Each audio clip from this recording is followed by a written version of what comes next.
There's only two genders, Italian and Mexican. When you go to the Southwest, you become more Mexican. I used to be Italian and now I'm Mexican. This is true.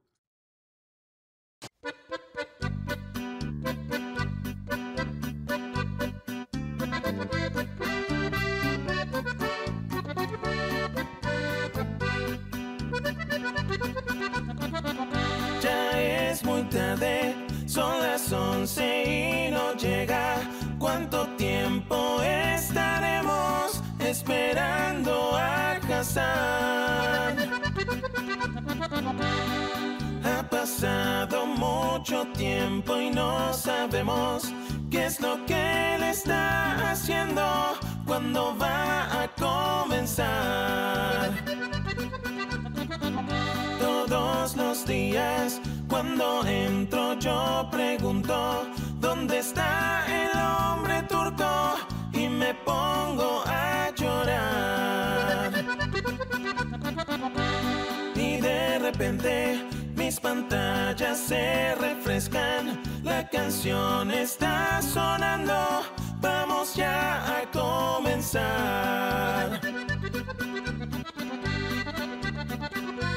Cuando al fin dice en Los Ángeles, California, es un día bien hermoso, gracias por aquí estar. Como siempre, un tal nombre gris pregunta ¿por qué eres millonario? Y él empieza a gritar.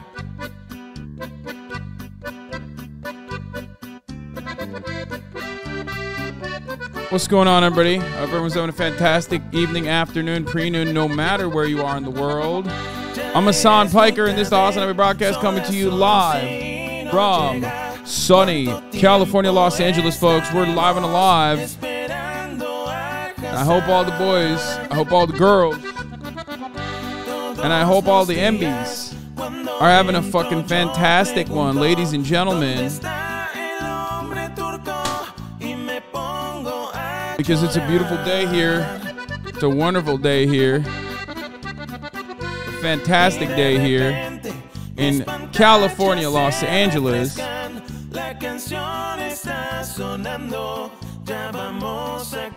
game has already started. I know. The pitch. Folks, it's a fucking Tuesday, folks. It's a Tuesday. That's right. It's a fucking Tuesday. I can't hit the greeto, right? I can't do it because it's fucking Tuesday, lads. Lads, it's Tuesday. It's fucking Tuesday, lads. That's right. And we're doing footy. It's footy time. Footy's happening. It's Tuesday. Iran versus the United States of America. You sound like the Essex guy in White Lotus. I've never seen White Lotus. Well, I have. Not the second season, though. First season was alright. Just alright. Fucking right, innit? Seems like one of those Oscar baits, right? Seems like a fucking award season show. It's like well scored, beautiful scenery. But not exactly great for the fucking mass consumer audience. But it's fucking Tuesday, lads. It's Tuesday, November 29th, 2022, 11:19. And the United States of America, those fucking bastards, those bastards that we lost to 0-0, right? Well, he's fucking doing it, right? He's fucking doing it. They're doing it, lads. They're playing against Iran, yeah? Iran, yeah? I ran on the fucking pitch. I'm a pitch invader, right? Bloody hell, mate. It's a beautiful fucking day in Qatar. Qatar. And that's right. They're fucking playing, man. They're playing. After all the nonsense that the fucking the United States of America has put the fucking Iranian people through, I think they need a W on this day. That's right. They need a W. That's right. Anyway.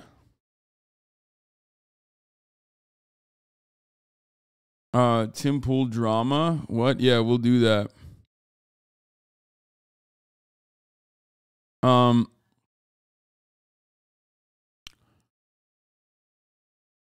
I've heard like 5 different ways to say Qatar, and I'm scared to ask what is right. Don't worry about it. Just say it. Nobody knows. Literally nobody knows. When is the UK drill version of the opening song coming out for Tuesdays? That will never happen because the Oi Bruvs are too busy complaining. Okay. Talk about Balenciaga. I am going to kiss myself. Why is it that every day motherfuckers are like, talk about Balenciaga? Bro, how much more can I talk about it? I spent like 5 hours on it yesterday. You schizo motherfuckers. Holy shit, dude. It's like, is it the same guy? Is it like, is it just a group of individuals who are like, bro, talk about Balenciaga. Talk about Balenciaga. Bro, like, what is it? Is this your kink? Is your kink just me talking about Balenciaga and how weird they are? Is that what it is? I don't understand it.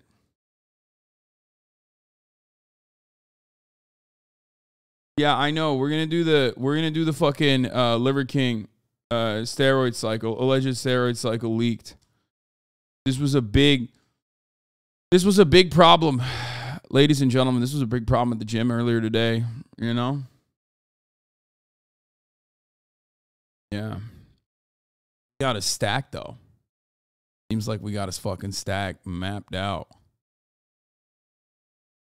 Did anyone think he was natty? Not really, but people are catching up on news after holiday and World of Warcraft Dragonflight release, so we missed the Balenciaga coverage. Bro, I'm sorry. First and foremost, it's literally not even that fucking significant or important, okay? So that's number one. And two, like, if you come back from the holidays, okay, and you're like playing World of Warcraft, which is like, ew, gross, okay? But you played World of Warcraft, and then you fucking came back into the chat, and the first thing you have on your mind is like, what's up with Balenciaga?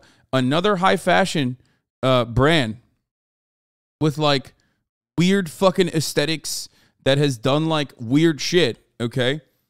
If your immediate thing is like, you know, there's a lot of stuff going on in the world, but like your first and foremost, like your immediate question is like, Balenciaga, I heard they're pedophiles. Like, what's happening?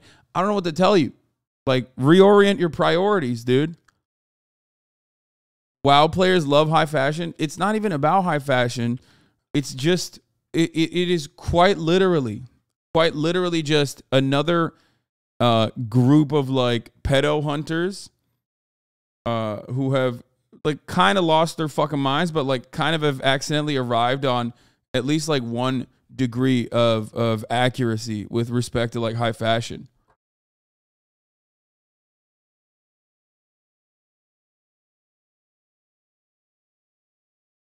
Like, this is how it's like, this is what's going on. You know what I mean? It's like, can't figure out why Balenciaga would delete their Instagram because this seems normal to me. It's like, bro, what is happening? It's like pedophilia. It's pedo hunters. It's pedo hunters paired up with like satanic panic shit.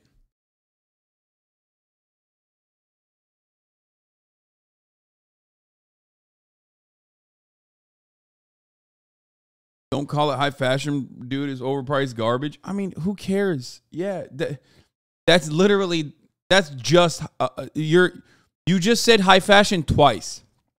Okay, I like that you said don't call it high fashion, dude. It's overpriced garbage, because that's just high fashion twice. You said it twice.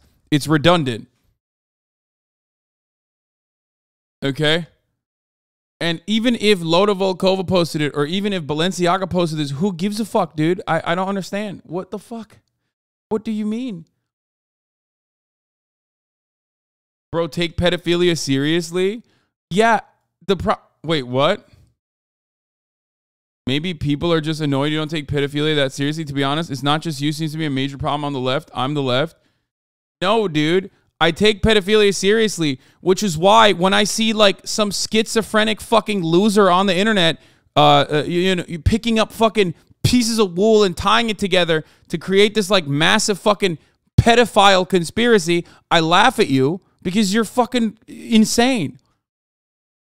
Also, this fucking guy literally just said, like, people on the left don't take pedophilia seriously. No, dude, I'm sorry to report this to you, but you need to take medication, okay? Like, that's what's going on in your life. It's clear to me. If you think that there is like this pedophilia that's happening all around the fucking all around the world, and this grooming is happening, and the left is somehow like oblivious to it. When you're talking to a motherfucker whose YouTube account was melted 2 years ago because I did a 12-hour Jeffrey Epstein coverage, okay, and uploaded it in its entirety to my fucking YouTube page, don't come to me about fucking not taking pedophilia seriously. Shut the fuck up. There's Jeffrey Epstein, okay? There is famous Hollywood directors and actors that have engaged in these sorts of things, okay? There's like real instances of pedophilia. There's people like Dennis Hastert. You know, there's Republican congresspersons all around the fucking country that have done things like this. There's Democratic congresspersons that have, you know, done similar things as well. And then there's the Comet Pizza of pedophilia. You know what I mean? The Pizzagate, okay? Which is a fucking insane thing, okay? That's the problem. The issue is I couldn't even talk about my personal news. Like, immediately motherfuckers come in here and they're like, dude, literally, I am insane. Like, I'm a mentally ill person, and this is all I've been thinking about. Please, like, address it. Like, Balenciaga supports Satan. Please, talk about the Satan allegations. I'm like, why?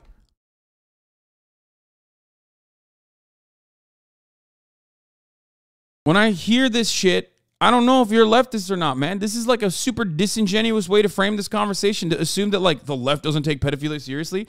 Who is taking pedophilia seriously?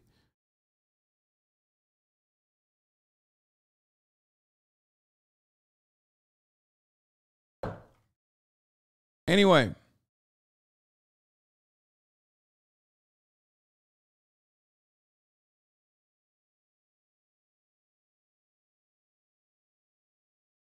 I'm here pretty much every single day, and the fact that you have to explain your very clear stance on pedophilia to a fucking 9-month sub blows my mind.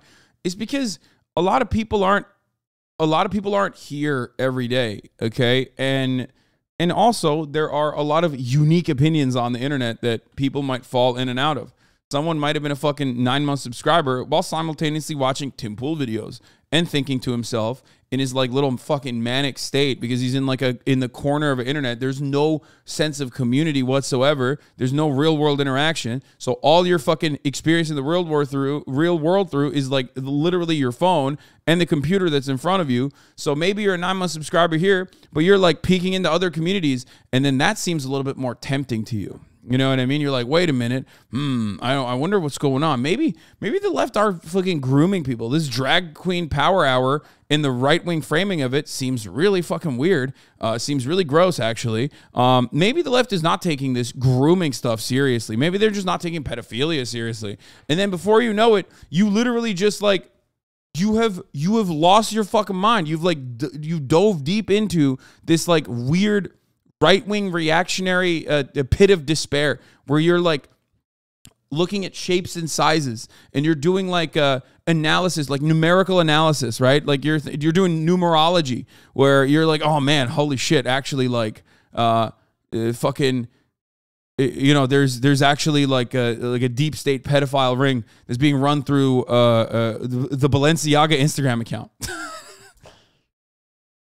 You know? You doubled down on what? I doubled down on what?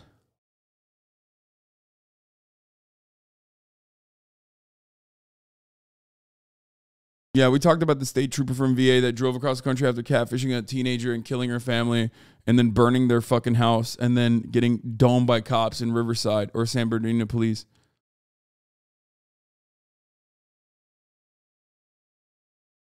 Pedophilia is when you do an easily telegraphed marketing campaign for reaction. Yeah, like people are fucking bananas, dude.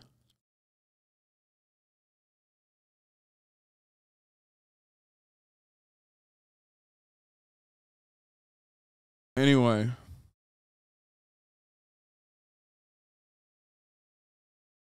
It's getting so similar to turf brain at this point that they're getting hard to tell them apart. Just mentally ill obsession at this point. Yes, it's like conservatism that is like churning out a steady diet of like mentally ill people. Like it literally is like a very like awfully specific type of mental illness that they're like trying to create so that there will be more conservatives. You know what I mean? I don't know how else to describe it.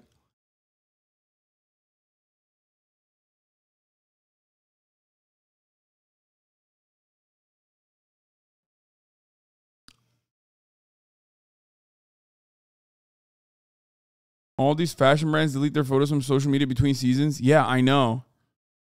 It's just so weird. Like, it's so odd. And the worst part about it is that, like, all these fucking pedo hunters on the internet, like, for every one, like, you know, EDP style motherfucker that they catch, okay, which, by the way, for some reason, I don't know what's going on, but EDP not arrested, okay? Just banned off platforms, but like still able to post on TikTok from what I understand.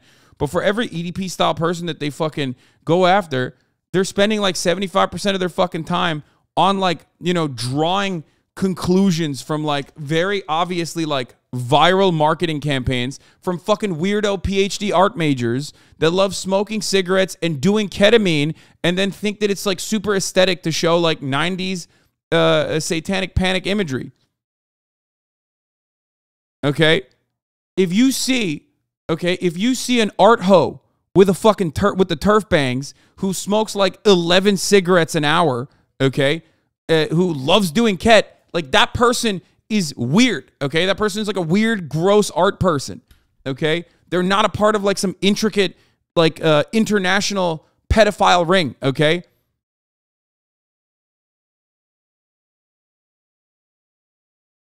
That's it.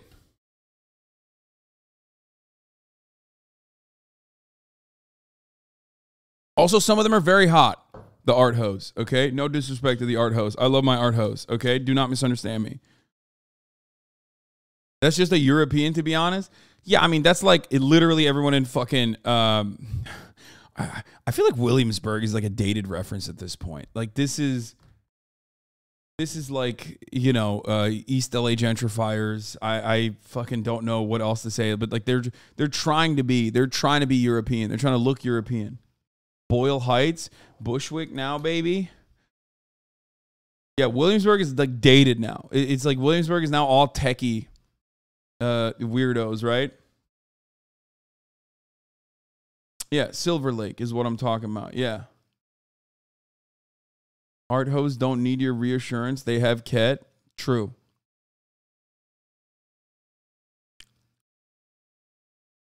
Art hoes are just the average woman in Berlin. Yes.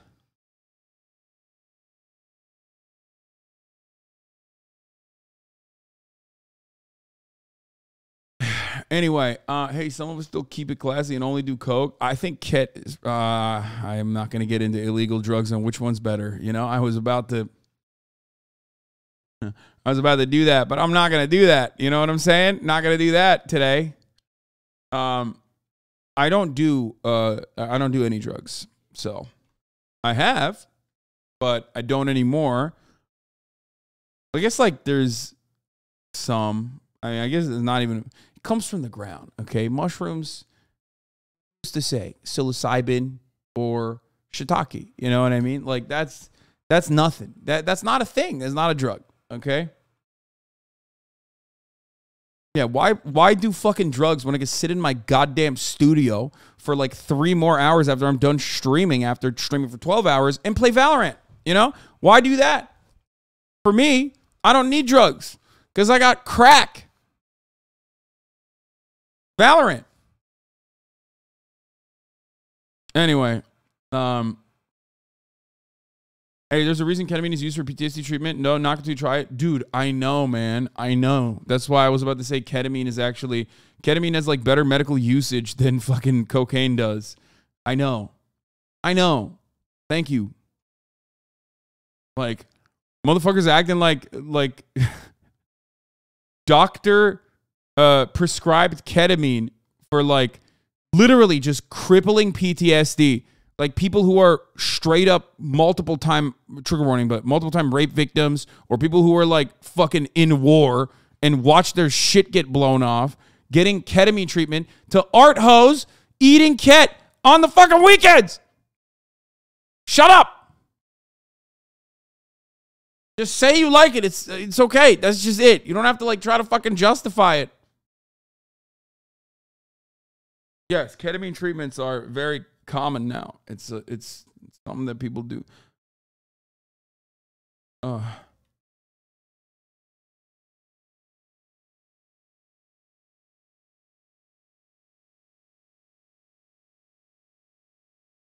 Art hoes are real people. Yeah, I love art hoes.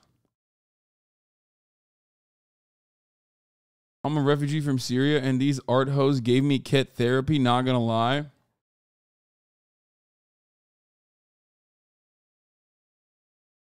Okay.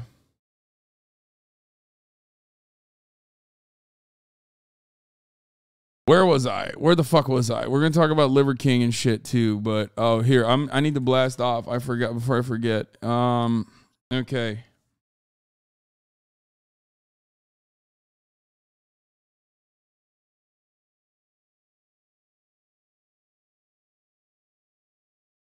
Nightmare Blunt rotation. There's some funny shit on my Twitter timeline right now. There's a new Austin show thing too.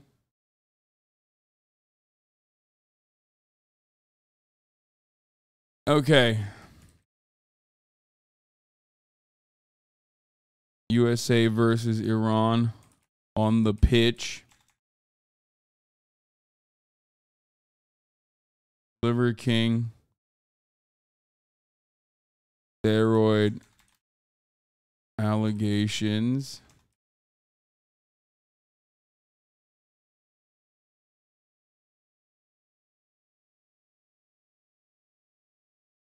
I forgot to fucking tell you anything that happened in my life. This morning, after yesterday's pretty fucking solid deadlift session, okay? This morning, I hit my new gym PR, which is not my lifetime PR, for my bench press. It's not like it's not great, obviously, in comparison to where I was, but it's still pretty fucking good, I think. Where I hit on my top set. I mean, I repped for 10, 215 very easily. And then for the last two sets, I hit 235 for 5. So it's not great.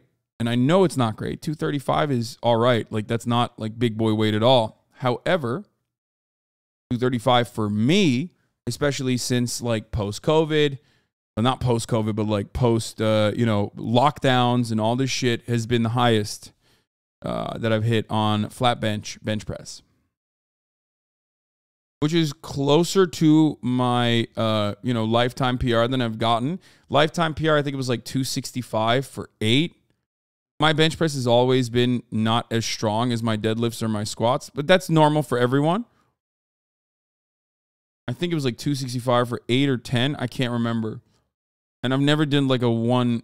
I've never actually done like a 1 PR. What, did America just score? Oh, no. That's a bummer. Okay, 1-0. 1-0.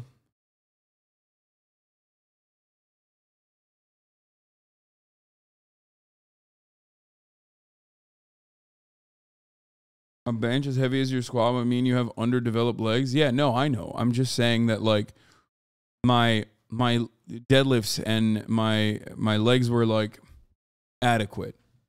I was strong, like decently strong for both, but never like super strong for my bench press.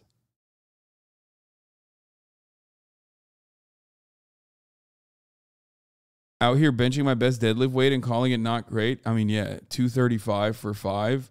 I am 250 pounds. That's not a lot. I need to do 1.5 body weight.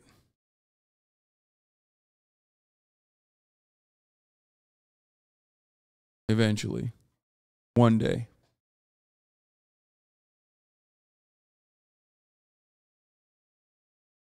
If 265 for 8 was relatively hard, you're projected for around 345 for a 1 rep max. I don't think I'll ever be able. I've never done a 1 rep max.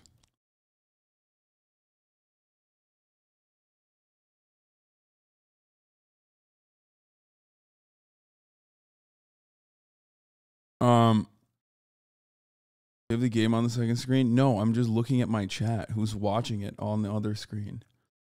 Okay.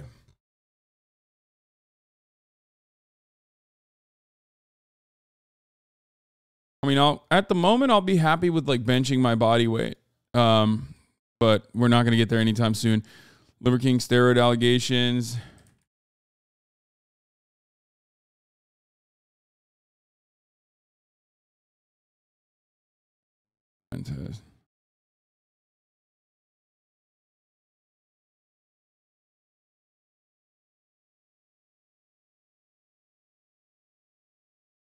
Walk out of Tim Pool's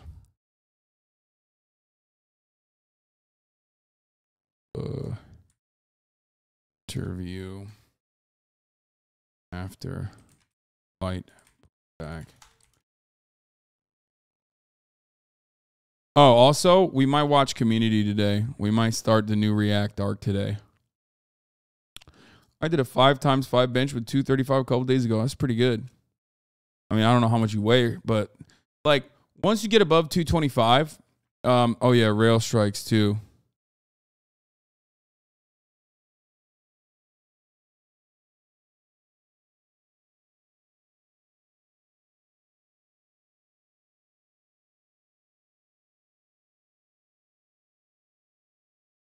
React arc. Did Big A convince you? If you watch the latest podcast, the latest episode of Fear N, you will hear Big A not convince me, try to tell me to not watch it. One Piece update is Nico Robin is my queen. That's all I'm going to say. She's the GOAT. Who has the... How's your arm with that bite? Dude, the fucking bite came back. It's weird, dude. Look at this. Speaking of the arm bite, the bite came back, guys, and it's like, I don't know what it is. It's just, it was gone, and now it's back. How weird is that?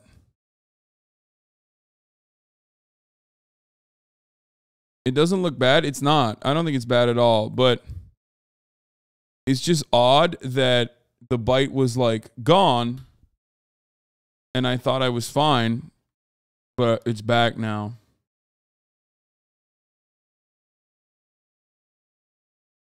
The eggs hatched? I did 405 on a bench a few weeks ago wearing your new merch. Felt the power of socialism flowing through my body. That's insane. I've never hit fucking 4 plates on bench. That's psycho. Like unimaginable.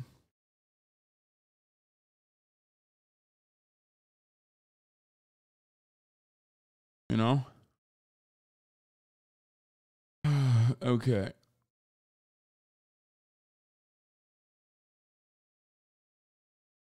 Dua Lipa accepts her red card and joins the IWW. That's literally not true. That's so fucking stupid. Does anyone have a good blast off meme, by the way? The blast off meme? It's a cat? No, it's HasanAbi? Okay. I'm saving that. That is the blast off meme.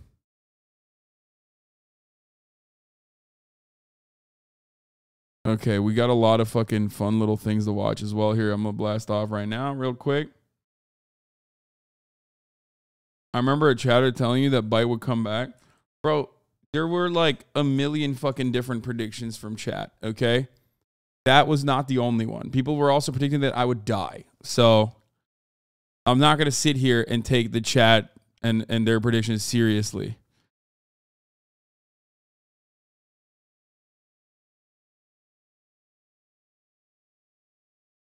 Sometimes you look like a ginger. I do have a red beard sometimes in the summer.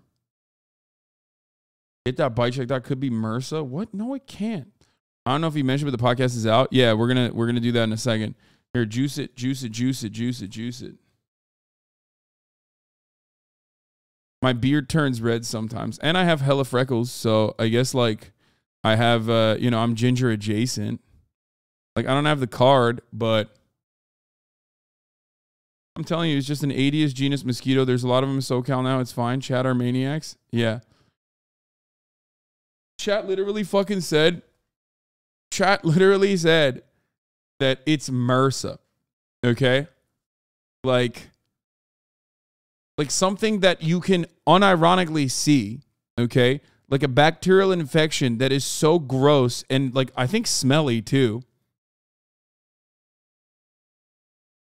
Like I walked into a fucking hospital with an open wound, okay? Like a knife wound in my gut.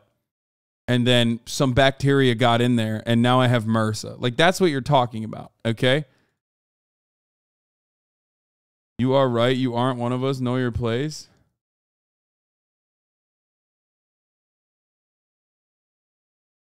There's different levels of MRSA. You can get it from sweaty, dirty gym equipment. Okay.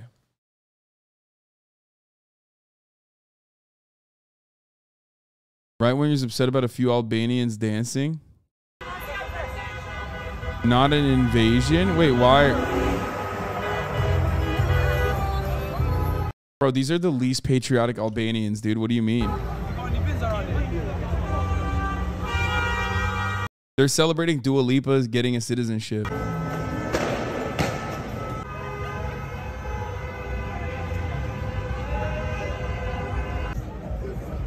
Will Spain's got on.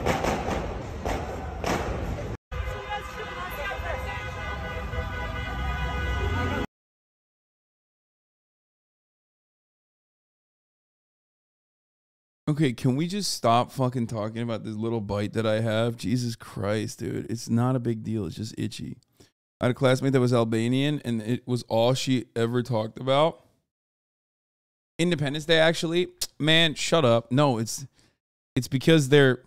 No, dude. It's because they're fucking celebrating... I'm telling you, dude. They are... I told you it was a huge mistake to talk about that. Yeah, it is a real huge mistake. No, they're celebrating Dua Lipa getting a citizenship. Also, like, what? Why is this an invasion? Like, I don't understand why this would... Bro, if this is your idea of an invasion, like, what's happening? What do you think when, like, the UPS delivery guy shows up at your door, you think you're getting a home invasion? Like, what's happening here? Not an invasion. No. It says not an invasion. Yeah, no, that guy is being fucking racist, dumbass. Like, he's saying it is an invasion. Like, not an invasion, by the way. He's being sarcastic. How can you not read sarcasm, dude? Jesus Christ. You're such a liberal. Yeah, I'm such a liberal, bro, because I don't fucking shit my pants when I see a bunch of people, like, celebrating the Independence Day of their fucking nation of origin, okay? Yeah. No, you have to literally... piss, shit, and fucking die from having an aneurysm the moment that you see someone. Like, these people are white too, by the way. They're just Muslim. That's it. Like, yeah, I'm a liberal because I don't fucking want to immediately froth out of the mouth and, like, have an uncontrollable aneurysm that causes me to fucking die at the first sight of, like, someone being like, I'm actually a first-generation immigrant.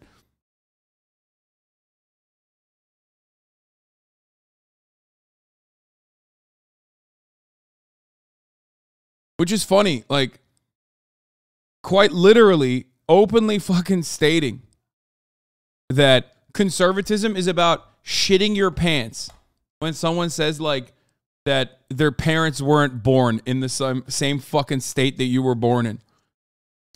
Conservatism is when you see a flag that is not your own country's flag, and then you fucking lose your mind. Bro, we have a whole parade for Irish Americans. I know. The point is, these guys are not Irish. They're not Catholic. They're not Protestant. They're Muslim. So that's an invasion.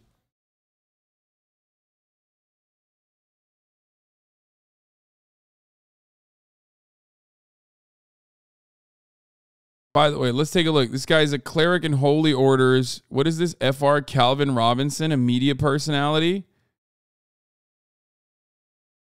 So what's up? He's just like a racist preacher? Is that what it is?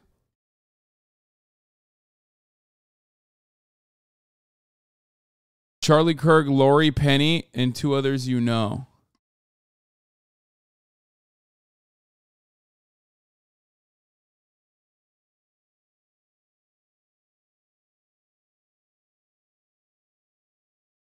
Bro, this dude is also like, he's black. Bro, what happens in your mind as a black person in England where you look to like other immigrants and go, oh man, these guys are really invading us. You know, the other motherfuckers that feel that way also want to kill you, right? Like, what the fuck? Dumbass. It's literally the same exact attitude. Like, the notion that these guys are not real British, okay? The notion that these guys are not real British, you think that doesn't extend to you? You're black. They don't think you're British either.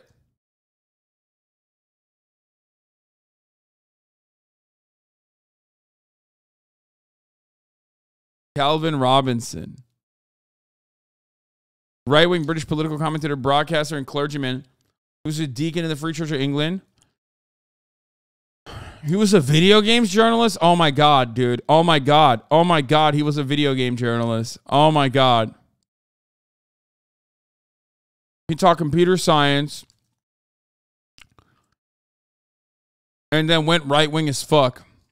Video game journalists are like either become socialist HasanAbi heads or fucking right-wing goobers and nothing in between. Holy shit.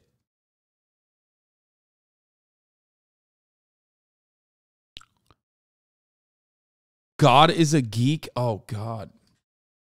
Wait, 2-0?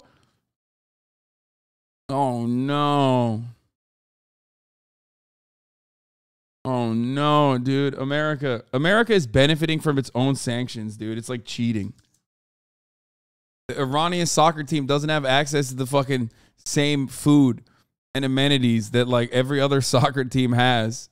Okay, when they're back home, fucking working out and shit. So technically, the United States is cheating. We need to feel bad for Iran. Not gonna lie, yeah, man. The Iranian people need a dub. Okay, they're getting fucked over by their government. They're getting fucked over by America. Like, they need a dub. This would probably make them feel good. It was offside. Okay, get fucked. Anyway, not an invasion. Okay, let's look at the string of fun videos before we get to, like, not so fun videos, okay? I'm gonna blast off one last time on this. I thought Kat San would fucking...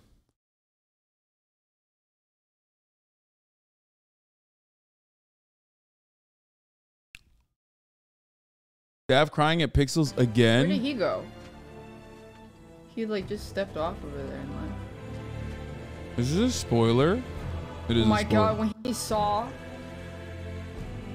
I'm gonna cry. Bro, you literally just posted like the end game sequence. Luckily I have no idea what just happened, but you literally just sent me the end of the fucking game. That's insane, okay? Like, you have the end game credit sequence, dog. That is a psychotic thing to do, man.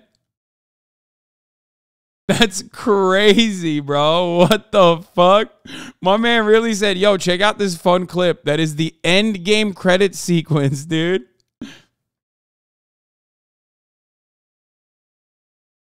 I'm not going to ban him. Calm down. All right, let's watch this. You go up on the jet. Yep, on the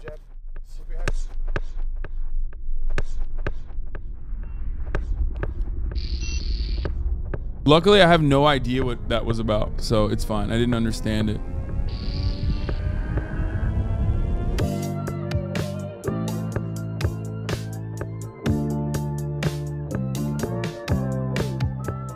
Any words for your opponent after today?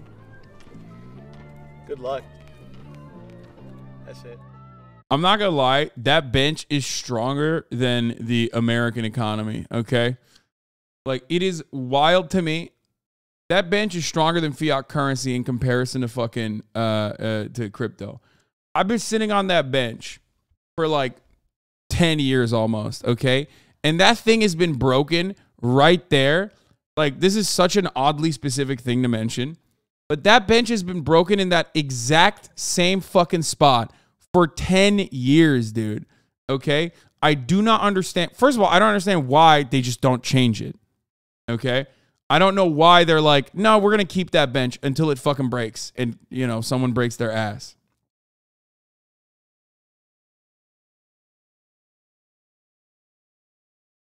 Bro, it's not even a joke. I've been going to that park for 10 years, brother. That bench has been there. And it's been fucking... That bench has been there, and it's been broken in that exact location where you can see, like, the insides of it. You know what I mean? Like, you can see the guts of the fucking wood.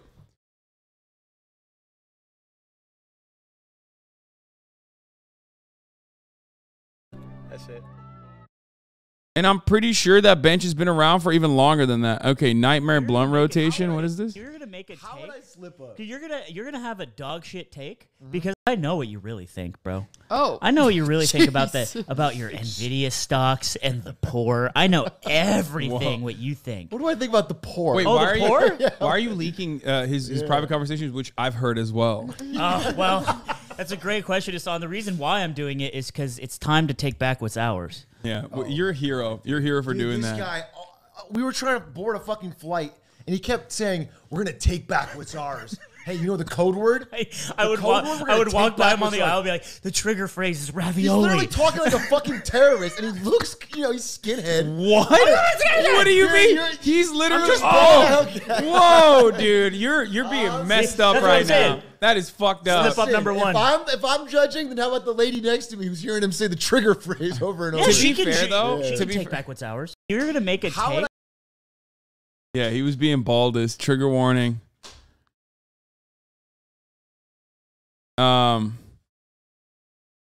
Yeah, the episode is out.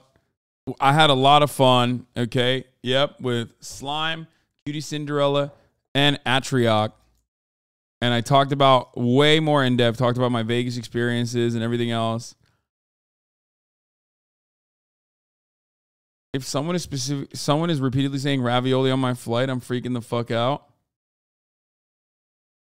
Atrioc said he was so confused that Fear and was a non-political podcast. Yeah. That's how we get them. People think that it's like a political podcast, but it's not.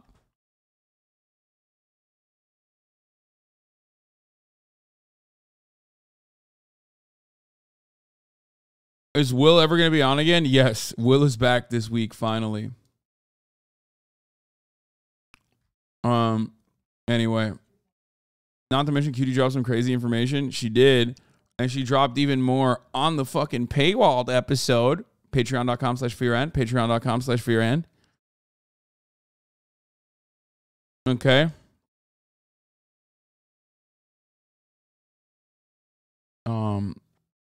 Anyway, why is there just a blue rectangle that's poorly propped up? Just this HasanAbi in plain, uncentered text. Oh, that's from my meet and greet.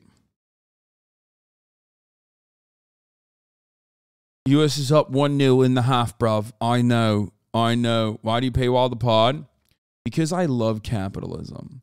Because I'm a fan of capitalism. I'm a fan of capital accumulation, which this isn't, but I wish it was.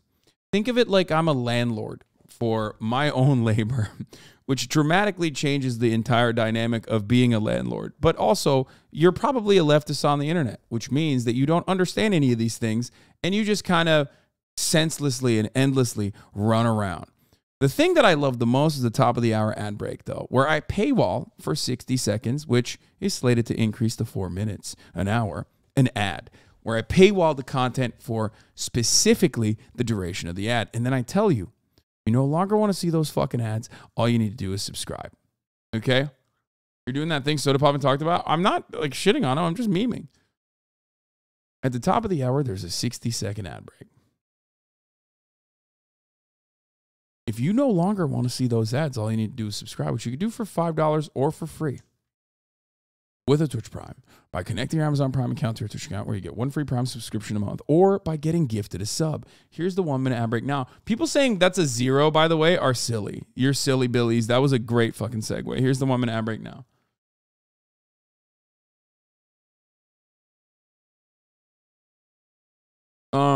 MBX220, thank you for the 5 gifted subs.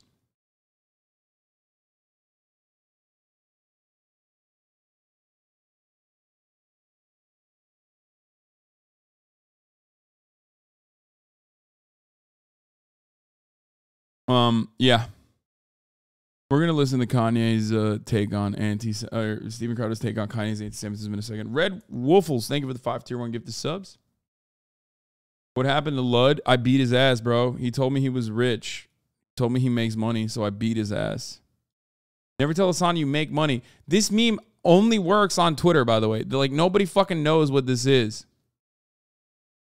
Nobody knows what this is on Instagram. People have lives on Instagram, okay? They post, like, cool pics of themselves or, like, their food or whatever the fuck on Instagram. Do people even post on Instagram anymore? I feel like they just look at stories. Instagram has become the story posting app.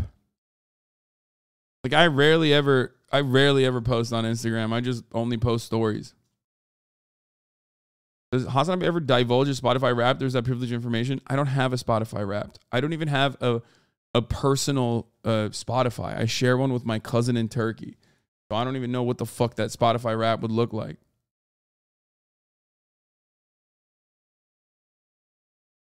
All people do is watch reposted TikToks now. Yeah, well, that too.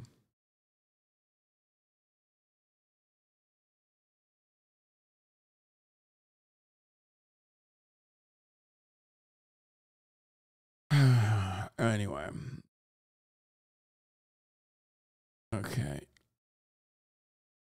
You're literally an artist on Spotify. Am I? The first 3 posts on my Insta are always ads, and then it's posts I've already seen. They really fucked up the app trying to be TikTok. Yeah. When you're at the gym, what do you listen to? Now I listen to the Get Turnt playlist on Spotify. That's what I've been listening to. I like getting turnt. But like not in a, well, that can go both ways actually. That's turnt is like, you know, got turned over, right? Like you got fucked in the ass. I think Get Turnt is better than fucking Boss Bitch playlist. I like that playlist as well. And then Rap Caviar. Listen, man, I don't have enough time to fucking figure out what's good, okay? I used to be like a ear milk Andy, okay? I literally would go to like all the blogs to figure out who the new artists were, especially when I was like really into EDM and shit, okay? I used to curate my own playlists and stuff. I just don't have time for that now. I literally go to Rap Caviar and you know, Get Turned, Boss Bitch. If I'm listening to music. Usually I don't. Rap Caviar is not good, and I'm a rap fan.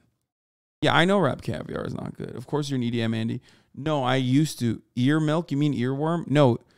Ear Milk is like a 2008, 2009 blog that would post. Like there was a bunch of blogs that I used to go to that would post like up and coming musicians and shit.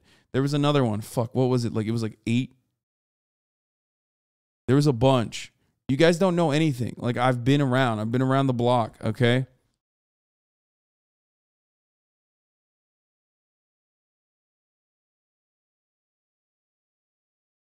Hype Machine. Yeah, Hype Machine was another one. Yep. Hype M, yeah.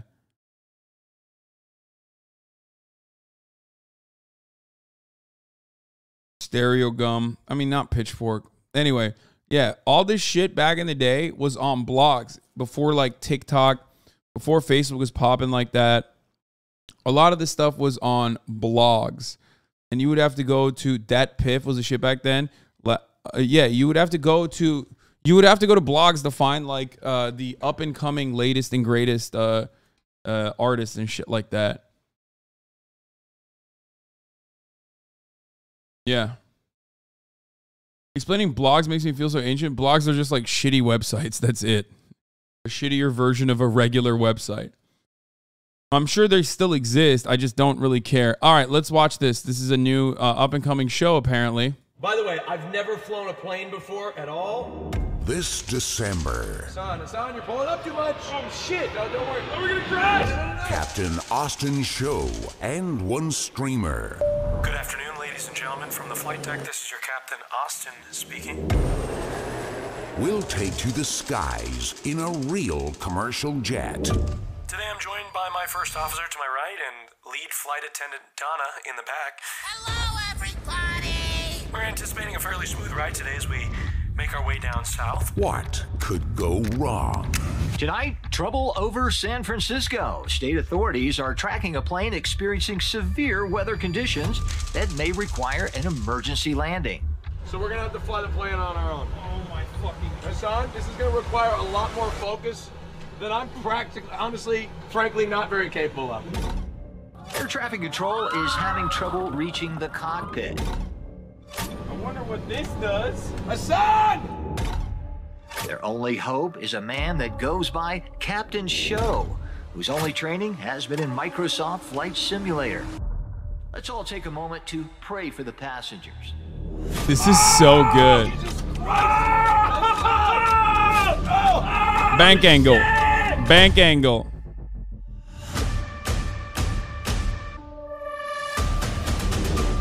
We do know you have many choices when you fly, and we do appreciate you choosing us. Have a wonderful flight. Bank angle. Bank angle. The stream had a lot of chatters thinking it was real. Yeah, I remember we lost like thousands of viewers once the plane crashed because like people literally were like, oh, what the fuck? It's not real. Like people were like watching because they thought a real plane crash was occurring. Okay.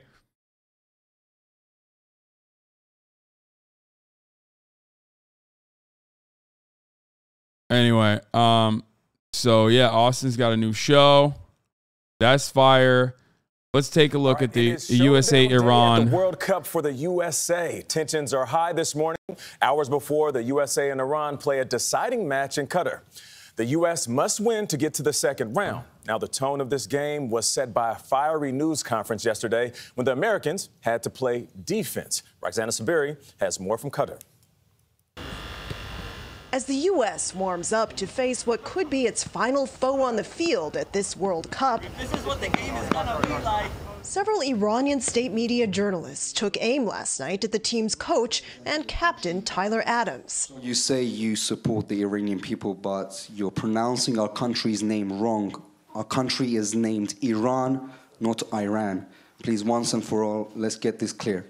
With questions about immigration, inflation, and racism. Are you okay to be representing the U.S. meanwhile there's so much discrimination happening against black people in America? My apologies on the mispronunciation of your country. Yeah, that being said, you know, there's discrimination everywhere you go. In the U.S., we're continuing to make progress every single day. And Adams says his team is focused on the match. These players need to score some goals against Iran and stay strong in defense. Otherwise, Iran could kick them out of this World Cup. The two sides met once before at a World Cup in 1998. Iran's team handed the U.S. team white roses, a sign of friendship despite political friction. Iran defeated the U.S. 2-1. But this... Yeah, what happened since then, you know? I mean, even back then it wasn't great, but, you know, Iran was considered to be a part of the axis of evil, okay? Iran was considered to be a part of the axis of evil for no fucking reason, despite unironically being a state enemy to the state that did 9/11. America was just like, yeah, no, Iran, they're doing it. They're doing the terrorism. Watch out. Lip Timber 11. okay? And then ever since then, you know, hit with sanctions, just devastated over and over again. You know, great stuff overall.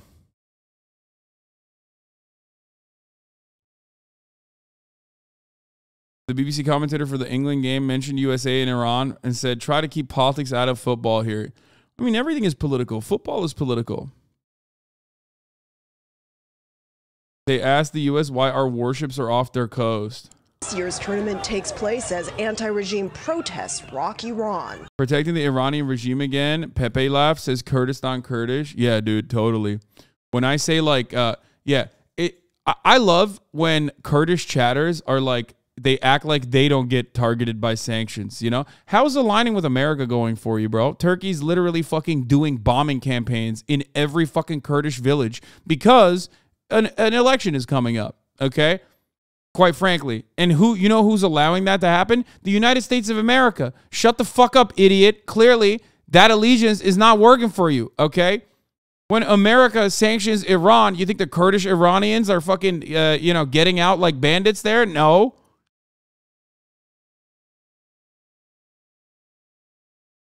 Turkey does something bad, blame America. Bro, are you fucking stupid? Turkey is a NATO state. They're literally bombing fucking northern Syria, the northern Syrian corridor currently.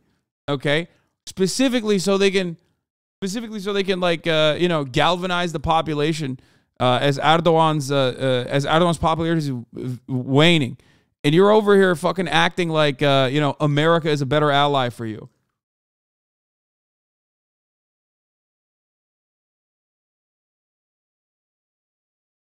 So dumb. So fucking stupid.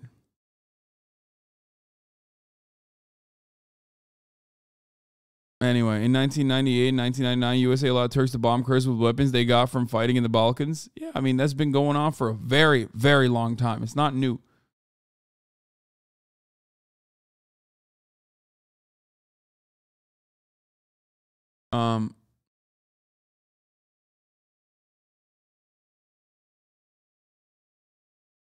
Kurds believe that they're going to get a country by being enemies with every single neighbor and being friends with the U.S. First of all, there are 35 million Kurdish people that are displaced, okay?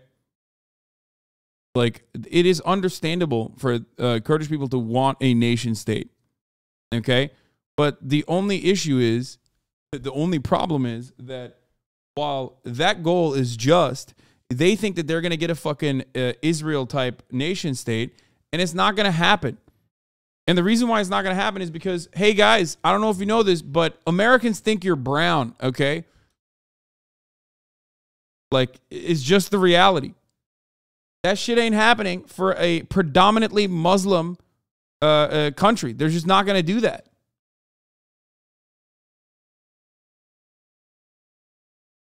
And also, the Israel state formation isn't necessarily great either. It's caused a lot of instability in the region if you are unaware of this. And yes, it's not like the Kurdish neighbors or the nation states where Kurdish people live in have been kind to the Kurds. It's just not, that's not the case.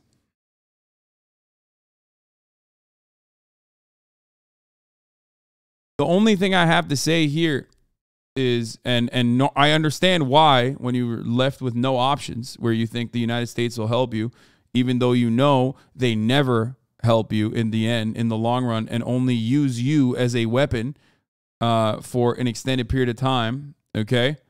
They only use you as a weapon, and then they fucking throw you aside and let Turkey come in and just bomb the shit out of you. This guy says, yes, we should ask our neighbors nicely. Bro, this is what I mean. Like, I unbanned them, by the way. It could have been a ground invasion instead of airstrikes without USA. Pepe Laugh. Yes, we should ask our neighbors nicely and let us give their land. That will work. Like, what's up, dude? You wanna try and do an Israel when an Israel is not happening for you? It's just not gonna happen. You're Muslim, okay? They don't care. You are infinitely more beneficial to the United States of America as a group of militias, like organized militias that they can fucking funnel weapons into, to like push towards different targets in the area whenever they want to fucking cause instability.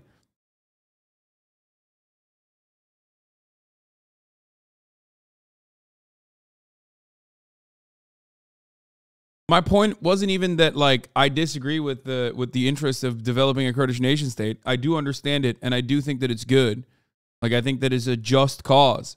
The issue, however, is that when you talk about like America's sanctions on Iran, and I say that that is like unjustifiable because it's like harming people that are living inside of the Iranian borders, which includes the same fucking Kurds that the Iranian government is currently murdering,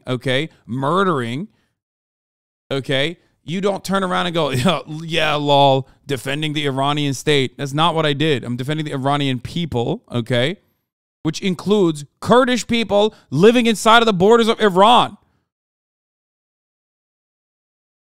You think like when you can't get fucking medicine vials, so you can't stock up on medication for yourself and your family if you are living inside of Iranian borders as a Kurdish person, you think that like that's not America's doing? What, you think like Kurdish people have like a secret recipe to be able to avoid stocking on medication by you know, making their own vials or something? Like what? How's that going to work?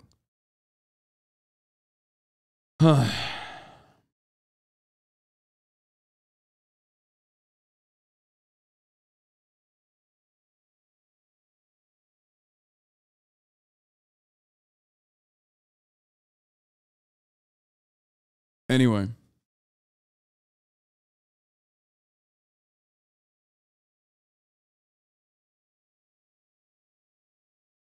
Honestly, I think there would be a Kurdistan if they never used terrorist attacks. There's that's not the case at all. That's a crazy fucking take. Terrorism is just violence that is considered to be inappropriate, okay? Because it's not being done by a state actor, but instead by a militant formation inside of the state against the state, okay? That's the only distinction between what Turkey gets to do and what Kurdish militias don't get to do, okay? No nation state would exist without what you would consider to be terrorism. That's just not a thing, of course.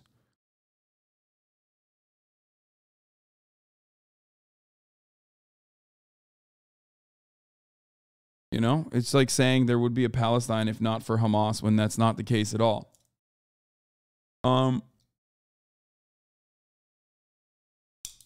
Anyway, regardless, okay? Regardless, it is all subjective. You know, I have boundaries on what I consider to be unjustifiable. If it's a predominantly civilian target, I think that is unjustifiable. Okay? And inappropriate, but that's it.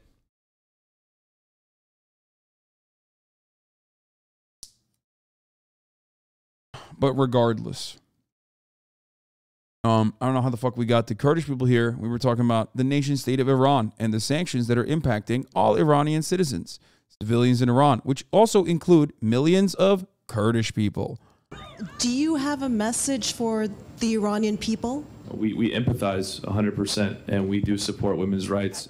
Journalist Grant Wall says Iran's players feel additional pressure. The Iranian team is not playing as well as they did in World Cup qualifying, and I think part of that is they're under a lot of stress. This Iranian player said, "We'll do our best to make our people happy." We saw Iranian players refuse to sing the anthem of the Islamic Republic before their first game here, a sign they don't support the Iranian regime. But when it comes down to it, they're here to win. If they do tonight, the U.S. will be going home. Vlad? All right, Roxana, we're still rooting for Team USA. But again, shout out to Tyler Adams, the way he handled that. I love that he apologized for mispronouncing the name. And then to say, yeah, we have some problems here in this country, which we do. Lots of work to do there. Yeah. But I thought he handled that so well. And please, at the end of this game, it's very frustrating. Somebody score. I hate when you watch 2 or 3 hours. Beautiful game. Americans watching soccer play out, upset that nobody's scoring. Mian got a haircut. She's looking good. Good for her. You guys sent me this earlier. My docket. I'm going to close some of these tabs now. Okay. One of my Valo carries, for those of you who don't know, because you're in the morning squad and you don't actually watch me play Valorant.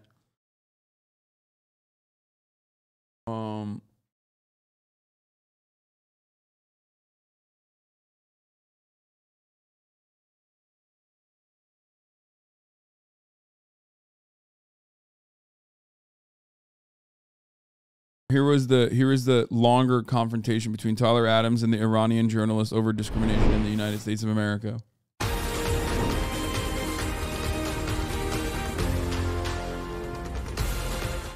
Now, the other game in England's World Cup group tomorrow will be USA against Iran. It'll have a huge bearing on who qualifies for the knockout stages. Both countries have been holding news conferences today that have been more about politics than football. Our senior reporter. I did play well last night. I played really well last night. I had I had a 19 kill game. Like I was kind of cracked. Reporter Tim Thornton was there for us, and he joins us now. Afternoon to you, Tim. It seemed very much that the game took a back seat at these two press conferences. Are you mad that so many of your viewers don't watch you game?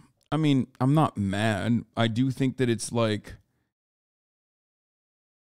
I do think that it's a fun experience for everyone that has like originally turned around and said like, oh, I didn't used to watch you game, but then I like I gave it once. I gave it a shot one time. And I actually really enjoy it now. The reason why I get upset is because people immediately leave as soon as I start gaming and they don't give it a shot. But when they do, they enjoy it because it's like a lot cozier. It's a lot more chill, you know, but unfortunately there's a lot of news perverts in here.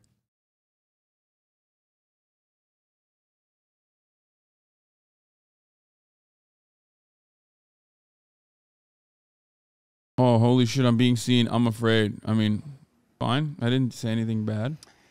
Yeah, it certainly did, Rob. It was very, very strange, to be perfectly honest. A lot of direct questioning and a political undercurrent throughout the course of both press conferences. We'll start with the USA because there was talk about the US Soccer Federation's decision not to use the Islamic Republic of Iran on their social media, the flag on their social media post. That was one of the questions that was asked to the USA head coach, Greg Berhalter. He apologized for that. He said the players weren't aware of that, but they offered their support to Iran, and he said he wanted to concentrate very much on the football. There was then a very direct question to the USA captain, Tyler Adams. That came from an Iran state journalist. He asked the question about what it was like to lead a team where there was racism in the country. He talked about Black Lives Matter as well. And this was the response from the USA captain. Pilot, this question is for you. My name is Mila Javamardi from Press TV. First of all, you say you support the Iranian people, but you're pronouncing our country's name wrong. Our country is named Iran, not Iran. Please, once and for all, let's get this clear. Second of all, are you okay to be representing a country that has so much discrimination against black people in its own borders? And we saw the Black Lives Matter movement over the past few years. Are you okay to be representing the US? Meanwhile, there's so much discrimination happening against black people in America. My apologies on the mispronunciation of your country. Yeah, that being... I think the point he was trying to make is that, like, the Iranian players represent the Iranian nation, but more importantly, the Iranian people. Okay, just like the American players are not representing the American state, but the American people in a similar capacity. So even though there is like you know, chaos at home, the point is that, like, you know, you just still play. Right? You just still play, and you play for your own citizens. You're not playing for your fucking you're not playing for police brutality. And plenty of people have criticized the American nation state as well. I think it's perfectly acceptable.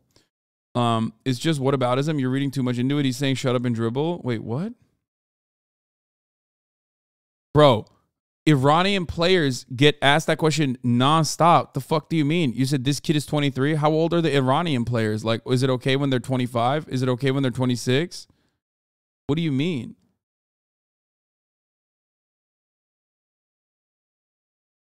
I think like there's snark associated with that take. And also, whenever people talk about like, you know, the unjustifiable actions that like a nation state takes on its own people, okay, you have to, you have to literally, you have to consider the material conditions that that country, the material conditions of that the people of that country are experiencing on top of that. Okay. I don't know anything about this reporter. I'm not even defending the reporter. I'm just simply stating that like,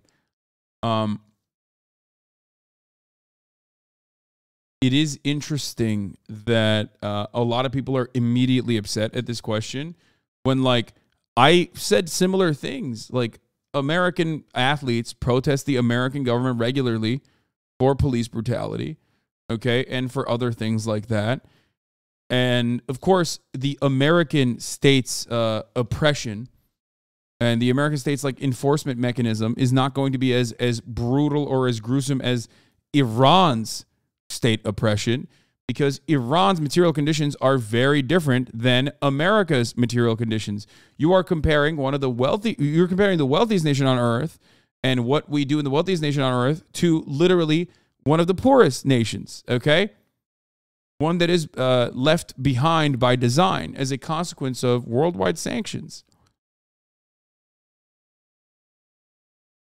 This does not justify the Iranian state's actions against its own people, and it's not even fucking, it's not even equivalent. Like there is no moral equivalence. Of course, what Iran is doing is horrific. What Iran has done is worse.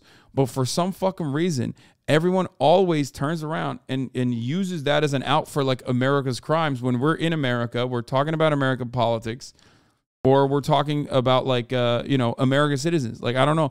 Iran doing awful things to its own protesters doesn't all of a sudden make it, you know, nicer to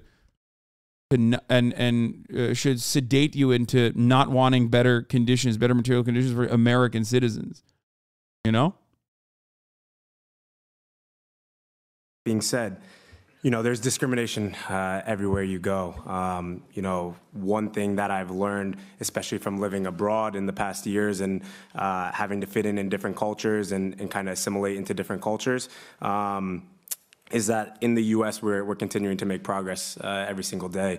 You know, growing up for me, I grew up in a white family with obviously an African American heritage and background as well. So I had a little bit of different cultures, and I was very easily able to assimilate in different cultures. So you know, not everyone has that ease and the ability to do that, and obviously it takes longer to understand. And through education, I think it's super important. I think he also did a decent job navigating through the questions. In my opinion. You just educated me now on the pronunciation of your country. So yeah, it's a process. I think as long as you see progress, he's just trying. Everybody's shitting on him. Like he's just trying to fucking navigate through the space in the least like you know, edgy way possible.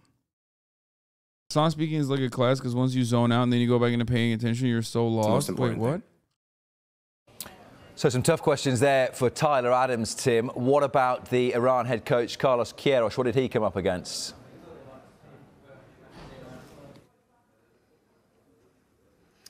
Well, it was very strange with him as well. As he entered the auditorium, there was applause from some of the Iran state journalists and applause when he answered some of his questions as well. He was asked directly about Jurgen Klinsmann's comments about the culture of Iranian football. Now, he got drawn into a political debate. For the record, if you also recognize that like a 23-year-old doesn't want to like offend anyone when asked a political question by an Iranian journalist, then you should definitely recognize what those questions look like when you're talking about like Russian players or when you're talking about Iranian players, especially when you also understand that the stakes are probably a little bit higher for said athletes in their own home territory. So like, and that's something that they fucking answer all the goddamn time. You know? Russia isn't playing Lamau. I know. I'm just bringing up Russia as a fucking example because Russian athletes play all around the fucking world. And by the way, some of them are yee as fuck and like, you know, pushing Z or whatever the fuck. Just like we have yee ass athletes here too.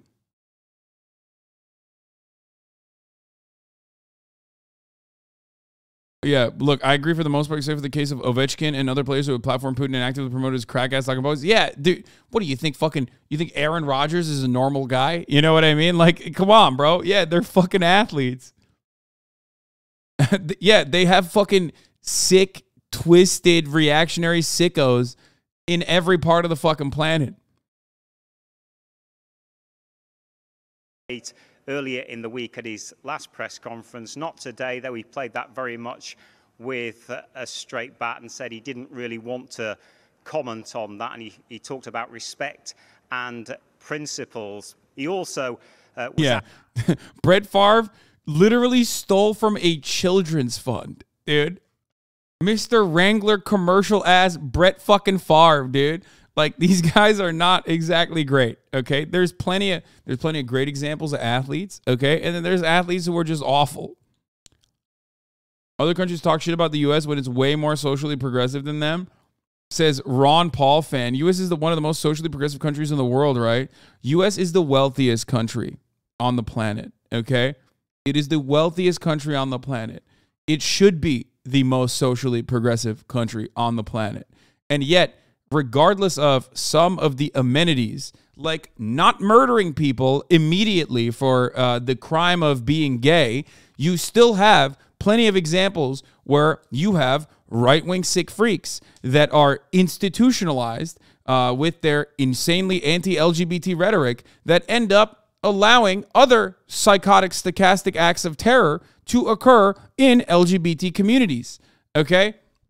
You are talking about the most progressive country on the planet. It should be the most progressive country on the planet, okay? And yet it still doesn't have fucking healthcare, statewide healthcare. That's insane. We don't have public housing. We don't have social housing. We don't have fucking national healthcare, okay? Despite the fact that this entire economy is propped up with blood, okay? Brown children's blood and oil. You also are talking about a country where 9 unelected sick freaks with bathrobes on got to decide, well, not all 9 of them, but got to decide that, like, women can't fucking get abortions anymore. It's, like, no longer protected. So, yeah, you win some, you lose some, brother, okay? What's going on? It's not perfect, but it's a lot better than most when it comes to equality. Okay, well, in a country like Turkey, there is literally public health care. Okay, there's private health care and there's public health care. Guess what, though? Turkey also, on top of that, allows you to get a state-sponsored abortion if you want to. So there's places where they have better amenities, even in a country like Turkey. Also, Americans love avoiding the entirety of Europe. For some weird reason, whenever we talk about, like, countries, it's always like, well, you know, in comparison to fucking, Ghana, America is very progressive. In comparison to Iran, America is very progressive. It's like, bro, there's like so many fucking countries right there on the map, dog. Canada is right there above us, which is like the NA version of a EU country. Like, why? Why are you looking at places that, of course, have more reactionary governance formations as a consequence of constantly being a fucking state of war by Western profiteers extracting their their natural resources? Like, you're literally, it's just the maximum level of cope.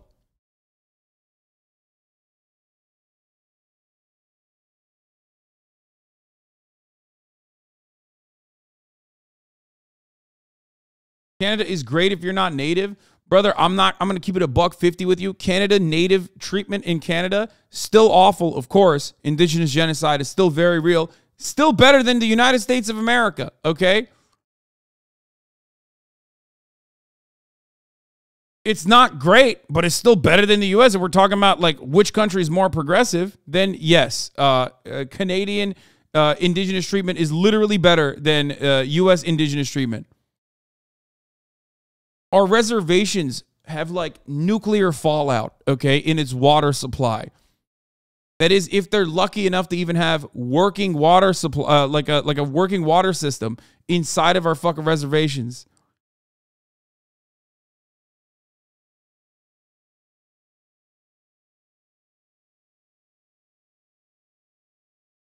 And yeah, I didn't say it's like a lot better.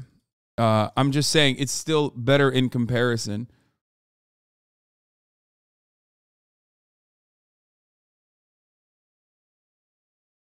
My reservation has an open uranium mine on it. Jesus Christ.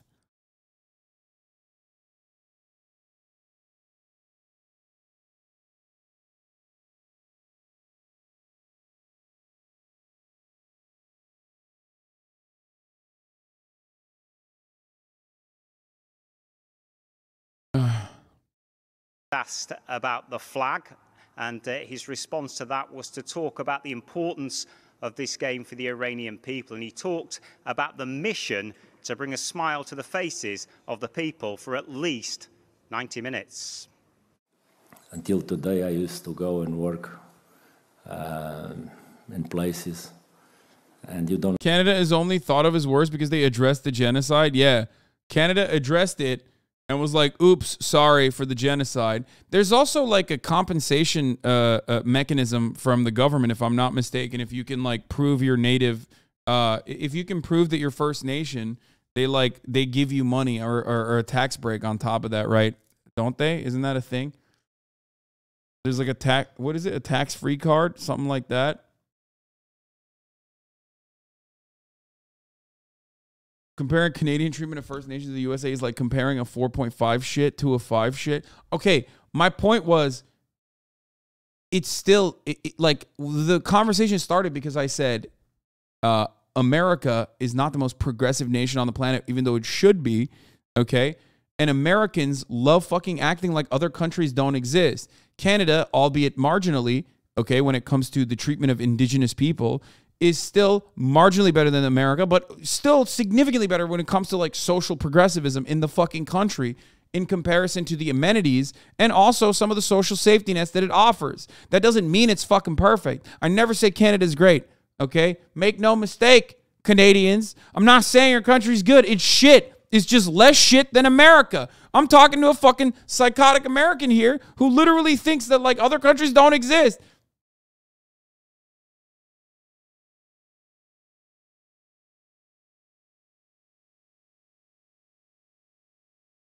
My Lord. I don't know what one simple ball can make in kids that sometimes for 1 day or 2 days they don't eat, they don't have nothing to dress. And when we stop the cars, we open the cars and we put one ball in those parks, and you cannot imagine the magic moment that happen in the faces of kids, and from sadness they change in one fraction to smile. This is our mission in football. But as we mentioned, Tim, it is a massive game for both nations tomorrow, so was there much chat about the match itself? Chats like that. It's interesting that the countries our State Department says bad stuff, while they don't understand how much prod we eat. Yes. A lot of people don't fucking understand. Yeah, I did see Kai roast my drip. I did. And me and XQC and Lowy, we saw this yesterday. Yeah, it's just like, it's American copium, okay? It's like the highest level of American copium, which is when you look at like other countries that are bad and you go, oh, that country is so bad. Like, you're not the United States of America. And for a brief moment, it makes you feel good, right? You're like, oh, at least we're like talking about someone else who's bad. And then someone like myself comes around and says, well, you know, we're bad too. Remember how bad we are? Because like we are in America right now, and we have done like unimaginable amounts of cruelty to every other country and unimaginable amounts of cruelty to our own citizens, especially when considering how much good we could do to other countries and ourselves. And then you get super mad. You're like, what the fuck? Why are you telling me I'm feeling good about America right now? I want to feel good about America in this moment, and you're doing the classic America bad shit. Oh, your entire analysis revolves around America bad, America bad, America bad. You know? I tell you when America does good things, okay? I'm sorry that you can't feel fucking patriotic for a brief moment, all right?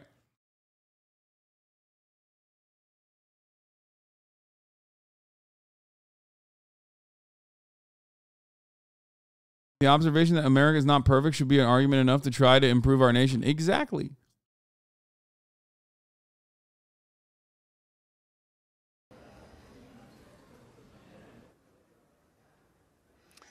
Yeah, there was a little bit of chat, Rob, and there was a mutual respect from both of the coaches. Carlos Queiroz, for example, talked about how he'd worked very early on at the start of the MLS and how he'd seen soccer grow in the US. He talked about it growing from soccer into football now, and he talked about the performances in the first 2 games of the USA. He thought they'd been the best team in the group and had shown the most consistency.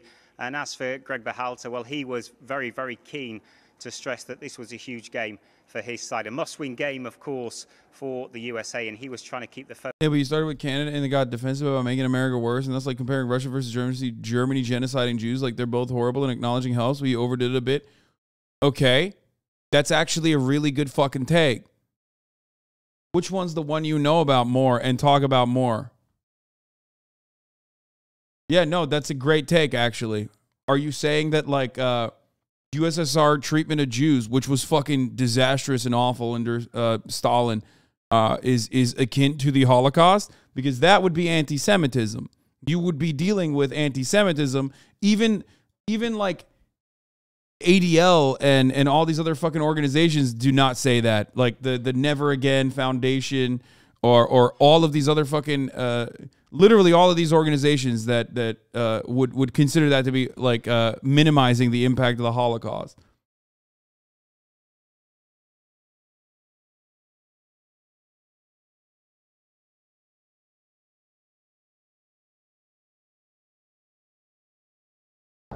Also, I mean, Lenin was fucking literally an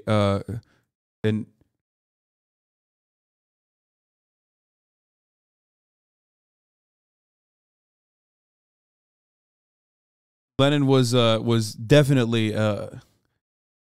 pro Jewish people. He was talked specifically about anti-Semitism. So anyway, focus. You see the writer of Andor says he based the hero on young Stalin. I did not, but I did actually feel that off of like the things that he was doing. I mean, come on, bank robbery. Jews were literally treated worse under the Russian Empire than the USSR aside from the Stalin years. Yes. I don't think that chatter is talking about the Tsar, though. I think that chatter is talking about the USSR under Stalin's rule. Anyway.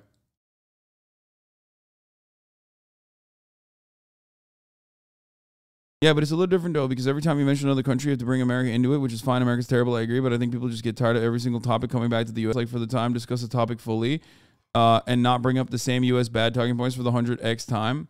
Yeah, that's, again, copium. It's because you want to fucking feel better about America for a brief moment. I'm an American citizen. I want to make this country better. My job is to agitate you. My job is to fucking educate you. My job is to show you America's issues, America's failures. Because if America fixes its shit, it'll make it easier for other countries to be able to fix this shit as well. If we're talking about a USA-Iran game, there are like 1,100 different fucking points that I could point to with respect to like what America has done to Iran that has led Iran to become the country that it is. Okay? You just want to be coddled about America. You want to feel good about America in comparison by thinking about how shitty Iran is. But then like it's fucking crazy. It's crazy not to bring up America's faults and failures in that conversation, which I haven't even gotten to aside from like the sanctions, you know? Do people from comparable nations like New Zealand or the Scandinavian Peninsula come to the U.S. and fucking hate it? What does that tell us? Yeah, they don't want to talk about that. America bad check. What do we do to fix it? What do you do to fix it? What do we do to fix it outside of sitting here complaining every day? Great fucking question. I talk about this quite frequently as well, okay? As it stands, Americans do not even have fucking class consciousness. So the first stage, or what I try to do, is at least instill a little bit of class consciousness within the American population, at least as best as I can in my little pocket of the internet, okay, little corner of the internet. From that class consciousness will arise an interest in organizing, because we currently do not have a mechanism of pushback to force at least one of the two major parties to do our bidding, okay? I mean, you act like this is not a real thing, or you act like this is not something I talk about, but it is 100% something I talk about. Labor unions are the best way that you can create a mechanism of change within this country. The best way to create external pressure on the Democratic Party, at the very least, that currently does not exist. Okay? Not only do we organize, not only do we push for labor unions, we also organize locally in our communities and, you know, get people in local positions so they can make meaningful change immediately in people's lives. I mean, you know, Hugo Soto Martinez is a great example, council district member for the 13th district in California. I mean, in Los Angeles. He's now on the council. He's a socialist. He's a Unite Here labor union organizer. You know, that's one meaningful improvement that this community has participated in. That's one meaningful improvement that I personally have tried to do my very best to participate in. I've done fundraisers with him. I've had him on this broadcast. You know what I mean? I talk to him from time to time. It's just, you know, it's the best you can do. Ultimately, I'm a singular person. I think if you ask me what I do individually to fix it, you know, I can give you plenty of examples, but that ultimately still doesn't, it's not going to be a real game changer. Society prospers when old men plant seeds for trees that they will never see and sit in the shades of, okay? We talk about this all the fucking time. You just got to build it brick by brick. You have to first build a mechanism of change, rebuild a mechanism of pushback.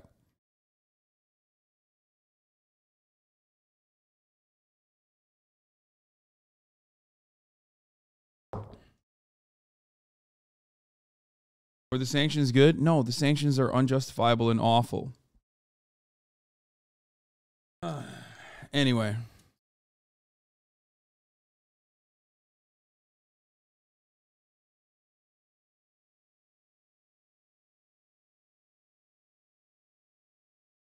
I agree, but you lost me with that saying.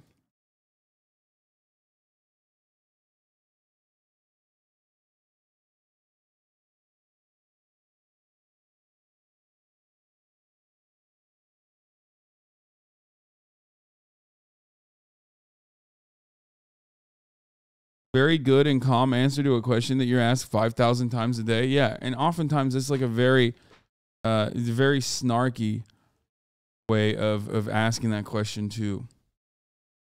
Very, very much on the football. So yeah, both coaches didn't give us too much information in terms of team news, but they were very clear that it's boring. Took the soda clip to heart. I did take the soda clip to heart. I don't want people to think I'm a fucking asshole. What is this? The Luthen speech from Andor? What? I don't care about fucking Andor, man. Shut the fuck up. So silly.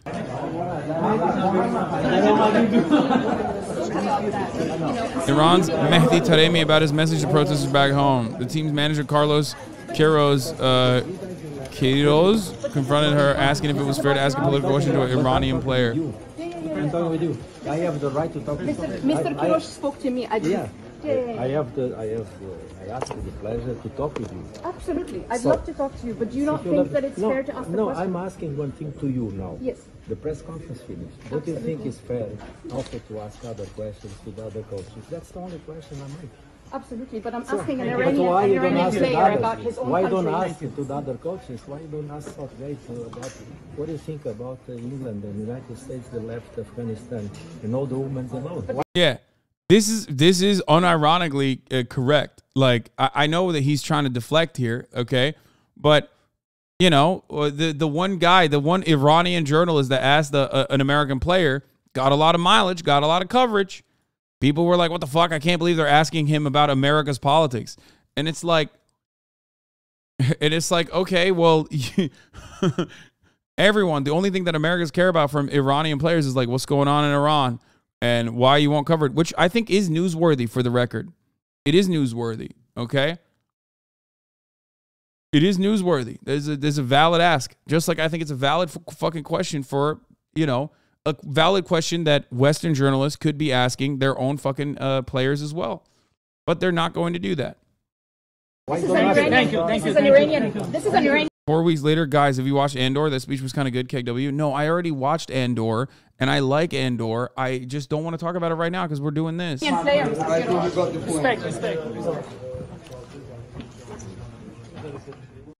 We're going to be. Anyway, there's a protest in China, and there's also a possible rail strike to threaten the U.S. economy. There's a lot going on, okay? Yes, a POG, Andor. I watched it. It's great. I like it. The U.S. OK's $1 billion arms sale to Qatar during key World Cup match. Nice. Who's paying? Brother, you have an American flag. You know who's paying.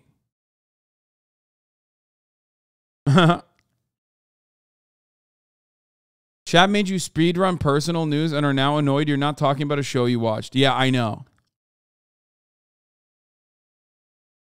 I know.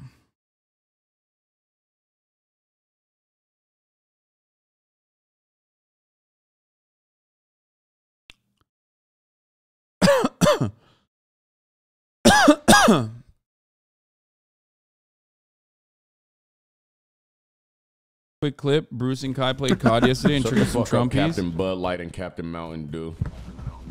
Whoa. Okay, chill about fucking...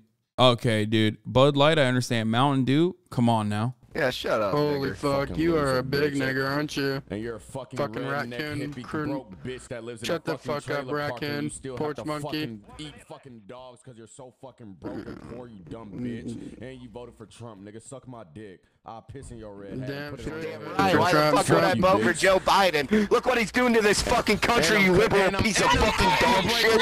Look what he's doing to our fucking country, you liberal nigger. Fucking retard. Shut the fuck up, nigger. Just the average COD lobby experience, you know?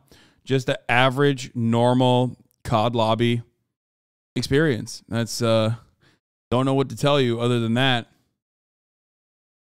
Just the least insane Call of Duty lobby, dude.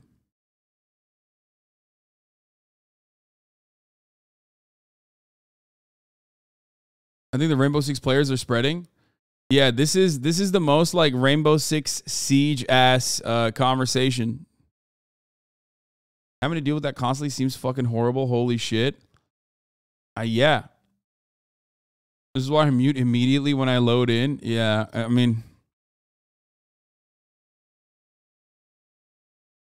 hearing middle school COD lobbies is different now. Hurting middle school COD lobbies is different. Wait, these guys aren't even middle schoolers. You know they're like old ass adults, bro. They were using like ancient racist lore here. He was using like the porch word. I'm not gonna say. He was using like when someone is not just saying the N-word and they move to like different degrees of racism, they're probably like 30. Okay.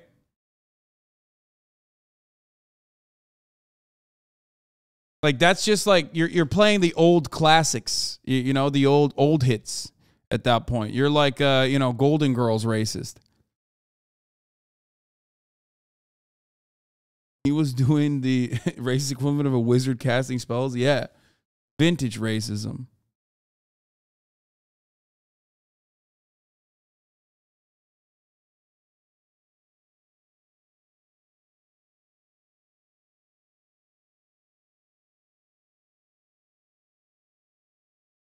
Like those guys have been racist since like Call of Duty 1, okay? Like those guys have been saying those things since like the first COD, okay?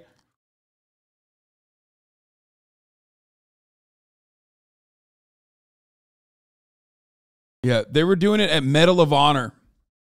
Wow, someone said Medal of Honor. Medal of Honor mentioned. That's cool. What a great game.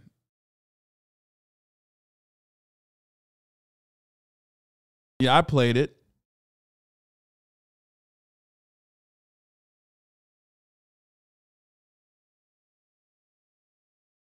I think Call of Duty 1's single player story was probably the greatest though. I've never played a better World War II like single player story than Call of Duty 1 and 2 as well, but 1 definitely. Like just absolutely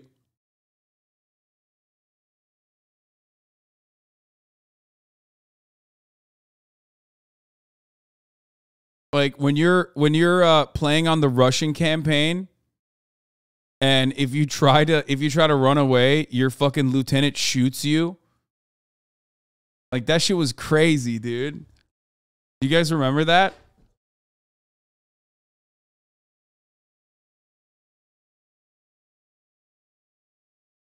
Yeah, if you went in the opposite direction instead of rushing,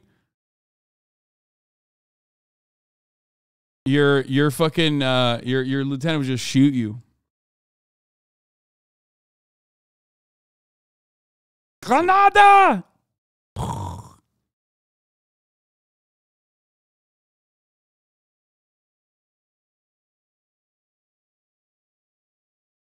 That Stalingrad mission was my favorite forever. Yeah, so good.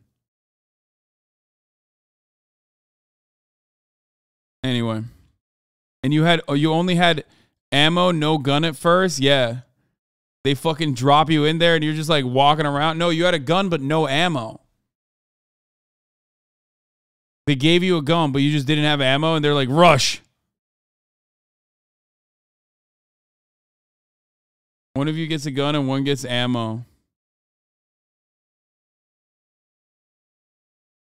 Anyway. Good stuff. All right. We'll get to the Kanye stuff in a second. Protests are happening in China. Begin, though, with two big stories that could threaten the fragile U.S. economy. Wall Street suffered very heavy losses yesterday after China's biggest public protest in decades shook up investors who were very worried about the disruption to global supply chains. And it's also interesting because, like, dude, literally, okay, first of all, I'll give you my take before anything else. I think China's zero COVID policy, especially with new strains, is unimaginably difficult to continue. Okay? Straight up. Stop saying CIA. Calm the fuck down. The idea, especially when you don't have like I've talked about this already. When you don't have a actual like end, when you don't know when, if someone gets COVID in your fucking apartment block, or if someone gets COVID in the fucking factory line, when you don't know when that shutdown is going to end, that's not safe. From what I understand, China is ending its COVID zero policy in the new year, for the record. You can tell me if I'm wrong about this, but this is what I've heard from my Chinese relatives, at least, so it could totally be fake. But from what I understand, the COVID zero policies are going to be, even before these protests, the COVID zero policies were going to be ending, or at least like the restrictions were going to be lowered next year. Yeah, relatives. Okay, CIA. Wait, what?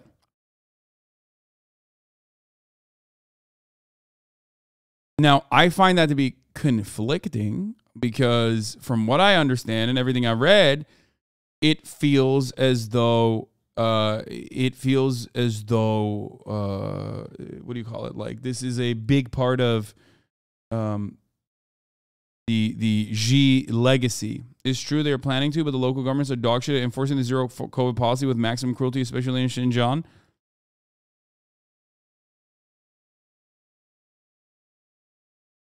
Chatters when hogs protest COVID lockdowns. Lol, Chud's mad. Chatters when Chinese people protest COVID lockdowns. The Chinese people demand freedom. SOS China. Yeah, that I was going to mention that. Now, of course, this is, if you wanted a fucking zero COVID policy, this is what it looks like. This is a government-enforced zero COVID policy. And I think that they did a really good job originally in the beginning. And I think that now moving into the state of COVID and the way that COVID works now and the way that like the rest of the world is treating COVID now, it's fucking virtually impossible. Sorry, I saw some chatters took the CIA joke seriously. Did you see the only people that have gotten COVID in China are vicious mommy blog vloggers? Wondering what you think about this? What?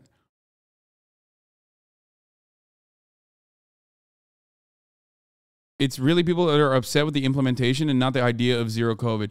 Yeah, the implementation of zero COVID policies are fucking not great. They're awful. They're not good at all. Okay? Especially the uncertainty of when shutdowns will end makes it so much worse. Okay? That's it.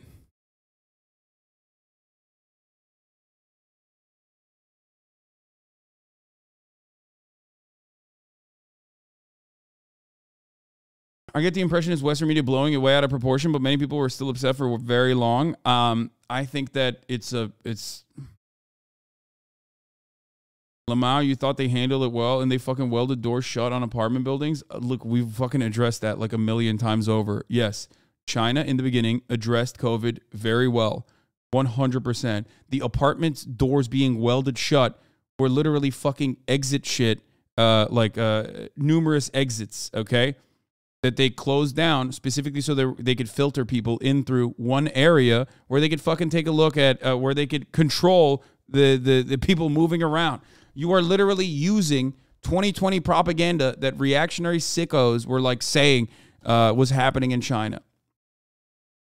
They didn't weld every fucking door and kill a bunch of people. Remember when motherfuckers were saying China is actually ordering a bunch of urns because they're just, killing millions of Chinese people and then fucking burning them and crazy amounts of insane shit. Yeah, it's a fire safety hazard. I do agree with that. But, it seemed like they had bigger issues.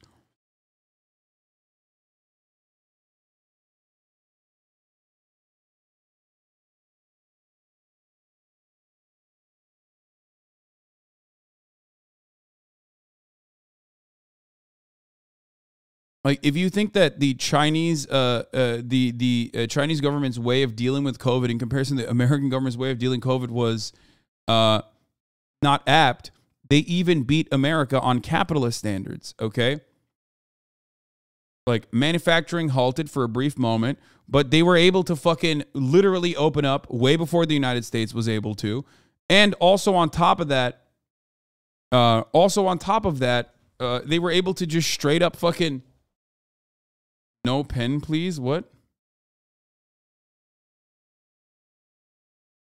Oh, oh God, they're talking about soccer still. Ay, ay, ay, ay, ay.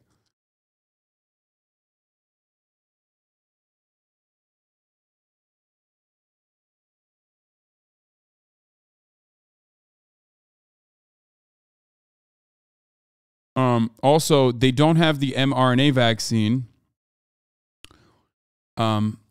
They never got the mRNA vaccine. They have Sinovac, which I don't know why the fuck they haven't like stolen the IP. I literally don't understand how the fuck they don't have it.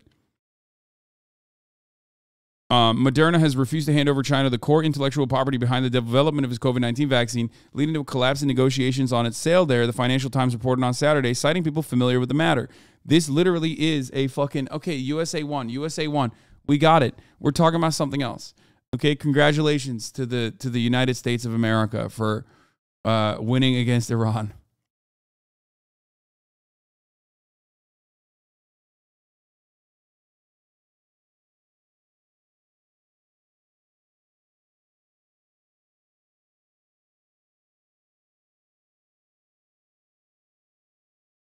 The Cambridge, Massachusetts-based pharmaceutical company turned down China's request to hand over its recipe for its mRNA vaccine because of commercial and safety concerns, the newspaper said, citing people involved in negotiations that took place between 2020 and 2021, adding that the vaccine maker is still eager to sell the product to China. The company had given up on its previous efforts to access the Chinese market because of China's demands that it hand over the technology as a prerequisite for selling to the country.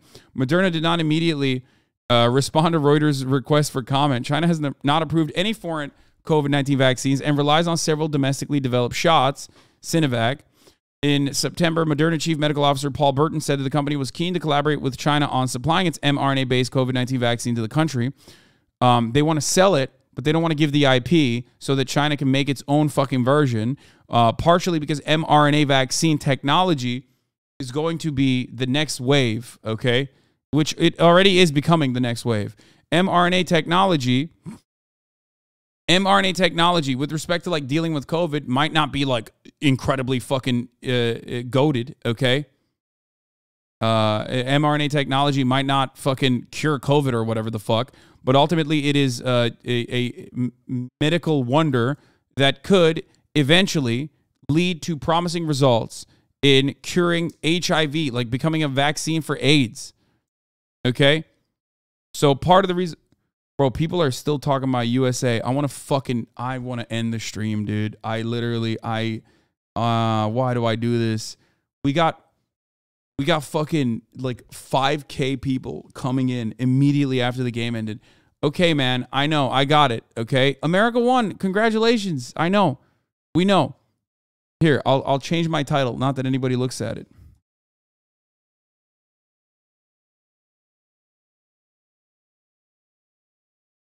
I think it's completely unethical and completely insane that any of these vaccines are, you know, being paywalled or their intellectual property is being safeguarded. Now you remember how it is outside the U.S. football session is mad lol. I know, I hate it. It's like triggering my PTSD.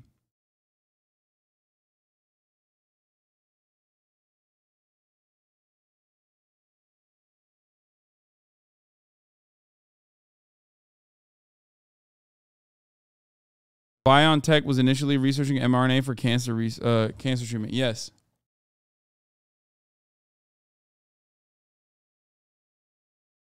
They've been trying to have an excuse for mass test mRNA tech for years. COVID gave it to them. They don't want to give it away to China before making back money for R&D.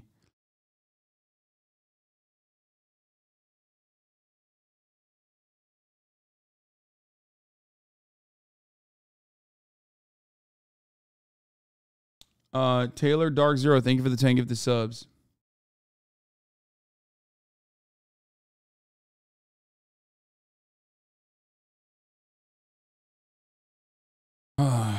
Anyway, welcome back to all the chatters who are here to experience the news now that America is advancing to the next group, right? The next stage. Trinrek, thank you for the 5 get the subs. I will welcome you in the most American capitalist way possible by telling you at the top of the hour there's a 6-second ad break. If you no longer want to see those ads, all you need to do is subscribe, which you could do for $5 or for free with a Twitch Prime by connecting your Amazon Prime account to your Twitch account. You get 1 free Prime subscription a month. Use it on your favorite broadcaster. Okay? Anti-imperialist equals hating on a bunch of 20-something-year-old Americans according to chat. Wait, what? Haters mad? I literally don't care. I wanted America to defeat England, which America did. So I'm happy. Yes, 0-0. That's a win for America. Okay?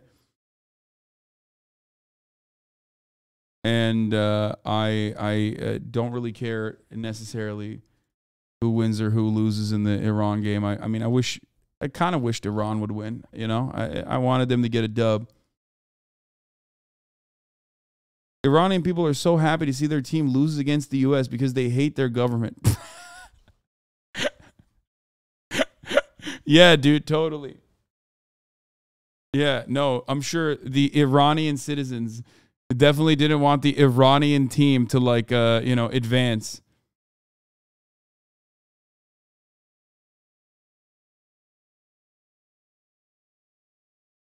Coda Ryu Zone, thank you for the 10 gifted subs.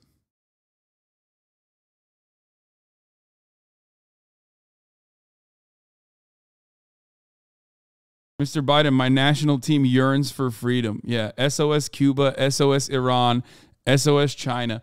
Okay, it's true. I saw it on Reddit. Yeah, Reddit is literally just like, Reddit is for every liberal who's like, I'm actually pretty progressive on a lot of issues, except for when it comes to America's foreign enemies, okay?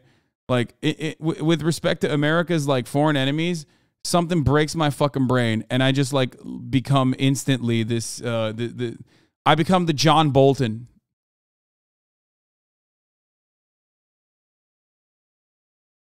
Literally, it's just so odd.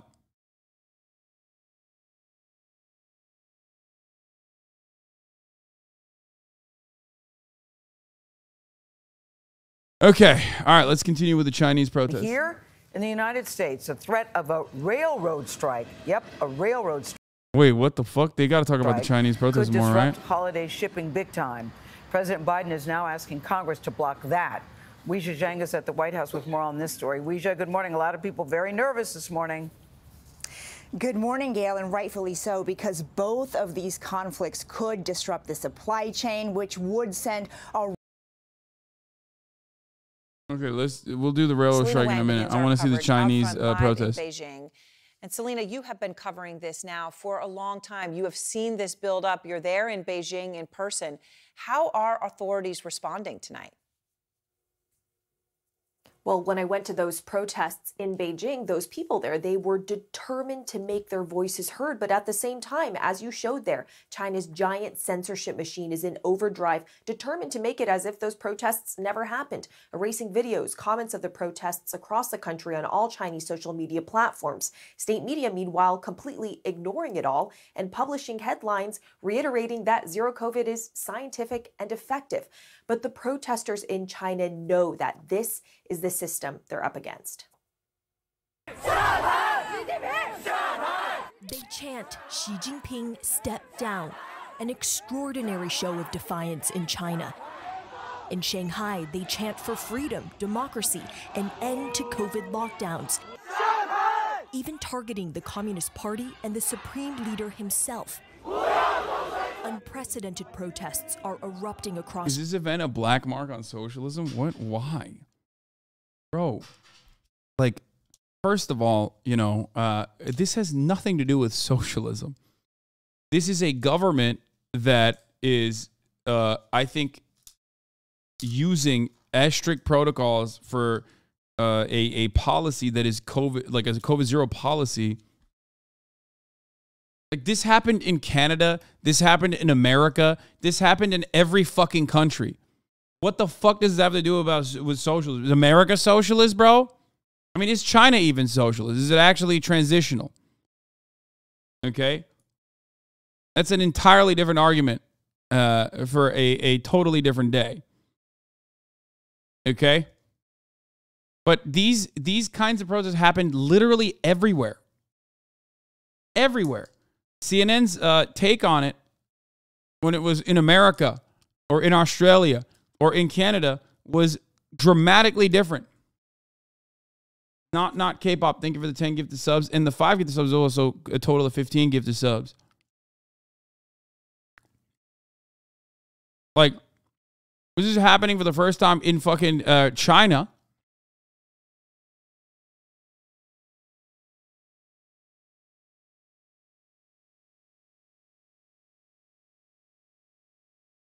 And I think it's valid for...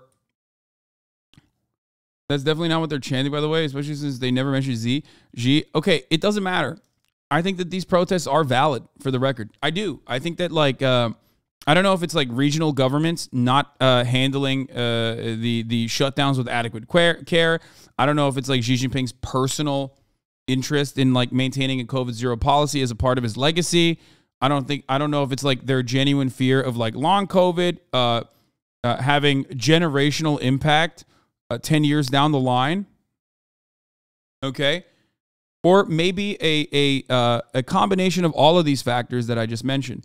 But ultimately, okay, I think it's a valid thing to protest. Okay. It's a valid thing to fucking protest with respect to how crazy the fucking lockdowns have been, especially in this day and age. Okay. There are like several hundred man protests in cities with populations of millions. These protests are already fizzling out after several days, and several local governments have already announced changes in lockdown measures. Yes.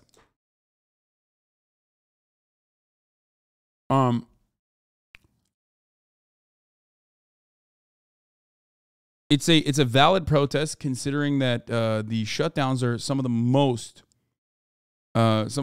strict shutdowns, if not the most strict shutdowns in the entire planet, I would say. And of course, China is dealing with these protests in the exact same way that America deals with protests when, like, black people are protesting. You know what I mean? By fucking beating the shit out of the protesters. It's just government shit. Of course, they make it seem as though it is like unique to America's foreign enemies when we cover it. It's still unacceptable when China does it. Make no mistake. But I do remember a lot of you motherfuckers being like, hey, wish they would crack some skulls in Canada against the fucking brave truckers, you know?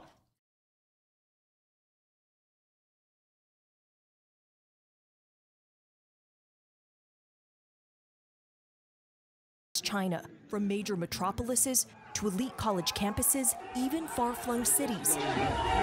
Searing nationwide anger triggered by a deadly fire in China's far west Xinjiang region. Water unable to actually reach the fire blazing from the high floor of the apartment building. Videos indicate COVID restrictions prevented fire trucks from getting close enough, apparently blocked by fences and metal barriers normally used during lockdowns. In the building's chat group, a mother pleads, "Help us, my kids are dying. We don't have enough oxygen." At least 10. Every time something like this shit happens, there's like some fucking psychotic, what do you call it? Some psychotic fucking like regional leader or whatever that's like, no, we got to do this. Okay. And then that dude gets executed, okay? But of course, that doesn't make it to the fucking news. That never makes it to the fucking news, and they're literally like, they just leave it off like this, as though this is like the normal work of like China's COVID policy, okay? People died. The nation grieving the deaths of victims that likely spent the last months of their lives trapped in that building. Most of Xinjiang has been locked down for more than 100 days. The protests even spilling into the capital. They're chanting that they don't want COVID tests, they want freedom. And many people are also holding white papers in their hands, which is a sign of solidarity against censorship. They sing and cheer, shout to be unsealed, and some even break down into tears. A man with a loudspeaker shouts, "We always support the Communist Party, but we want democracy and freedom."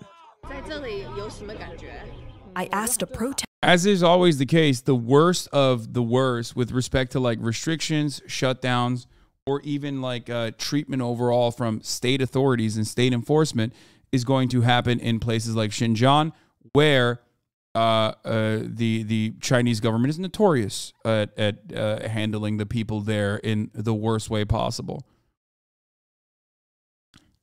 So just, remember that. But the only reason why I'm mentioning this is because if you literally think that this is going to lead to like some kind of fucking erosion of trust in the government, or that this is going to destroy the Chinese government or whatever, you're mistaken. Like many protests that have taken various forms in China in the past 20 years, those unfolding now, one should erode the idea that young Chinese who tend to drive these movements have largely been pacified by the CCP or made blindly supportive of it, should not get people's hopes up that it will ultimately yield any real political change, much less threaten CCP's hold on power. Yet again, getting deja vu from 2008 melamine scandal, Wenzhou train crash, Wuhan protest, Beijing floods, Southern weekend protests, Tianjin explosions, Under the Dome, initial COVID outbreak, events that made a sea change look almost inevitable, then quickly petered out. Also getting deja vu from all that there hasn't been anything like this since 1989 talk. Here are some articles. In 2020, coronavirus, a big shock to the legitimacy of the ruling party. I think it's only second to the June 4th incident of 1989. It's that big, said Rong Jian, a writer about politics in Beijing, referring to the armed crackdown on Tiananmen Square protests that year.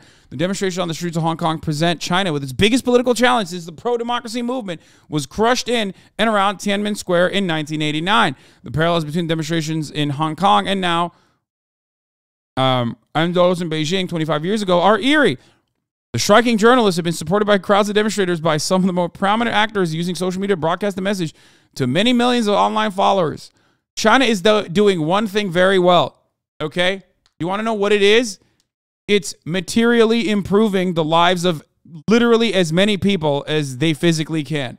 Are they fucking brutal? Absolutely. Are they oppressive? Absolutely.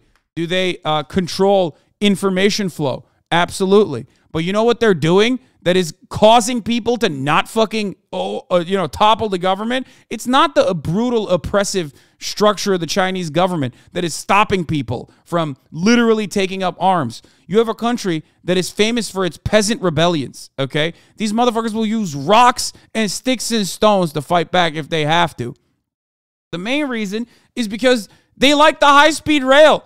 They see the Chinese prosperity, okay, which is the way to, have a more patriotic approach to socializing certain sectors or forcing rich people to hand over their profits and shit like that.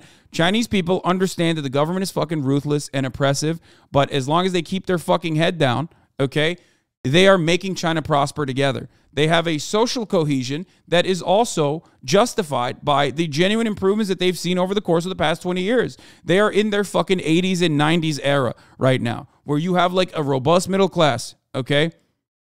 You have a robust middle class. You have growth in every fucking sector. Sure, there are holdups, okay? Sure, there are hangups with respect to, the real estate market in China and shit like that. But ultimately, people see all of that. People recognize all of that. People experience it. And that causes them to go, yeah, this is really fucked up. It is fucked up. Okay? But that's the reason why American media always gets whipped up into a fucking frenzy to say, look how bad China is. This is truly going to fucking be game changer. And it's never the game changer that they think it is. It fizzles out after 2 fucking days.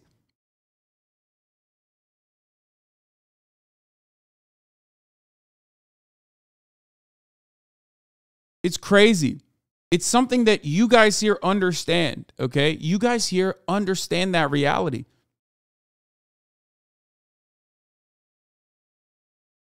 Yeah, they got fucking sticks out, okay? They got sticks out. But guess what? They got a lot of carrot too, okay? They got a fuckload of carrot.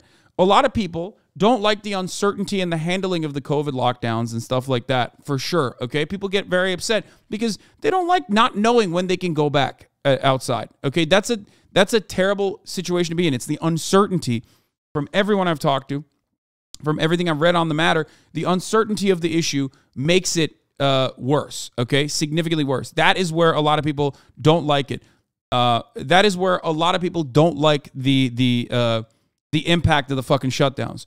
But also simultaneously, they look to the rest of the world, okay? They look to the fucking rest of the world and they see millions of dead people from COVID and they think, yeah, we kind of did a good job overall.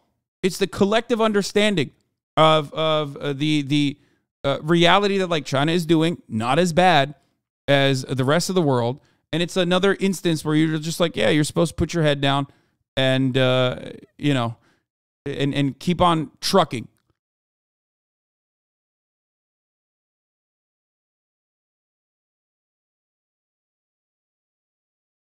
I agree with people. Listen to CCP. They said 2023, they will assess the issues of the Shanghai lockdown. Yeah, that was a big one. The Shanghai lockdown was a big one, okay?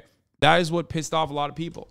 The uncertainty of it all was what was very frustrating, okay? There's still motherfuckers who say, we don't know how many died in China. Oh, my Lord. Dude, gorillions, okay? 1 billion people died in China. China is now run by 10 people, okay? They all died, actually. Everyone's dead in China.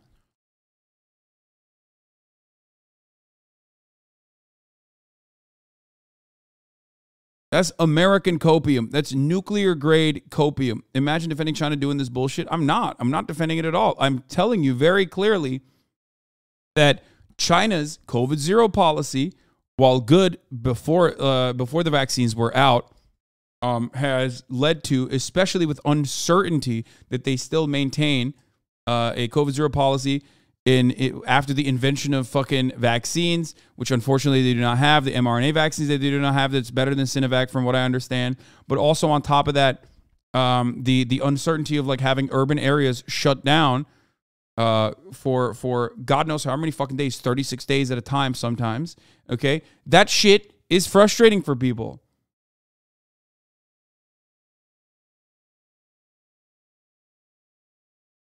No, they do have vaccines. They have Sinovac, but they do not have mRNA vaccines, unfortunately. And they've been trying to get it, But Moderna, for example, has refused, as I showed you, has refused to offer the vaccine IP, and they just want to sell it to China. They don't want China to have the IP.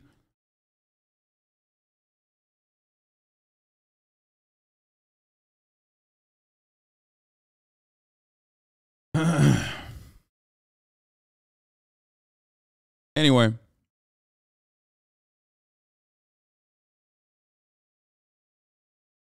That's not okay. Anyway, that's not to say the unfolding events are insignificant. They're clearly a very big deal, but in the moment, we often get overexcited and underestimate the party's ability to handle these things and make them virtually forgotten, at least publicly, within a very short time. That would never go away. Okay? This shit would never go away if it wasn't all the other things that the Chinese government does that instills a sense of confidence in the government having your back. You might disagree with the Chinese people on this, but there's a collective understanding that, like, you know, there's a sense of national pride and a collective understanding that the government is doing all right by them, even when they're being fucking insanely oppressive in other instances. So there's this interest not to push in certain areas, knowing full well that the government will fucking clamp down on it, while simultaneously they recognize that overall there is a sense of Chinese prosperity. Okay?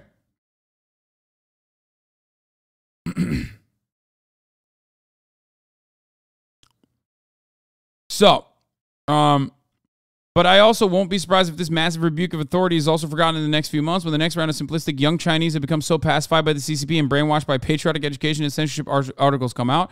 Maybe this will have an effect on zero COVID policy, which would be big.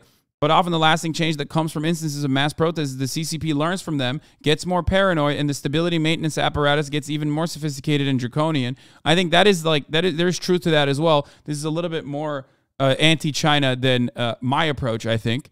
But there is truth to that. They do get more sophisticated, for sure, in tracking dissidents and shit like that. But also, simultaneously, you can't track every person. There is not enough tools in the tool belt to fucking control billions of people, okay? So you got to do something that China has done very well, which is offer them things that make them feel like they're doing all right. More deja vu from past events, insisted that this time is fundamentally different, but this hurts people's kids. This is public transport everywhere. This is public transport everyone uses. This is air everyone breathes. This is calling for free speech. This is a deadly outbreak that affects everyone. Maybe this time is fundamentally different. To reiterate, what's happening is a big fucking deal. Never say never when it comes to mass movements in Chinese politics, but I long ago learned to temper expectations when the initial feeling is, wow, what an unprecedented rebuke of authority. Can't help but remember most vividly in 2013's Southern Weekend movement, when it seemed like the cat was out of the bag, a free speech movement that has started back could never be stuffed back. Instead, we got Document 9, an incredible wave of repression, basically the end of an era. Okay? When it's quiet in China, there's hankering that the CCP has co-opted the people with economic growth, propaganda, nationalism, and censorship. Okay, he's saying the same things I'm saying, but in a negative way. Look.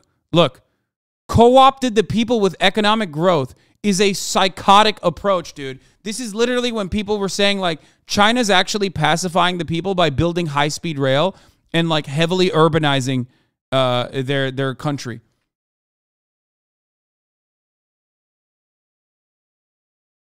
Then when people do speak out en masse, it flips and many people get giddy at the idea that China is ripe for revolution. Both ideas are overwrought. No, it doesn't matter. I'm saying, like, this is something that you see in Western reporting on China.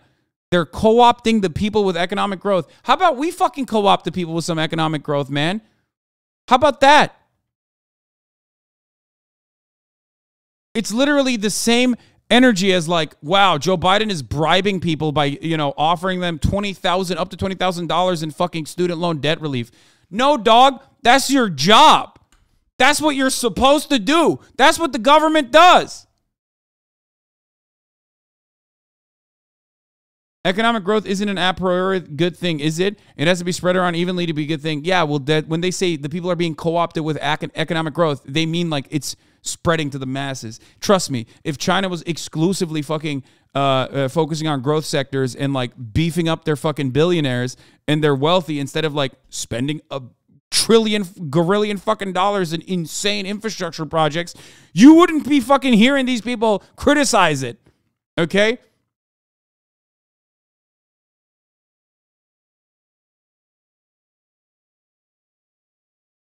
Oh, wait, isn't that what the U.S. does, though? No, the U.S. does the other thing.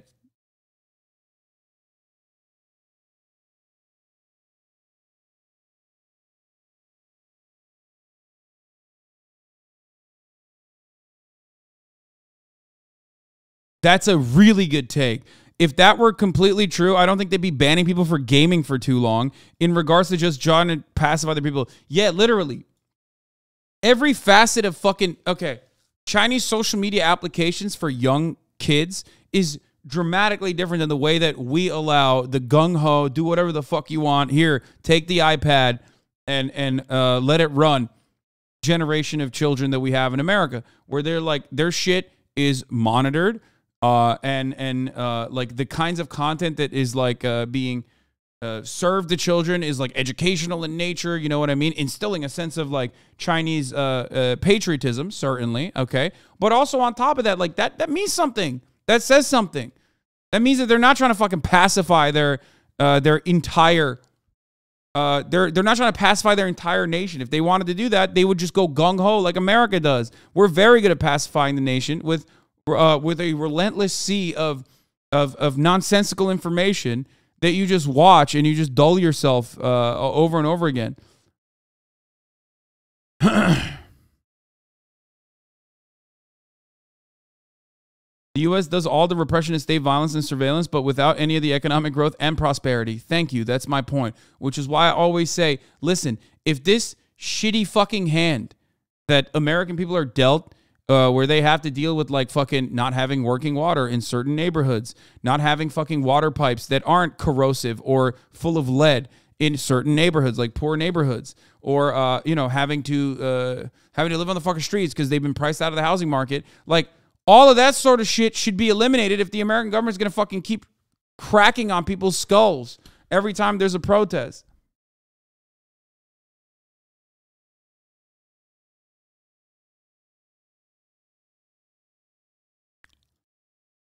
Sure, but who's to say that people think the same? America loves to say we're highly patriotic, but most of us despise how the government is ran. How you can speak so heavily on how the Chinese people think? How do you know the generation population think that they're prosperous? Not hating, just a genuine question.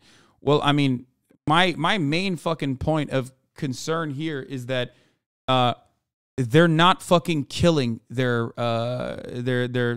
state government enforcers. You know? You're just curious, and I will answer your question.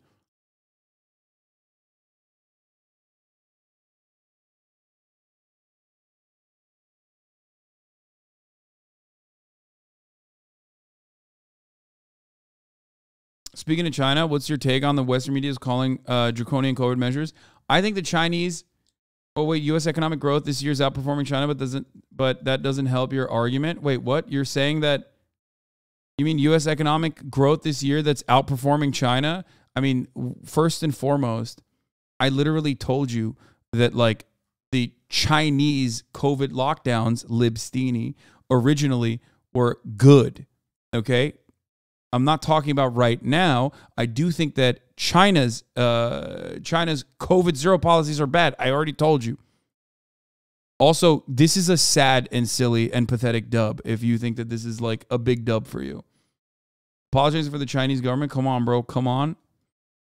Oh, my God. Oh, my God. Oh, my God.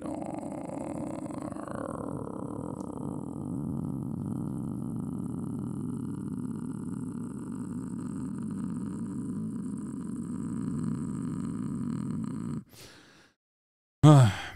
Anyway. Why are you pro-COVID? This is your worst take? I know. I'm pro-COVID. I want everyone in China to get COVID. No, man.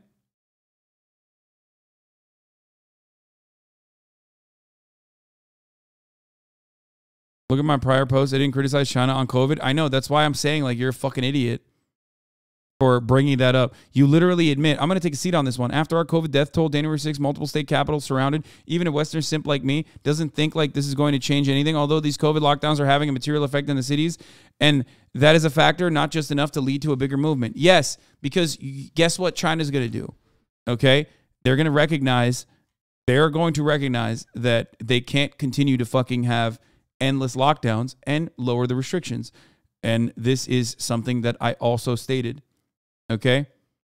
2023 is when they will most likely ease the lockdown restrictions in China. So the officials who fuck up lockdowns are punished by the CCP. That's absolutely not true. Both the secretaries who oversaw and managed the lockdown in Shanghai and Beijing, which were absolutely terrible, were promoted to the Politburo a few weeks ago. People are really mad about that. No, that's not what I'm talking about. I'm talking about like the specific instance in Xinjiang where there was a fire that happened. They do actually punish people that that will mishandle certain things, which never gets any coverage whatsoever.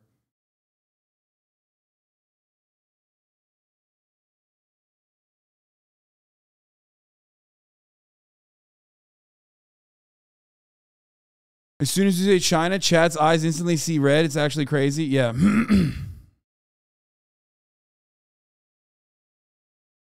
China eases COVID in some areas after protests. What is this?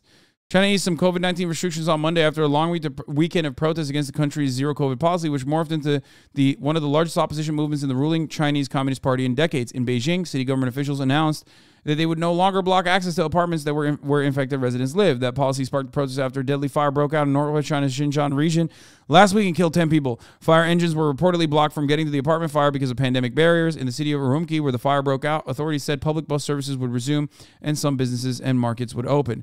In the port city of Guangzhou, officials said they would no longer require citizens to undergo mass testing, which they claimed was because of a lack of resources. China's zero COVID strategy has kept infections from spiraling out of control, but has led to a wave of resentment against restrictions, which can keep some residents in lockdown for months at a time. Literally everything I just said, which is, yeah, Chinese officials punished over COVID-19 outbreak that led to the Xi'an lockdown. Officials in the northwestern Chinese city of Xi'an are facing punishment after a COVID-19 outbreak that led to the lockdowns of 13 million residents, authorities said on Friday. All domestic flights out of Xi'an are am I saying that right? Most trains originating from the city scheduled for Friday were canceled. But yeah, the protests, which spread to at least 8 cities, were the first to directly challenge the rule of the President Xi Jinping in decades.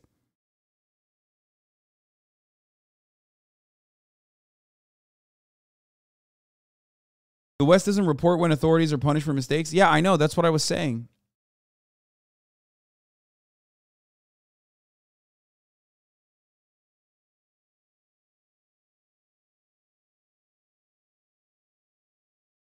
Xi'an.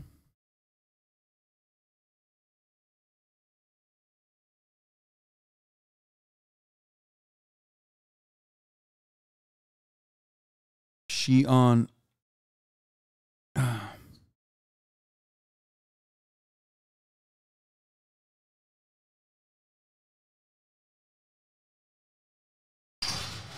Anyway, I'm not an expert on this matter at all, for the record. Like, I'm not the subject matter expert on all things China. Okay? But I see every single I see every single outlet on the Western front in Western media unironically cover the Chinese state's actions in unison.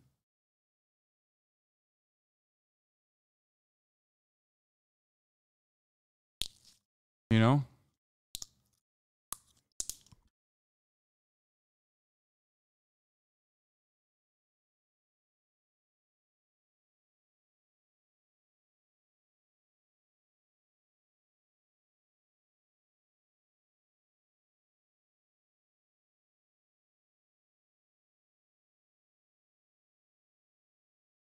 The healthcare system in China is also highly underdeveloped, even when compared to other East Asian countries, and that's just a function of lack of funding. They have a pretty low doctor population ratio and hospital and ICU population ratio. This is one of the areas where they failed in infrastructure. Plus, they also have a huge anti-vax population and the elderly population for some reason. Oh, this is true. Yes, Schadenfreude, which is Indian and also hates China, unrelated, but is you know, our Indian correspondent in the chat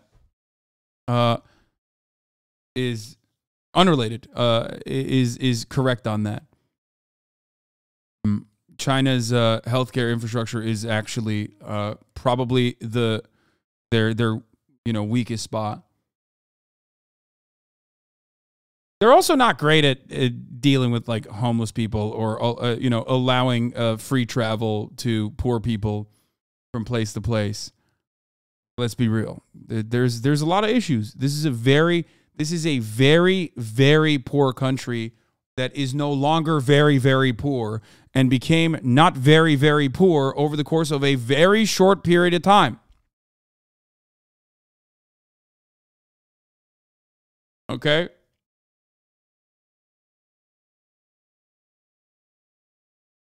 You want Chinese people to have democracy, or that's not socialism? What? Bro, my man, I don't think we have democracy. I'm just going to keep it real with you, okay? The notion of like Western liberal capitalism, Western liberal capitalist democracy is just a theoretical one, okay? I think the quicker you recognize that, the easier things will get for you.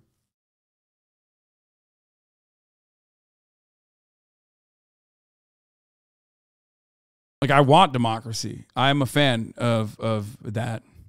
I like that.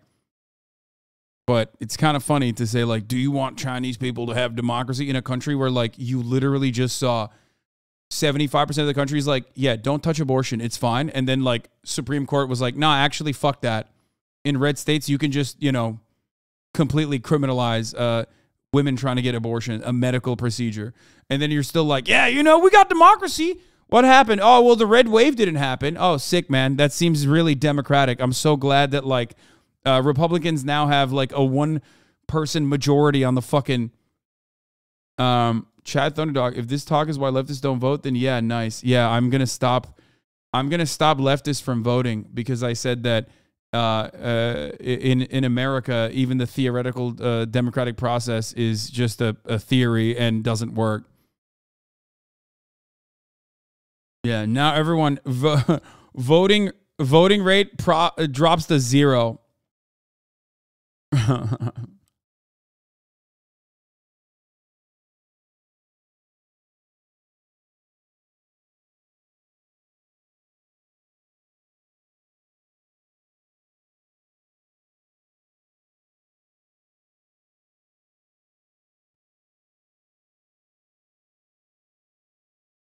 Anyone.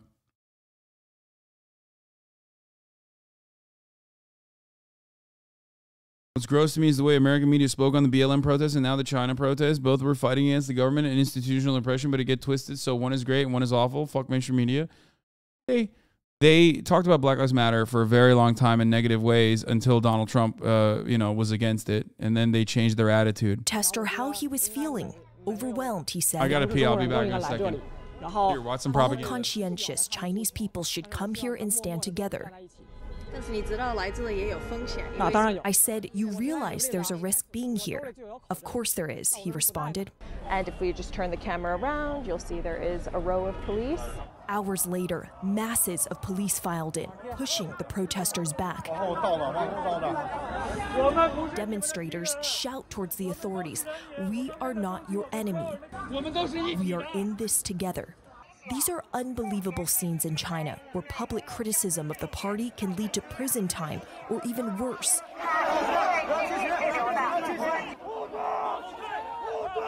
In Shanghai, police arrested roughed-up protesters, violently dragging them into cars. No protests of this scale demanding political reforms have been seen since the Tiananmen pro-democracy protests in 1989 that led to a massacre of unarmed protesters. These demonstrators know what they're risking, but they're determined to make their voices heard.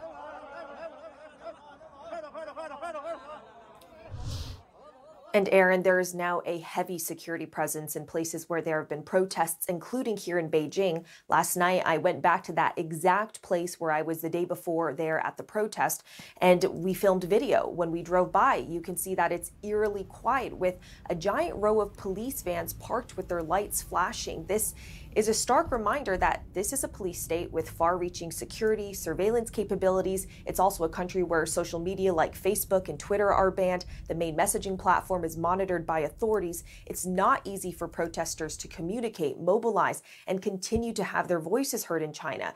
But while the authorities, they can snuff out evidence within China of what's happened here, that anger, well, it's not going away.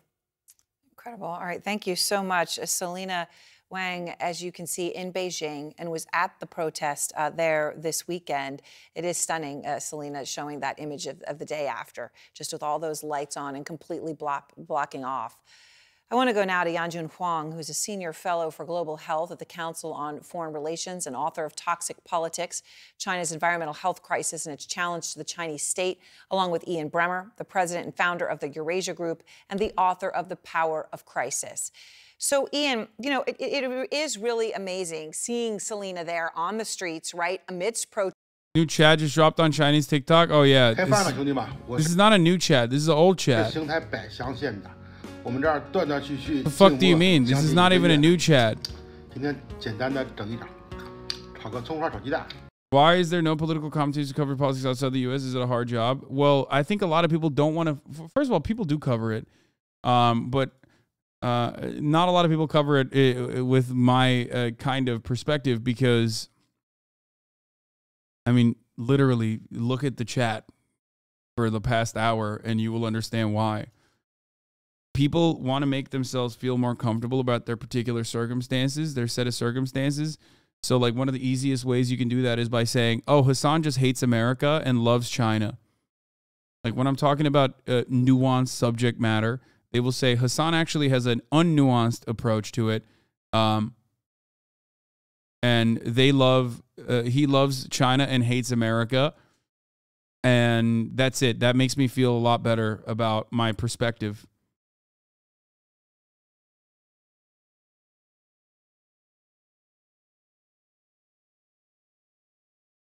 Probably Chinese monopolist Irish journalist tells the American people that China having police cars on the street during a protest, a police state. Meanwhile, America, which brutalized black people in every Midwestern city, isn't. No, I think America is a police state, and China is as well. They just got different fucking, you know, they got different seasonings.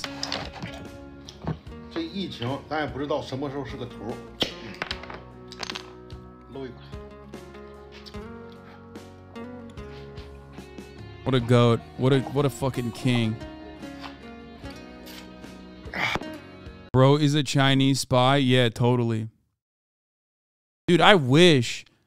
I do want to go to China so fucking bad, but I'm a little worried about some of my coverage over Xinjiang and the treatment of Uyghurs in Xinjiang is the reason why I'm a little worried about what could happen. I do want to go so fucking bad though. I want to go, oh God.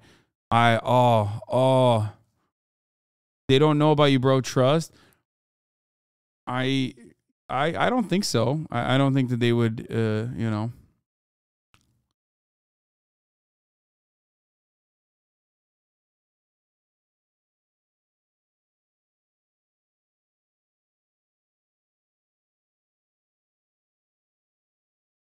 Don't do it. Wait, what do you mean? What do you mean don't do it? I fucking absolutely, dude. First of all, I want to go get on the high-speed rail. I will do state propaganda, okay? I will literally do state propaganda for China, straight up. If it means I can get to ride the high-speed rail, go to all these like fucking tier 1 cities and shit, see what the other side of the world lives like, I am down, okay? I'm literally down, dude. I will fucking say whatever you need me to say. They do know you. You have a TikTok, so it's GG.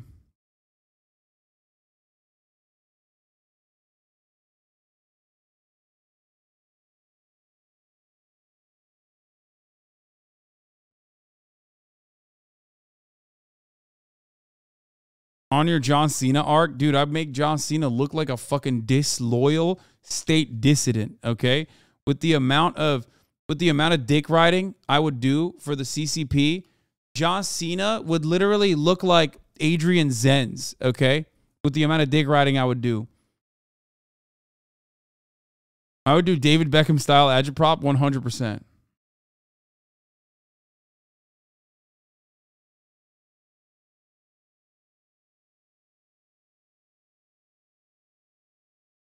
Let's be real, you're not John Cena. The U.S. State Department isn't doing shit if you get into trouble. No, I'm an American citizen. I think that would be... being an American citizen is pretty fire in with respect to things like that, especially if you're not literally a fucking agent. Like, if you're an agent and you get caught, then, you know, it's going to be a little bit harder for America to, like, pull you out. But if you're just, like, a regular fucking tourist and the Chinese government arrests you, holy shit, no shot. That would be an international crisis. No shot. We're not talking about North Korea, brother. We're talking about China. What do you mean? America's, like, most important trade partner. Like,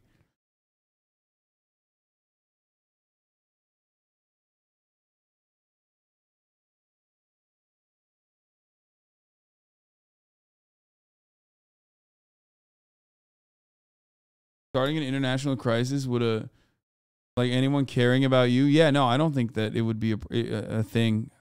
But, you know, I just don't want to risk it still.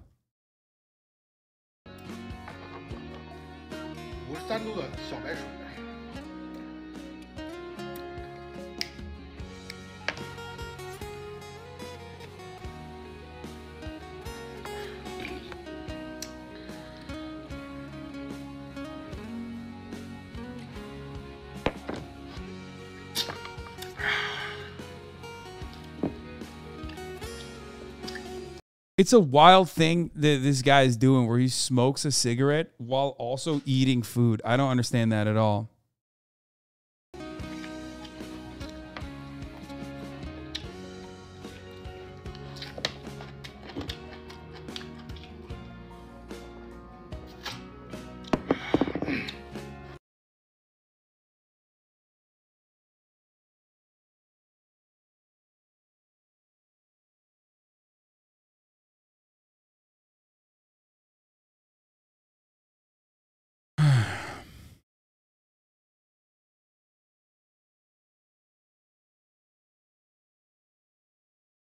Oh no, he's becoming American. He's basically racist. Wait, what?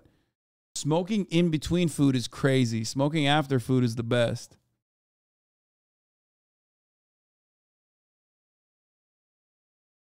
Okay.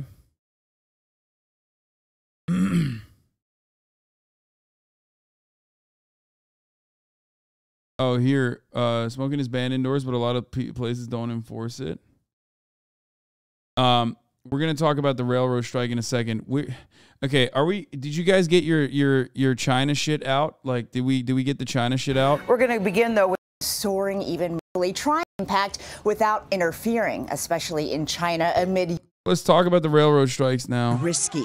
Rubin has the right to peacefully criticize. I heard this is the second part of it. Criticized in a statement. It also said that everyone has the right to peacefully protest, but stop short of offering. Wait, what the fuck? This is also about China. Where are the railroad protests, man? Did you ever talk about what happened last night? Yeah. There's a railroad strike, but have you talked about Balenciaga? Yeah, motherfuckers, you're not getting your Balenciaga order shipped in if the railroad strike happens. Okay? What was I gonna say? Okay, so as always, as I've said time and time again, you know, the railroad workers wanted sick days, sick leave. Okay, that was one of the you know, reasonable things that they asked for. What is this? Very quickly. Okay, stop, man. Stop. We're done. We're done with China. Okay, we're done with China.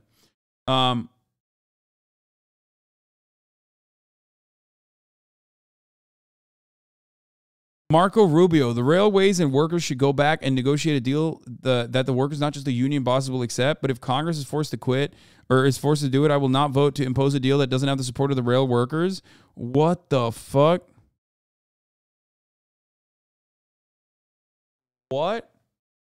Why is Marco Rubio outflanking America's very own supposedly fucking pro-labor president, Joe Brandon?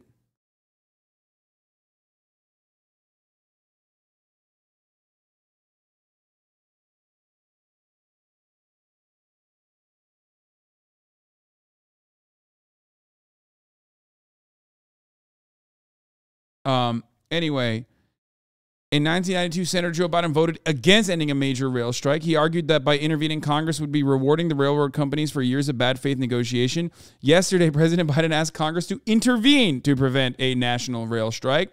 Mr. Pro-Labor, not as much when he's the president. As a senator, Biden criticized intervention from Congress and the White House, saying it assured that the rail companies that the odds were stacked in their favor and confirmed the fears of rail workers. Senator Biden also criticized the Presidential Emergency Board, whose job is to mediate a deal between the rail unions and carriers by providing contract recommendations.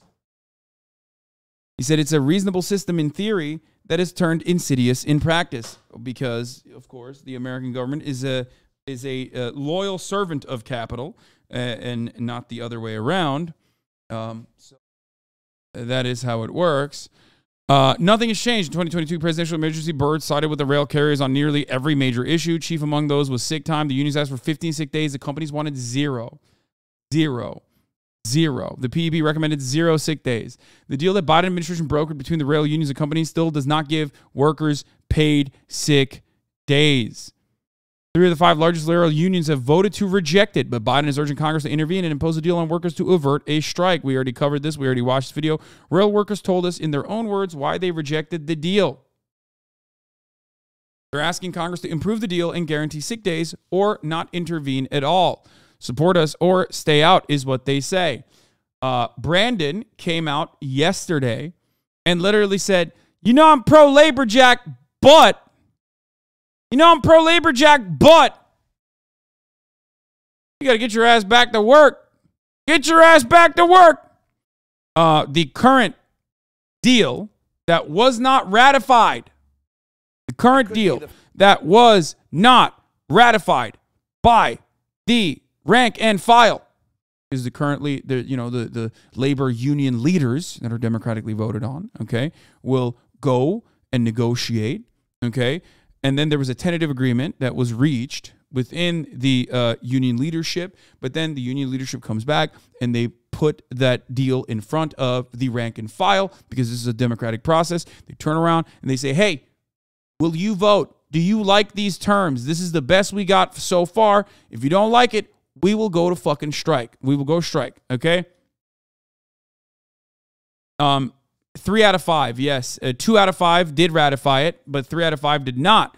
So the majority of the rank and file said, no, we wanted sick leave. They got a 24% increase in their salaries, but that wasn't enough. They actually wanted, instead of a larger salary, they literally wanted sick leave. They wanted sick days. That's what they asked for. That is perfectly fucking valid. They wanted sick days and they wanted more workers and more... They wanted a bigger, they wanted more people to be hired so that they could like take the sick days.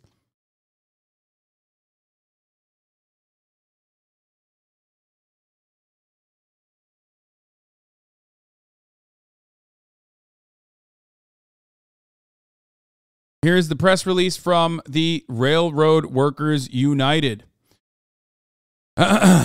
Unfortunately, the most labor-friendly president has opted to side with big business and call for a thwarting of railroad workers' right to strike. On Monday, President Joe Biden, also known as Let's Go Brandon, called upon Congress to adopt legislation that would mandate a contract and end the threat of any legally sanctioned rail strike from happening. This, although railroads workers have voiced a deep desire to strike in recent months. Rail unions representing more than 55% of railroad workers have voted down their respective tentative contracts with the rail carriers in recent weeks.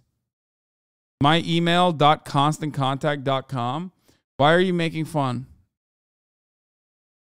of their fucking 2002 ass website. I'm sorry that they didn't hire all the fucking Twitter web designers. Okay, shut the fuck up, you fucking bitches.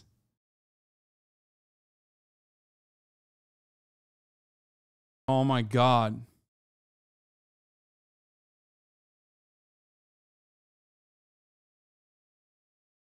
Looks like Marxist.org from 1993. Yeah, it does. It does look like that.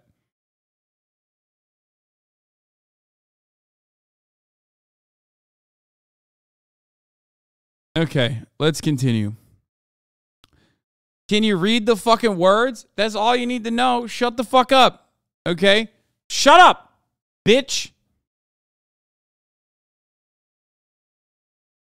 According to RWU General Secretary Jason Doring, despite making record profits year after year, pumping up their stock prices to unheard levels, downsizing the workforce by furloughing 30% of the employees and becoming some of the most profitable corporations on Wall Street, the Class 1 carriers somehow cannot afford to provide sick time for their hardworking and dedicated employees.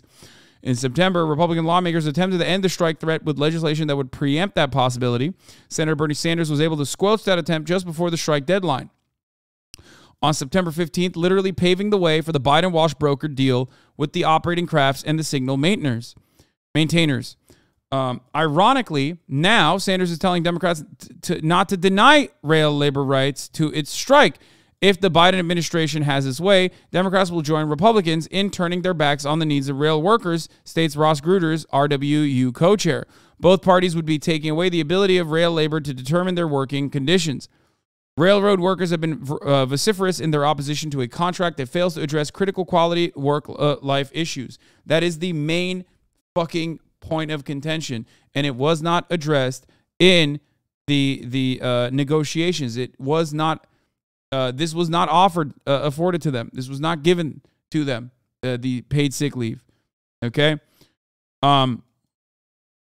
Anyway, all levels of seniority stated their opposition to the Presidential Emergency Board recommendations and their desire to strike in opposition to any contract based upon those recommendations. The tentative agreements that the majority of union members had voted down are now being touted by President Biden. Despite that, none of them contain any sick time whatsoever, according to RWU co-chair conductor Gabe Christensen. The most labor-friendly president in history has proven that he and the Democratic Party are not the friends of labor. Why doesn't Bernie support this? No, he does. Bernie Sanders wants the tentative agreement to have, here, I'll show you right now. This was written before Bernie came out with another additional statement. Where the fuck is it? Oh, here it is. Bernie on ratifying the rail agreement. If your question is, will I demand a vote to make sure that the workers in the rail industry have what tens of millions of Americans have, guaranteed paid sick leave? The answer is yes. Will that be successful? I don't know. But yes, Bernie Sanders is saying that he wants to vote and add something that Joe Biden does not want, by the way. Joe Biden wants the current contract to go through, okay? He literally said, I do not want Democrats to try to improve this contract, okay? He straight up said that yesterday.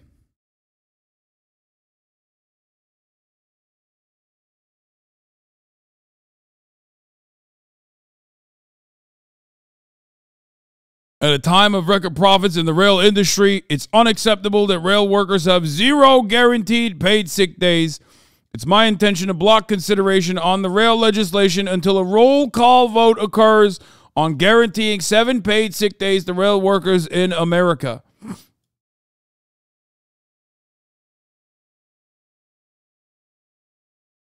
It's a human right. Now, they're asking for 15. Bernie is saying 7. Don't know if people will appreciate that, but regardless, dude, can you imagine fucking 7 paid days for sick leave? 7 paid sick leave days. Like bananas to me that like America is oh my God.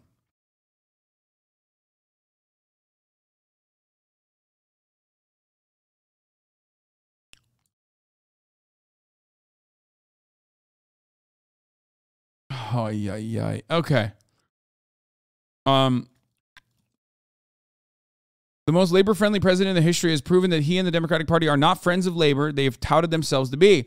These wolves in sheep's clothing have been for decades been in bed with corporate America and have allowed them to continue chipping away at American middle class and organized labor. Except for a handful of progressives, notably Bernie Sanders, who have shown their willingness to fight for us, the entire political machine must be changed. Fucking goat. This is why Bernie is the goat, okay? This is why I glaze him all day. I don't give a fuck.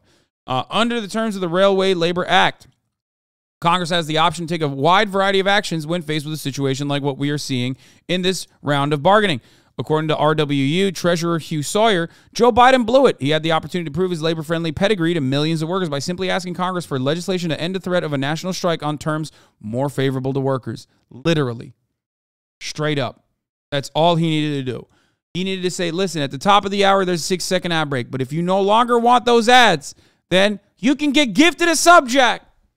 He could have just said that. He could have just come out and said, hey, why? You could just subscribe for $5. But if you don't have $5, Jack, you can subscribe for free with a Twitch Prime. By connecting your Amazon Prime account to your Twitch account, you get 1 free Prime subscription a month. You don't deserve any sick days, you sick freak. Bitch, I don't get them, okay? I have unlimited sick days, technically, if I want to. But, you know. Turbo Killer, thank you for the 5 gifted subs. Womick7, thank you for the 5 gifted subs, allowing 10 people to no longer see the ads at the top of the hour. Here's the 1-minute ad break now.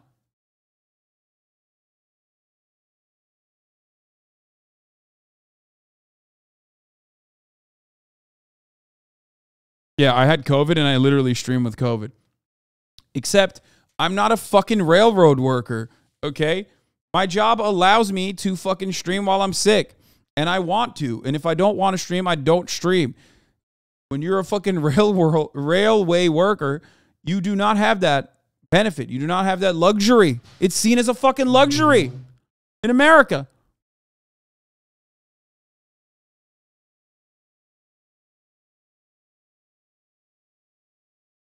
The Democrats, dude, they rip him hard, dude. Sadly, he could not bring himself to advocate for a lousy handful of sick days. The Democrats and Republicans are both pawns of big business and the corporations. Okay?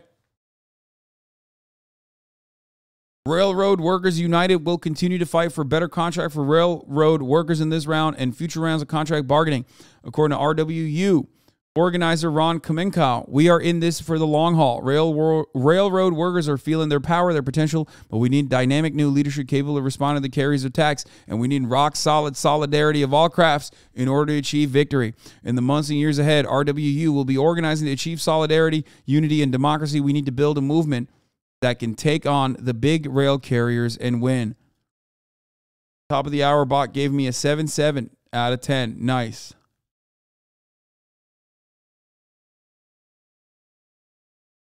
Brandon lied to the American people about being pro-labor union, okay? But you know what the worst thing he fucking lied about?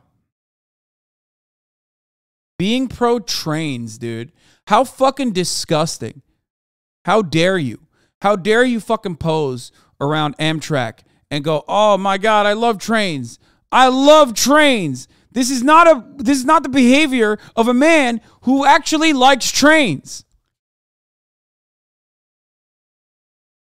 Fucked up.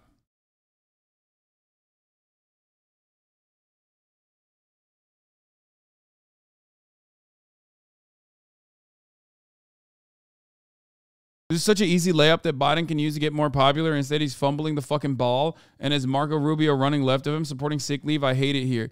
I don't know. I don't know what this would be other than like, yeah, everything I've said a million times over, which is that these guys 1,000,000% care more about the fucking corporate benefactors. Amtrak isn't a part of these negotiations. No, I know. But like he has overall said that he loves trains while posing next to Amtrak. I'm not talking about Amtrak though. Yeah, I haven't been this distraught finding that like a train boy is not real since Francis Bourgeois did not come out and support the fucking Mick Lynch led protests happening in RMT in the UK. Okay?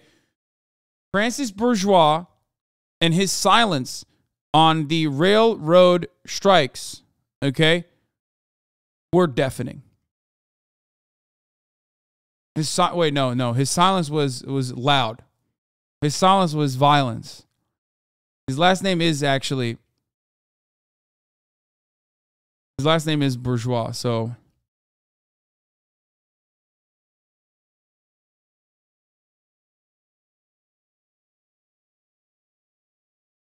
no, I did. Yeah, I used it correctly. Deafening does work. Here, what to expect if the railroad strike hits the U.S.? Years. A freight rail strike looming closer could begin as soon as Friday morning. About 60,000 workers are set to walk off the job if unions and management fail to come to an agreement in the next day and a half. The consequences from this could be, frankly, economically devastating. Gas prices, which have been drastically falling from their summer peak, could once again skyrocket if trains carrying fuel stop moving. Harvested crops could be prevented from reaching food factories, stopping staples from reaching grocery stores.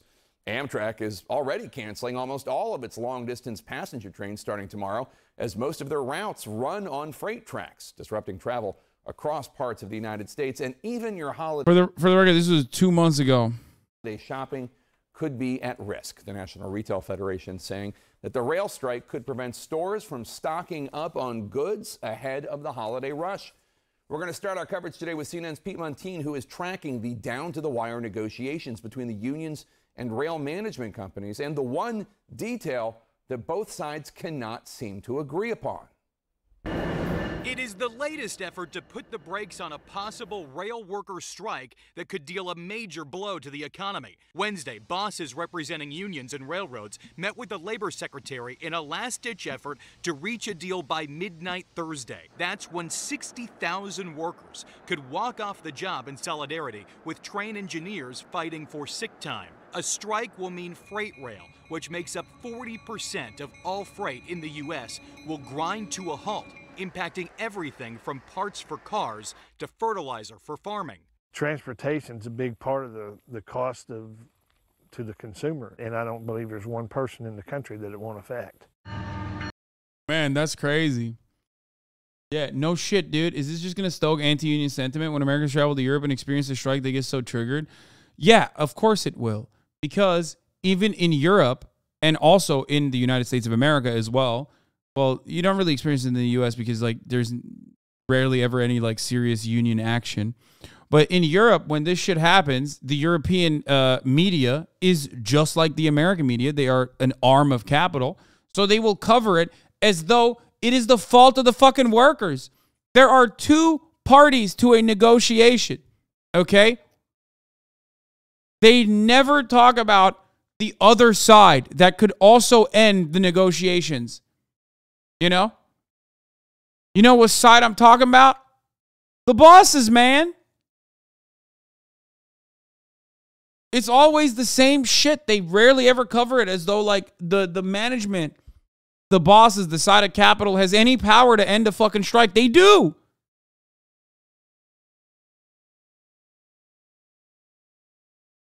Starting Thursday, some railroads will stop accepting shipments of grain, critical to feed livestock and potentially further driving up costs at supermarkets. Rail passengers will be impacted too. Amtrak is canceling all of its long-distance routes outside of the Northeast Corridor. In Chicago, 9 of 11 commuter lines will stop. The union bosses, no. I made the mistake of saying union bosses in front of Alex Press one time, and she fucking ripped me so hard, I will never make that mistake again. Don't say union boss. These people are not bosses. Do not use right-wing reactionary capitalist framing when talking about unions. These people are not union bosses. They're union leaders. They are democratically elected to be in that power, and they represent the democratic interests of the union rank and file. They are elected representatives. Just like the most aggro version of that is whenever fucking, the psychotic reactionary press in the UK will say union barons. I've heard from the country that has literal fucking barons, people in the media saying union barons. Bro, you have barons. Like, you have a monarchy. How are you going to use baron as a negative when talking about a fucking union? That's crazy. Why do you still have the multiverses add up? Wait, what the fuck? I do? God damn it. This entire time I've had the multiverses add up? Motherfuckers didn't tell me shit.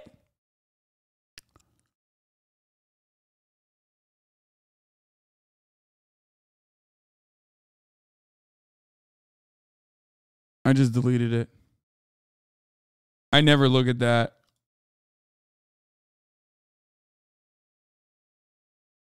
Yeah, because we're all sub. We don't see it. No, it's underneath my stream in the panels. Stop when a strike begins. I've been commuting from the suburbs to Chicago now for over 30 years. I can never remember this happening. Could take 2 hours if I'm driving. On train, it's 40 minutes. With midterm elections on the horizon, the pressure is on the Biden administration to reach a resolution. The president himself has called unions and employers, pushing them to resolve their differences. If a freight rail shutdown does happen, trucking companies say they cannot pick up the slack. It starts with a very small impact, but it grows geometrically. The impacts here far and wide, Jake. One more impact that water treatment facilities are warning they might not be able to get chlorine, critical to cleaning water. It is often sent by rail. The interesting byproduct here, Jake, there could be boil water advisories nationwide if there is a freight rail shutdown. That's true. Jake. All right, Pete Montine, thanks so much. This literally, someone said, will this affect the production of the new Mario movie? Brother, this will affect everything, okay? It won't happen, but if it did, it would be major, okay? It would be massive. What is this? No one should have to choose between their job and their health or the health of their children. But, Stephen A. Skip, I'm pro-labor president. Bayless nods. You know I'm reluctant to override the ratification vote procedures and the views on those who vote. Absolutely. But, God, that's such a fucking ESPN-ass meme, dude. Holy shit, that is such a sports Twitter meme. It's like fucking... Oh, yeah. Even I got that. What is this? I tried telling you yesterday. This is completely off topic, but you still have the multiverses. Megaphonics, stop. It's because you post stuff like this in the chat that I don't look when you say stuff like that, okay?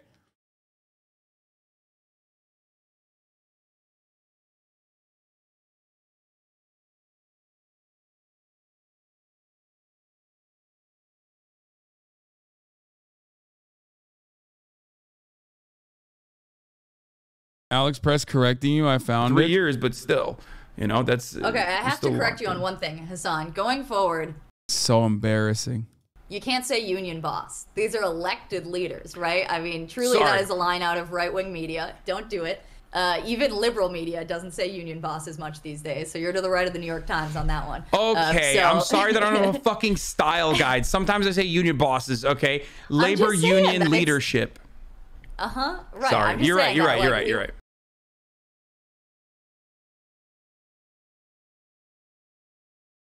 I opened my house to this person. And she fucking owned me, okay? She owned me. CIA behavior. Sorry for bringing up the pain. Yeah. She said I'm to the right of New York Times. Fucking asshole. Also, XQC being there for this conversation is so funny.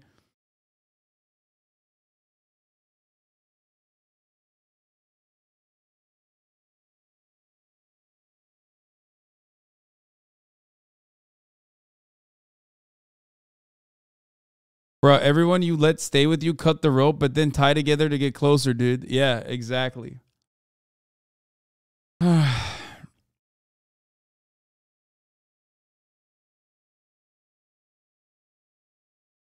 you're the writer of New York Times, will we be having Nick and Kanye on your broadcast? Yeah, never.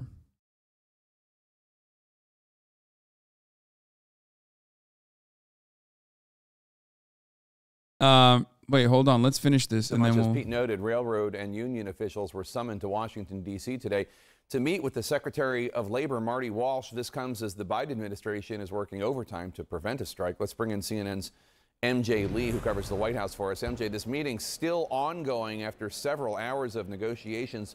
What do we know about where things stand right now?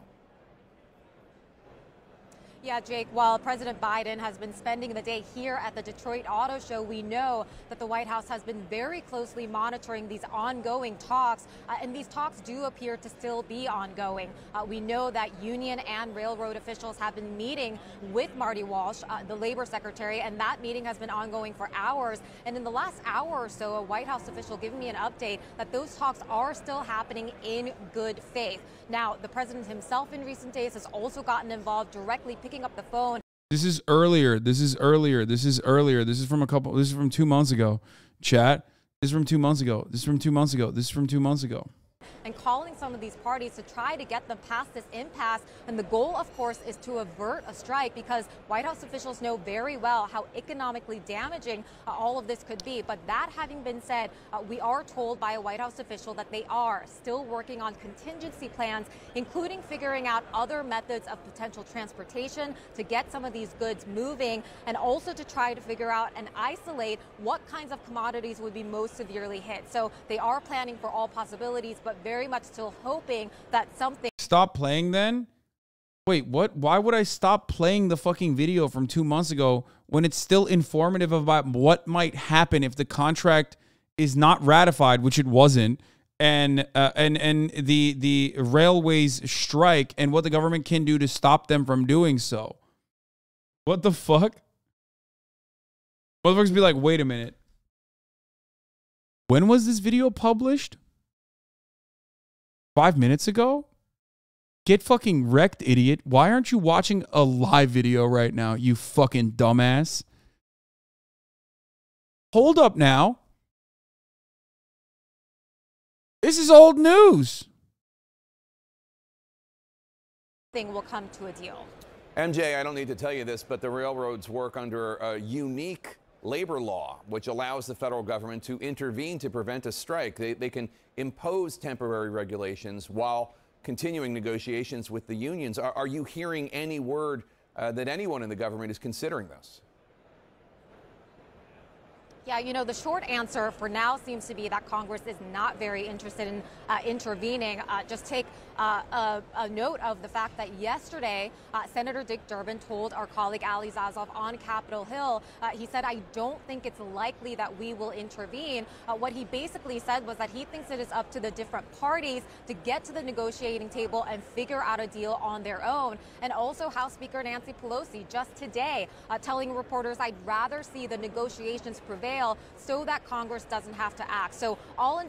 That's good framing. It's crazy the U.S. would have to reorganize its supply chain for 60 days because some railway executives want a larger bonus.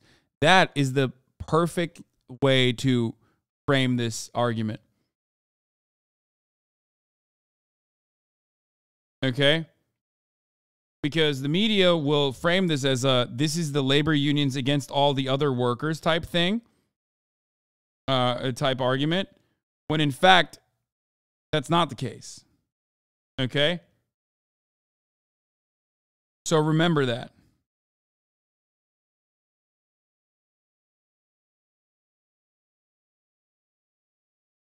Indications right now, at least for the time being, is that there's little appetite on Capitol Hill for them to actually have to intervene. But again, these events are so fluid, these talks are still ongoing, so we don't know exactly. Okay, let's hear what the fucking people in the Senate are saying about this.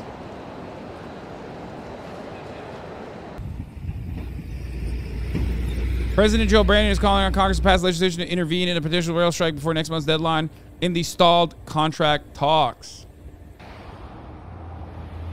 A tentative agreement approved in September provided a pay raise for workers, protected healthcare benefits, and improved their leave policy. But it did not give them paid sick leaves, which is what they were asking for. That was the main thing that they were asking for. Yeah, this video is from 48 minutes ago, dude. This video is old, dog. It's from 48 minutes ago. If Congress does what Biden suggests and imposes terms similar to what was agreed on in September, that will end the union's push to add paid sick time.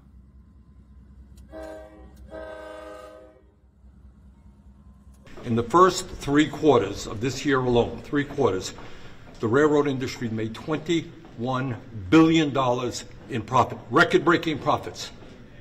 They gave in the last year $25 billion in stock buybacks they're the wealthy shareholders. And yet you have workers all over this country who work for the railroads. People who are working at dangerous jobs in inclement weather have zero paid sick leave. That is outrageous.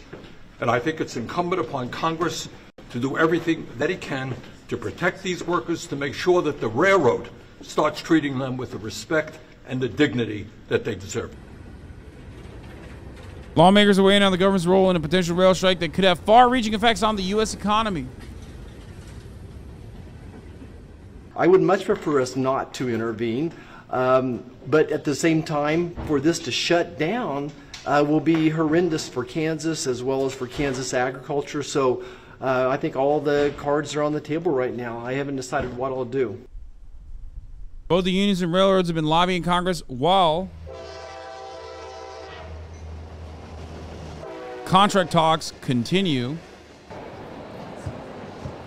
If Congress acts, it will end the talks between the railroads and 4 rail unions that rejected their deals Biden helped broke in September. Issue, whether it's supply chain issues, whether it's the type of material that they transport, it's the security of our nation, our economic security as well as our health security. So yes, I think this is an urgent issue and Congress needs to step up.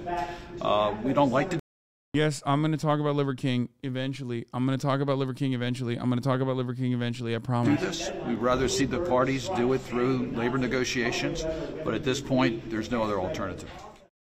Yeah, oh man, you're forcing my fucking hand, dude. Oh man, you're just forcing my hand, brother. We just got to do that, brother. Let's do Democracy Now's coverage on this. Guys, this is from 5 hours ago. I'm so sorry, okay? Also, you know, we're going to have a babe finally on the broadcast, a queen. In labor news, President Biden sided with big business and has urged Congress to intervene to block freight rail workers from going on strike, saying it could devastate the economy. On Monday, Biden asked lawmakers to quickly pass legislation to impose a labor deal that's been opposed by the majority of freight rail workers. In a statement, Biden said, quote, "As a proud pro-labor president, I'm reluctant to override the ratification procedures and the views of those who voted against the agreement. But in this case, where the economic impact of a shutdown would hurt millions of other working people and families, I believe Congress must use its powers to adopt this deal," Biden said. Many union activists criticized Biden's move to block a strike. Ron Kaminko, a locomotive engineer and organizer for Railroad Workers United, spoke to Democracy Now! Last night. So unfortunately, the most labor-friendly president, quote unquote, we've ever had, basically has opted to side with the Class 1 carriers, Class 1 rail carriers, because he had the opportunity, and he's had that opportunity since this whole debacle began, to basically urge, coax, cajole, and otherwise badger and bully the rail carriers into meeting what are very, very modest demands of rank-and-file railroad workers.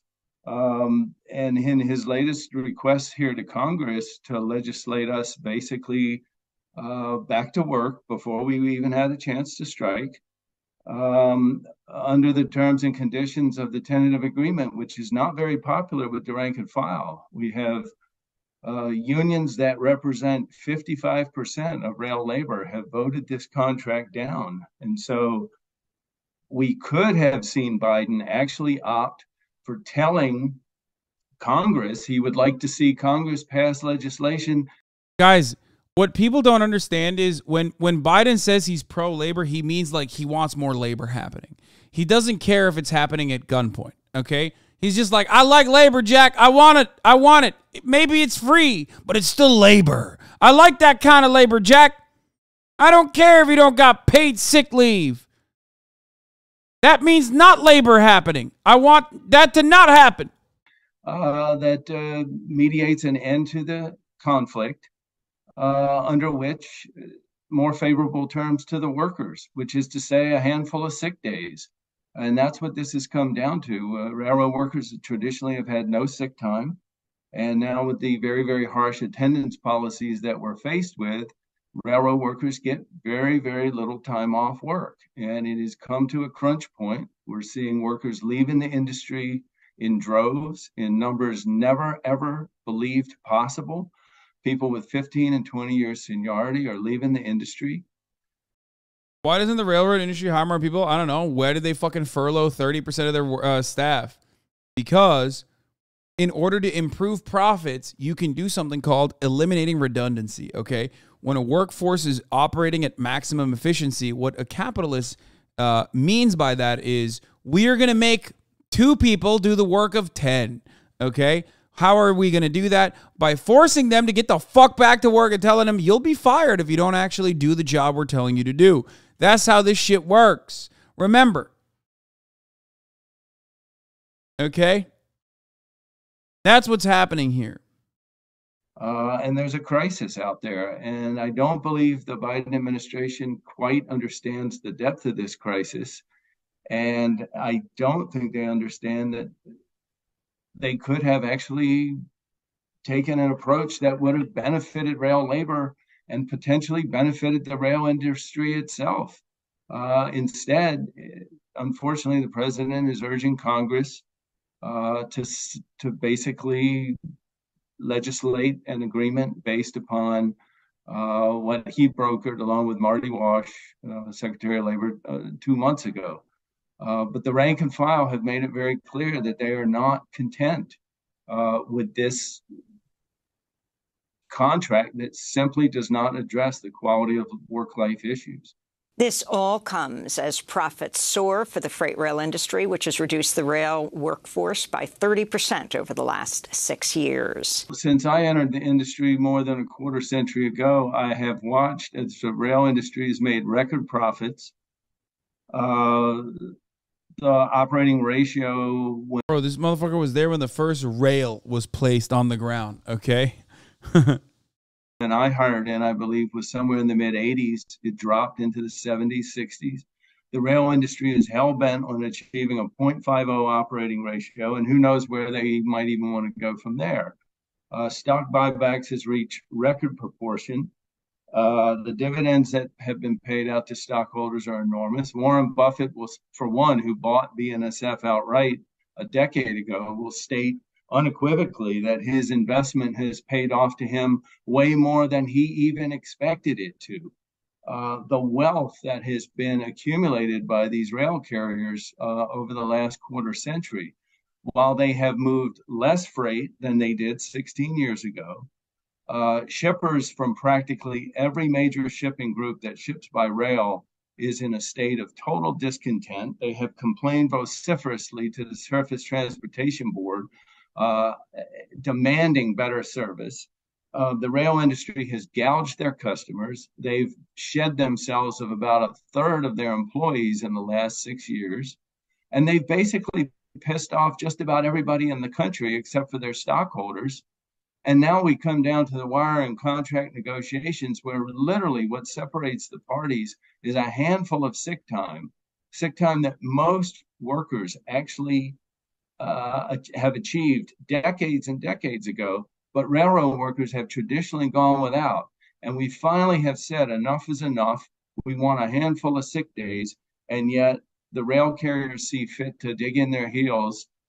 These Fortune 500 companies who have made, like I say, record profits these last 25 years and refuse to give us anything. And unfortunately, the Biden administration is incapable of siding unequivocally with us as the most labor-friendly president ever.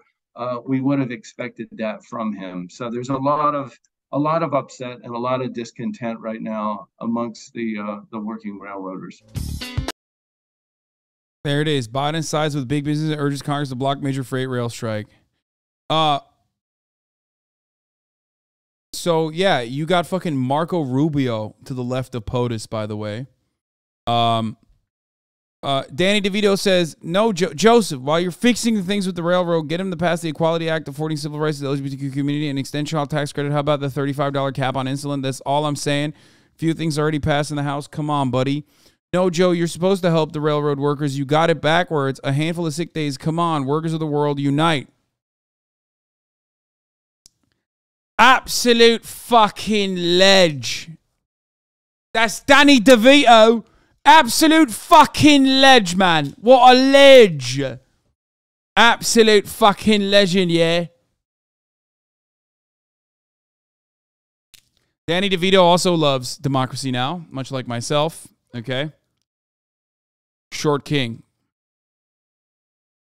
Top lad. As a proud pro-labor president, I'm reluctant to override the ratification procedures and views of those who voted against the agreement. But in this case, where the economic impact of a shutdown would hurt millions, I believe Congress must use its powers to adopt this deal.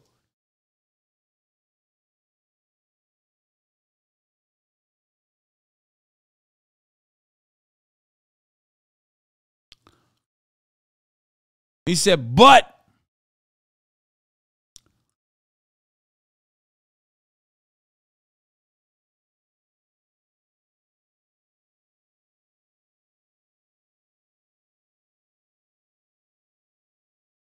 this is funny.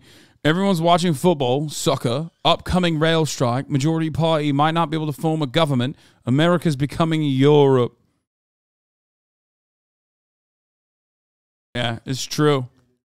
This is funny, but it's true. Especially the last part. The fucking majority party not being able to... The majority party not being able to fucking, you know... form a government is the most European shit you can get.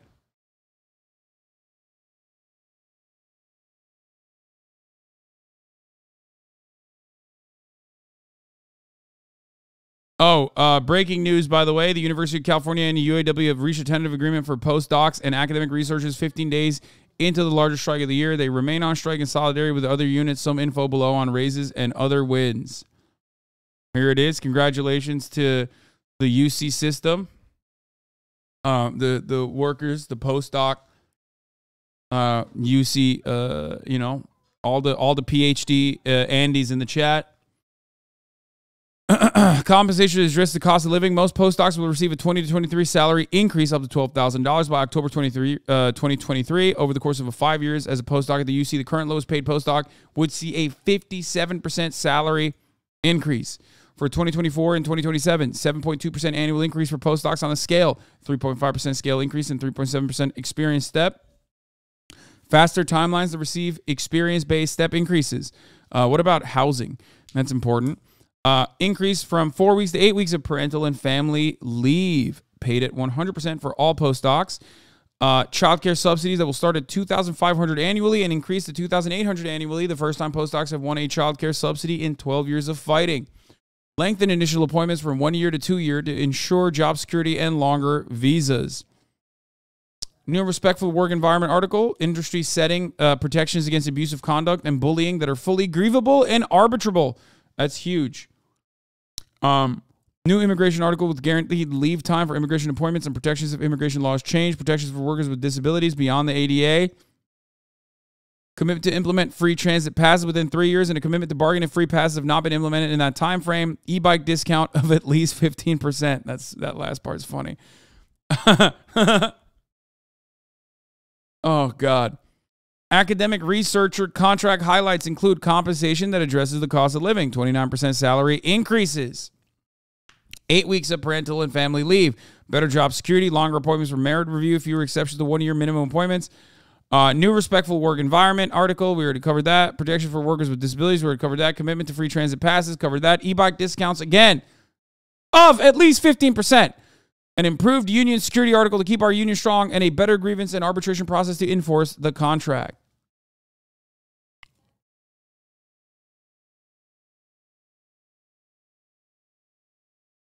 We shall see if this is a good tentative agreement when the rank and file will vote on ratification.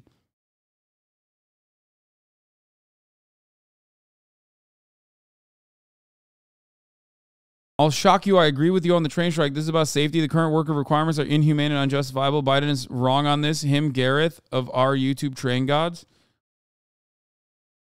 Yeah, they also put a clause in the contract that said, you'll go to jail if you don't call a PhD a doctor.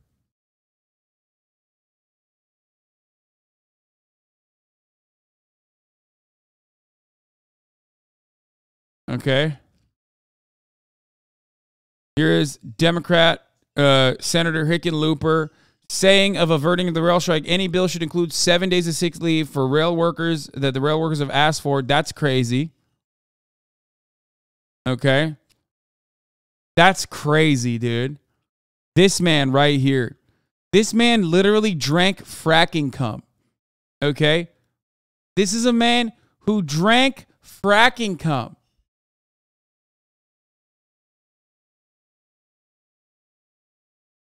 He drank the fracking cum, dude.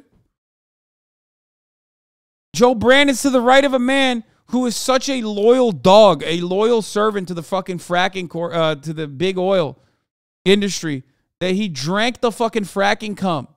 Ad hom attack? Wait, what? I'm not even attacking him. I'm giving him his fucking bona fides here, brother. I'm trying to show you the juxtaposition, the contradiction. Trying to show you that a man who fucking swallowed fracking cum is still more to the fucking left on this railway shit than Joe Brandon is. You don't understand what an ad hominem is.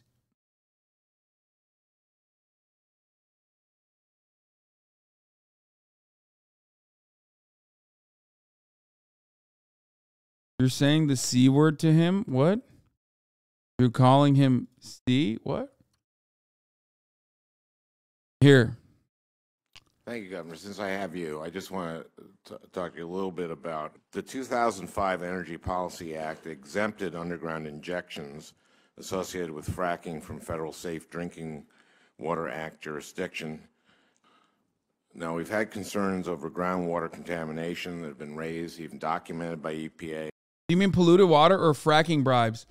No, man. Sediment. In places like Pavilion, Wyoming. One of the real issues when we sat down with the executives from Halliburton, they have a frac fluid that is made out of food additives. You can drink it.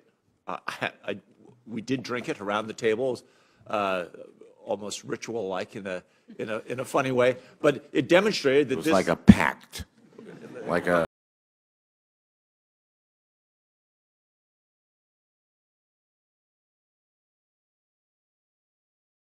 That's the motherfucker. Someone said Nike haircut. Yeah. That motherfucker with the Just Do It swish ass hairline. Okay. That's the guy.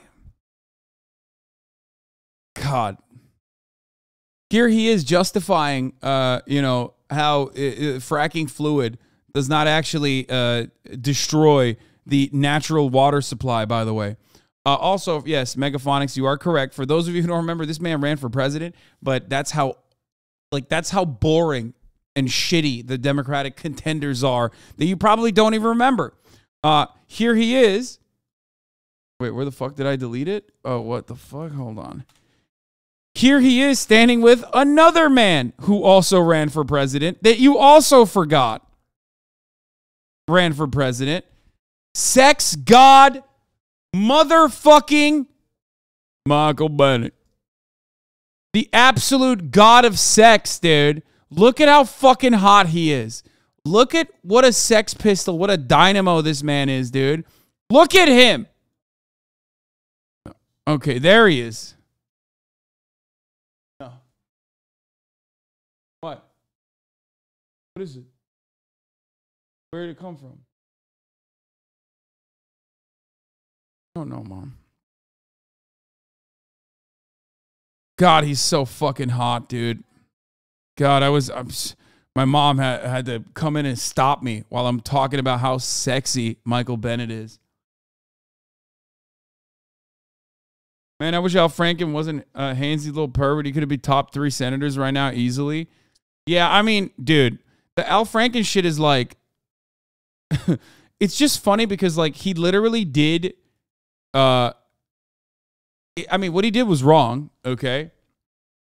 But also, what he did literally was like nothing in comparison to why they were using him to say like, Democrats do this shit too. Like, people 100% forget that at the time, Al Franken was like, quote unquote, canceled. Okay. He was canceled because like Republicans were looking for a fall guy on the right. I mean, on the left to say like, Roy Moore's pedophilia is like nothing, dude. Look, Al Franken grabbed the boobs of a now Fox News commentator as a joke in a fucking photo, who he also apologized for over a Kevlar vest, who he apologized for, who the Fox News commentator literally fucking appreciated the apology for and accepted on 20 years ago.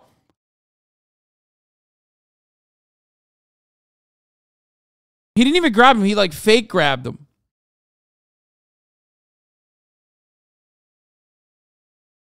Hasan, why do you say things like this? Jesus fucking Christ. Yeah, no, he like did an air grab. He like pantomimed the grabbing of the boobs of the Fox News commentator who was like his co-host, which was he just did the motion in a photo, no grabbing her. Wait, oh shit, I missed it. What was the person saying? She's on Fox now? Yeah, I know.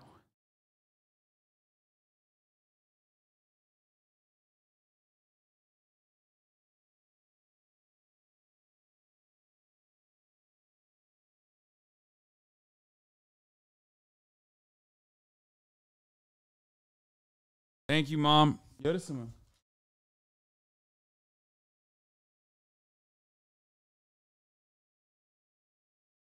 Thank you. Ugh.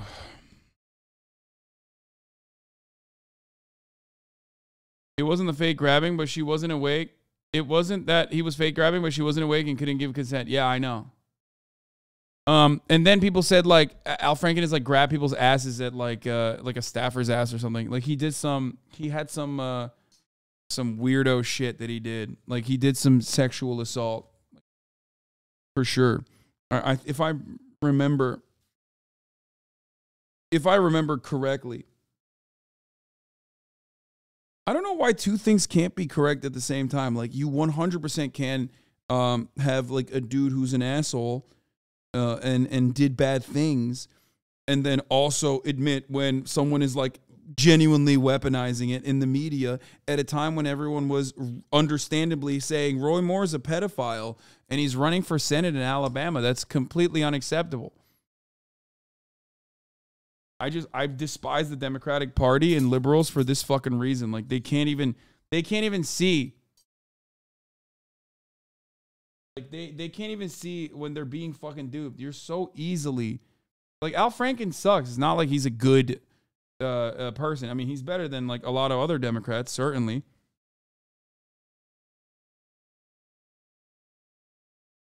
The only person who had to accept the apology accepted it. Conversation over. Well, no, it wasn't over.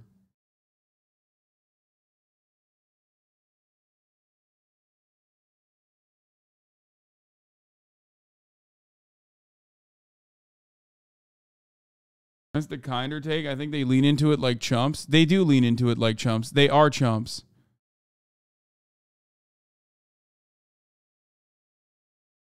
Yeah, this was the photo, by the way. Leanne tweeted this photo online, says she was taken while she was asleep on a flight back from the 2006 USO trip. She says it shows the then comedian Al Franken, who is now a U.S. Senator, groping her. He apologized, and then she was like, yeah, it's okay. I accept your apology.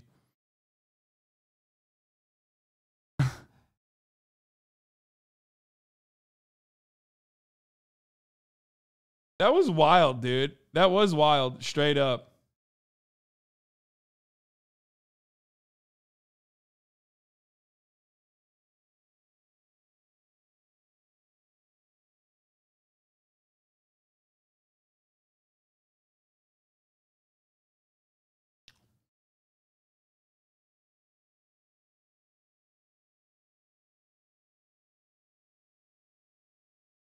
He was a decent senator in comparison to a lot of other senators too. Like he was definitely like on he was definitely on the more progressive side for sure.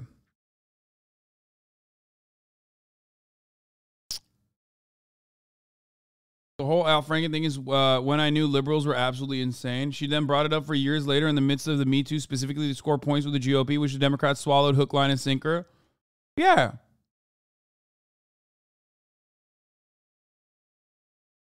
Yeah.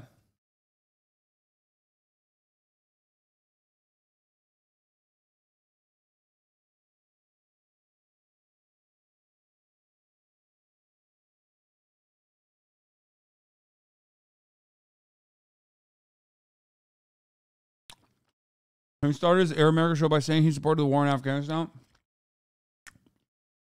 Okay. I don't know if you know this, but there was only one person who voted against that. Bernie Sanders also voted to and functionally supported the fucking war in Afghanistan.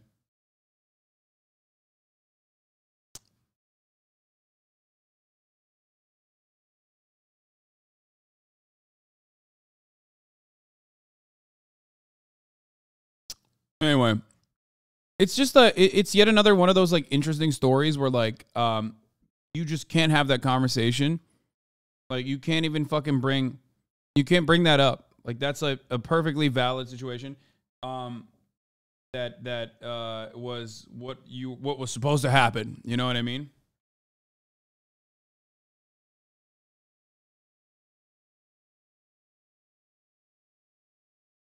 But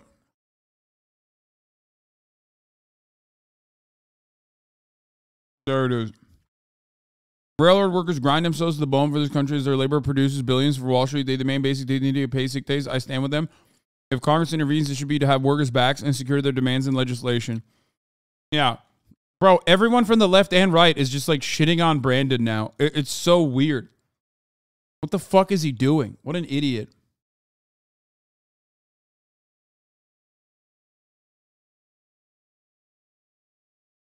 Timestamp of Steven Crowder on Kanye and Tim Pool. He says insane shit. He talks about it for like 20 minutes. Kanye West on Tim Pool. All right. This just happened last night. Yeah. This is making the rounds everywhere. Full disclosure, obviously Tim Pool's been on the show many times. I consider myself friendly with Tim Pool. I actually think that Tim Pool is, I think he's being attacked from both sides. I actually think he did a pretty fair job. But look, this is what happened. Kanye West, yay, for people who are not familiar. Sure, it was P. Diddy. Is he still Diddy? Or is he was Puff Daddy, then he was Puffy, then he was P. Diddy? Is he just Diddy? They changed too many times. Okay. Sean Combs is how I... Sean Combs. Yeah. Puffy. Right. All right. Me and his accountant call him that. Right. Either way, someone's getting shot in a nightclub. Yes. So Kanye West appeared alongside Tim Pool with his, I guess, people who are working on his campaign or advisors, right? This was the dinner that had taken place at Mar-a-Lago. I don't really know if it was a dinner so much as a brief snack. And there are a lot of questions surrounding it. We didn't talk about it yesterday because we didn't have the answers. I was hoping we would get some answers here on Tim Pool's show. Yeah. Instead, Kanye West abruptly walked off the show when the discussion veered into his views on Jewish people and whether or not it was anti-Semitic. Here's a clip for those who missed it. They tried to lock me up. That's what it, because every time I'm just holding stride, and it's like, I thought I was more Malcolm X, but I find out I'm more MLK, because as I'm getting hosed down every day by the press and financially, I'm just standing there. And when I found out that they tried to put me in jail, it was like a dog was biting my arm, and I almost shed a tear, almost. But I still walked in stride through it. Yeah. I think they've been extremely unfair to you. I think. Who was they, though? We can't say who they is, corporate can we? press. I'm not using the. I don't use the word as the.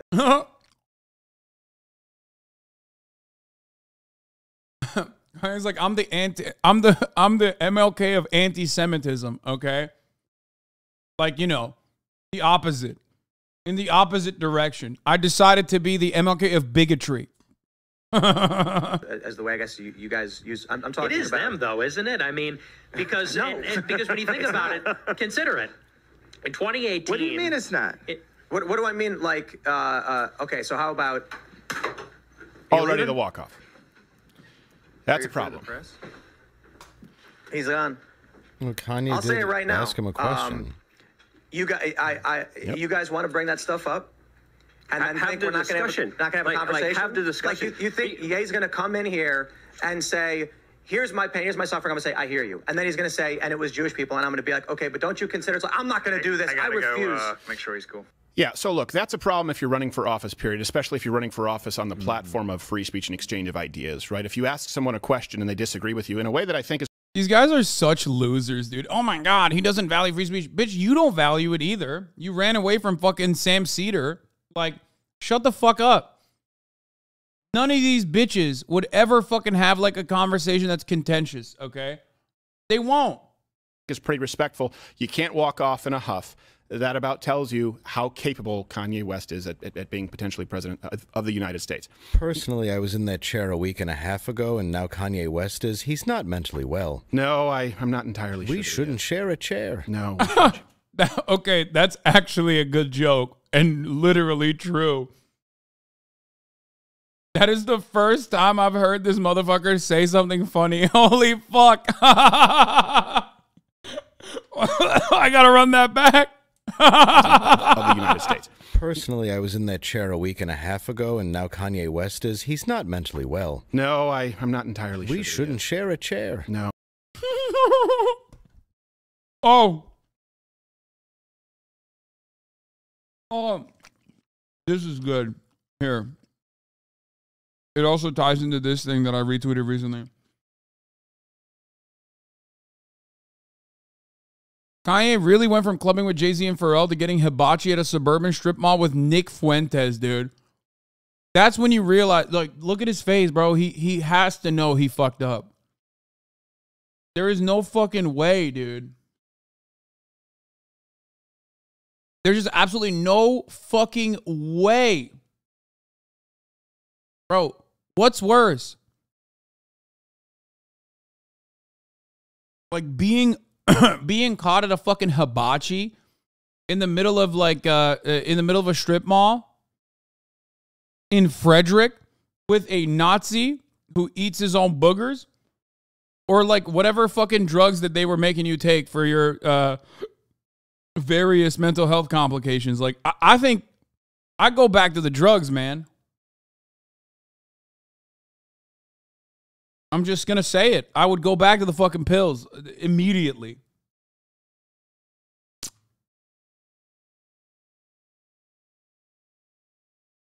When he gives you that onion volcano stare. Got the wellies on. Yeah, he's been wearing those boots for a while. That's like his thing now.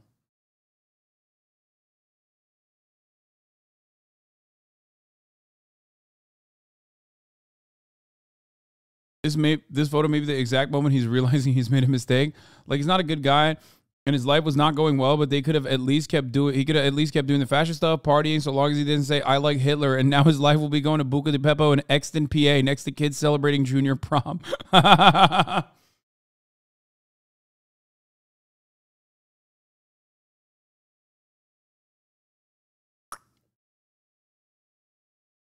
Bro, Zombieland got to be better than this. Okay? I'm just saying, Zombieland got to be better than whatever the fuck Kanye West is experiencing currently. Oh, we shouldn't share. He's ye. I didn't share a chair. By the way, I just haven't done Tim Pool because I haven't gone out to Virginia. Just, yay, son of a bitch. This is going to be a whole thing. Sorry, I love Tim. This is a whole thing, the yay thing, and most people out there are going, who's yay? Kanye. For the uninitiated. Kanye, you would just say Kanye. Let me set this up real before I get to Tim Pool. By the way, though, Puff Daddy's name is Love. What? He said Love is my real name. I just changed my name to Love. It's what's on my driver's license. That's my official name. The ego on these guys. Like, I realize I'm not like Malcolm X. I'm more like MLK or maybe Jesus Christ. It's like, I'm Love. You did proactive commercials, okay? You don't get to claim agape. My name's Agape. Oh, good. You learned a Latin word. Shut up. Yeah, in what way are you like?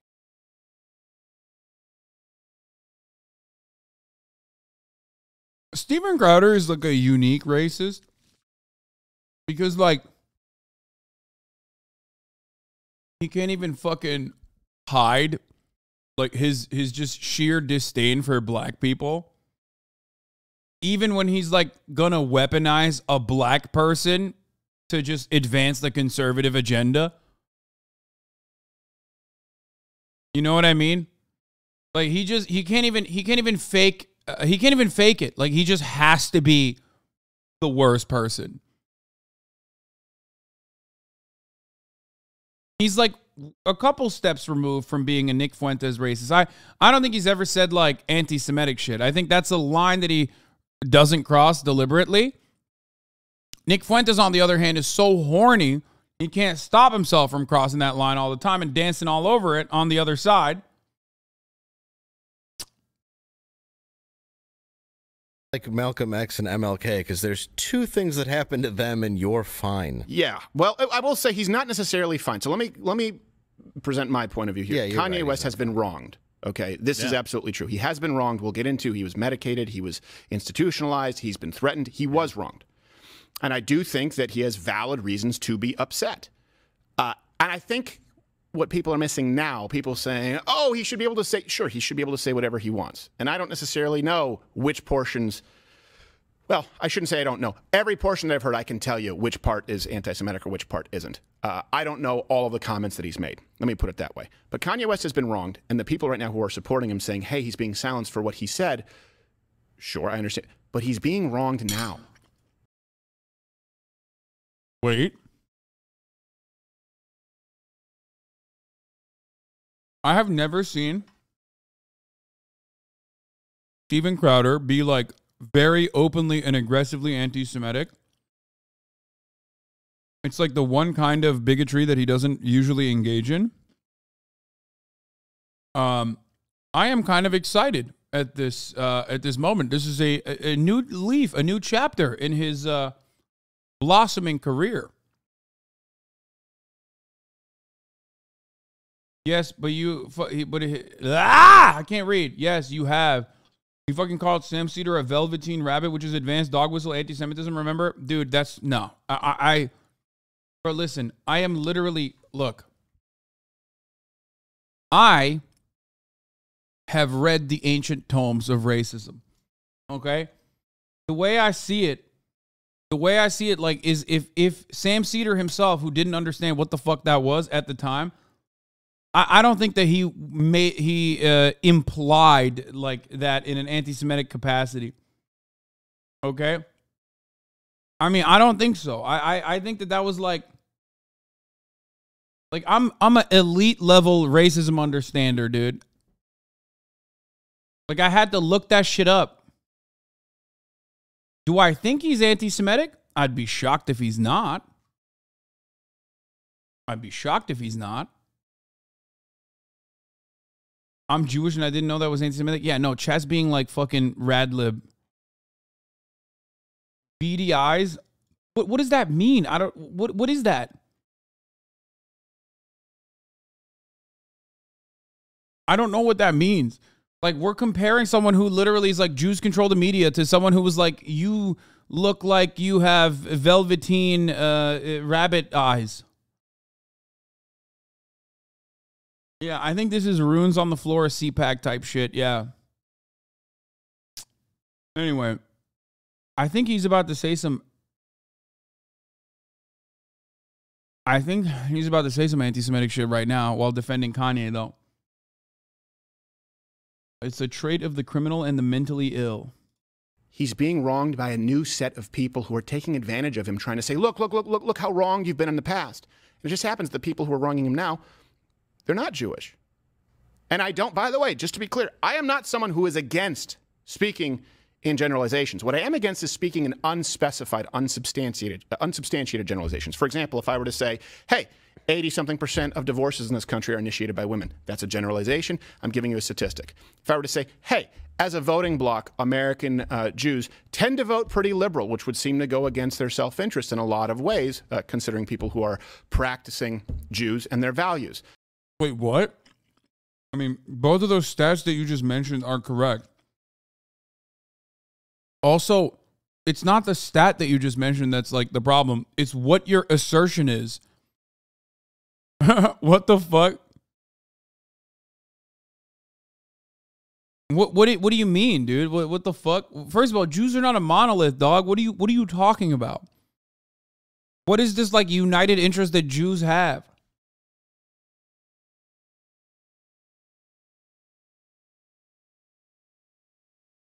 On chat, I can sense chat getting so fucking annoying about the velveteen the velveteen rabbit thing.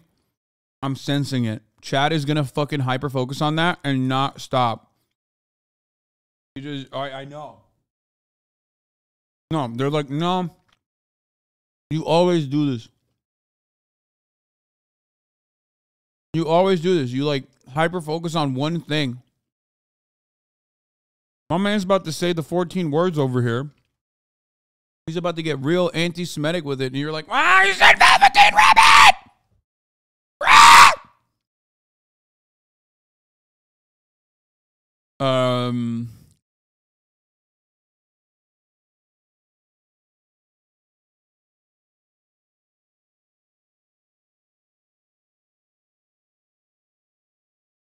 That's a statistic you can talk about. To say, hey, all Jews are X, that's now a generalization that's unsubstantiated. So just to be clear, I'm not someone who doesn't believe that generalizations play their role and that they are useful. Sometimes people say it's all about the individual. It's not only always about the individual. That's not lost on me. Now, Kanye's been wronged. He's being wronged now to begin with. Some people are criticizing Tim Pool for being unfair by pulling up a headline on the outset of the interview. Kanye only lasted 25 minutes before he walked off.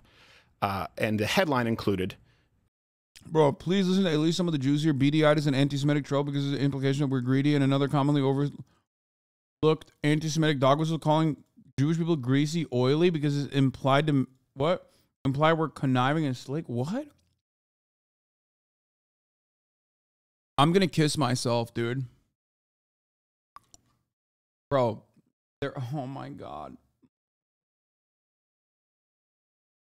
Oh.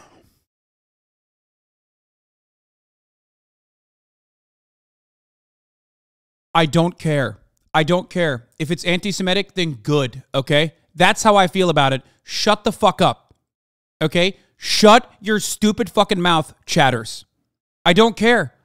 There you go, okay? I don't care. I don't care. Shut your stupid fucking narcissistic, pathetic man-children asses up. You are fucking literally hitting the same fucking note over and over and over and over and over again. It is literally so extremely fucking like semantics driven.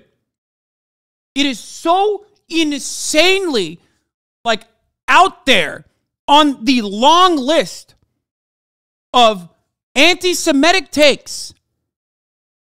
Okay? It is so marginal.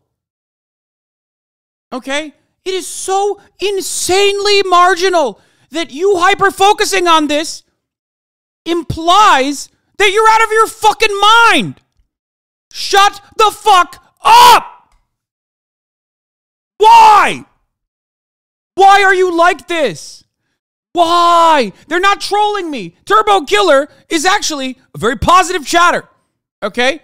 They've drawn me multiple fucking times, but they can't let go. They can't. They can't let fucking go. I said multiple times.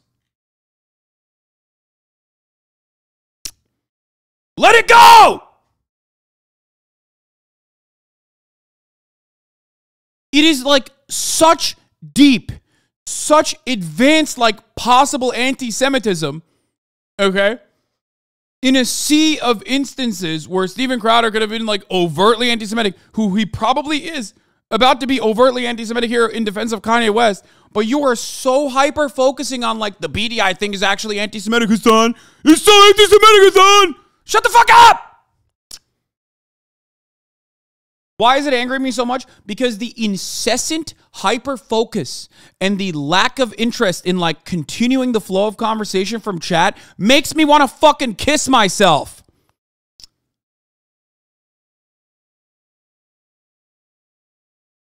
You can't stop!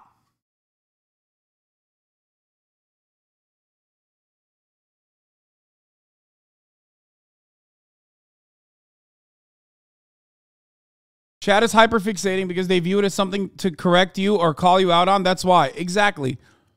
That's literally it. That is the main reason. Because chat fucking loves being like, I got you. You're wrong in this. I come to you for education, but this is one moment where I got you. Everybody wants to be like, I got you. It's not a one guy situation either. Shut the fuck up.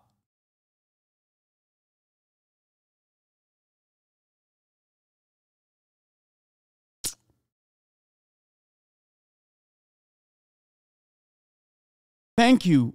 Not K-pop. As if Crowder is capable of hidden meanings or subtext. Listen to his impression of black people. He has zero nuance.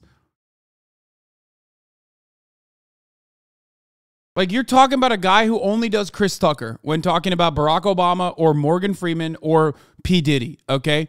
That's the one voice for every black person. And you think he's, like, reading deep lore about subtly fucking saying that, subtly saying anti-Semitic shit to Sam Cedar. You're insane.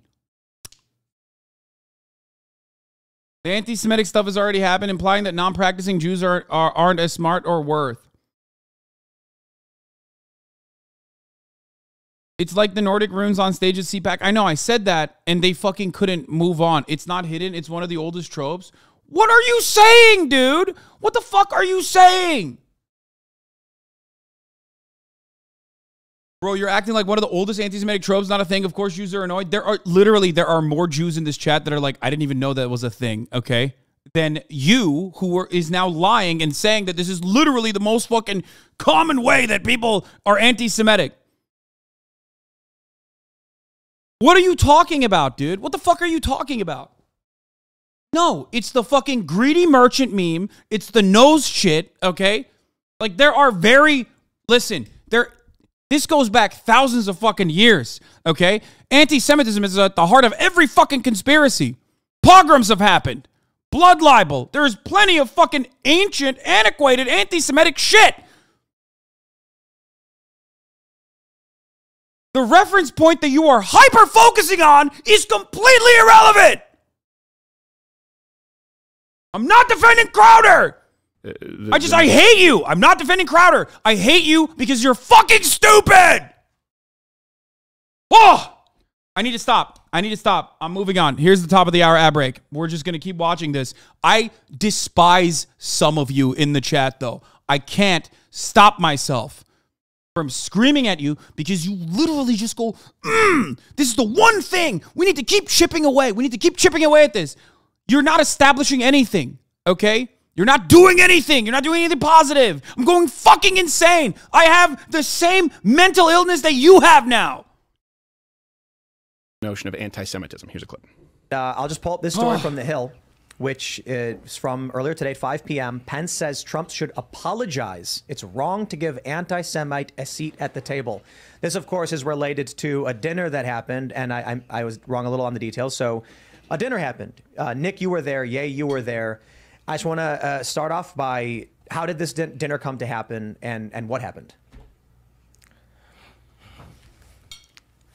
I was talking to Trump for about a month. We had scheduled the dinner in October. Okay, so that's enough of that clip. That gives you the context of how Tim Pool set it up. He didn't seem to be incapable of dealing with that question at the time. So it's relevant because what Tim Pool does, his show, is they go through news, right? They go through news and they ask their guests to discuss news. We talk about news. It's a big reason we don't really have guests on so much anymore, because often it's just you guys don't want them to talk about the news. We'll bring a guest on when we want to discuss the guest. They are the news story. In this case, I think it's appropriate. Kanye West was a news story. I mean, people are complaining. You can comment below that Tim Pool might have interrupted a guest. Like, wow, Tim Pool interrupted a guest? No. That happens sometimes. He didn't do it as much, though, with Kanye. Nobody has ever been interrupted on a podcast. Never.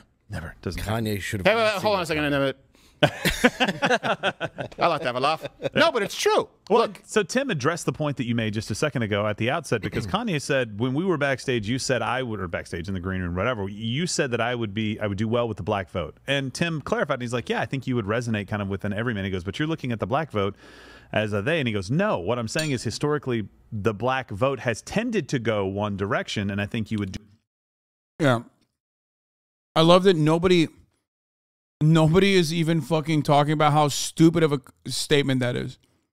The notion that like Kanye West would be able to captivate the broader black voting bloc is so fucking stupid. Like, what a laughably silly take, dude. Like, how did nobody pick up on that? How did nobody go, that's... What? do well with that category. I try not to get into generalizations of they. So they had already talked about this before he And I don't think that's the most articulate way to put it. No, I don't I want to be understand. in generalizations, but I made a generalization. What you need to say is there are substantiated generalizations that you need to make for the sake of brevity. And then there are gross generalizations that may be wholly inaccurate. And that's where a conversation needs to be had about your generalization to examine whether it's accurate. It's so funny, dude. Like, the idea that, like, black people are going to be like, oh, Kanye West, I love his music. Like, I'm going to go vote for him for president. You just have to be such a gigantic fucking racist that you think, like, 75-year-old black ladies are going to go to the fucking polls and vote for Kanye West, dude. Like, it's just unimaginably stupid, dude. I cannot, like, I don't know where to begin. Like, I don't know where to begin with how stupid of a fucking take that is, dude. Oh.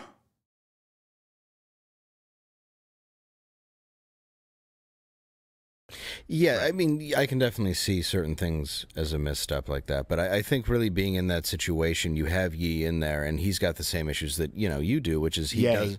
I'm sorry. You pull it on me, I'm going to do it to you. Did I say yee? You said yee. Yay. It's Yay? Yeezy Like and yay? yay. Yay, you had a Yes, baby? yes. All right, yay. Kanye? Yeah. So yay. Yeah. I get it. I don't. You know what? He's wrong. Yeah. No, but if you're there and he's trying to get it. He doesn't want to be demonetized. He doesn't want to be deplatformed. He can't just hand a mic to somebody and be like, say whatever you want to, because we do know that right now, wherever Kanye's mental state is, he's going to go off on something that can get Tim deplatformed. I mean, there's a lot of working elements. So for anybody to go at Tim about it doesn't make any sense to me. Right. I think, and this is, I agree with you. My only slight difference of opinion is if you're worried about being deplatformed by hosting that person, then don't host that person. For example, we've had Alex Jones on many times immediately after he was deplatformed. It was a risk we were willing to take. Sure. One time we got removed for it. Another time we didn't. Them's the dice. It's high risk, high reward, right? If you're trying to have a big name guest, especially someone who, courts controversy. So let me. When I honestly. High reward?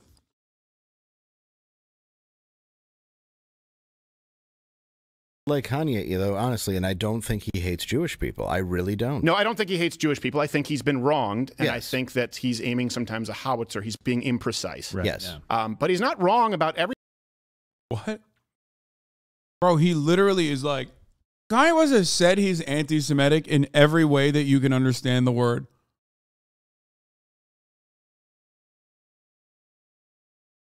That's so weird.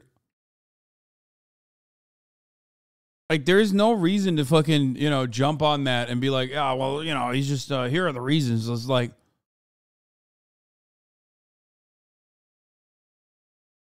I don't understand.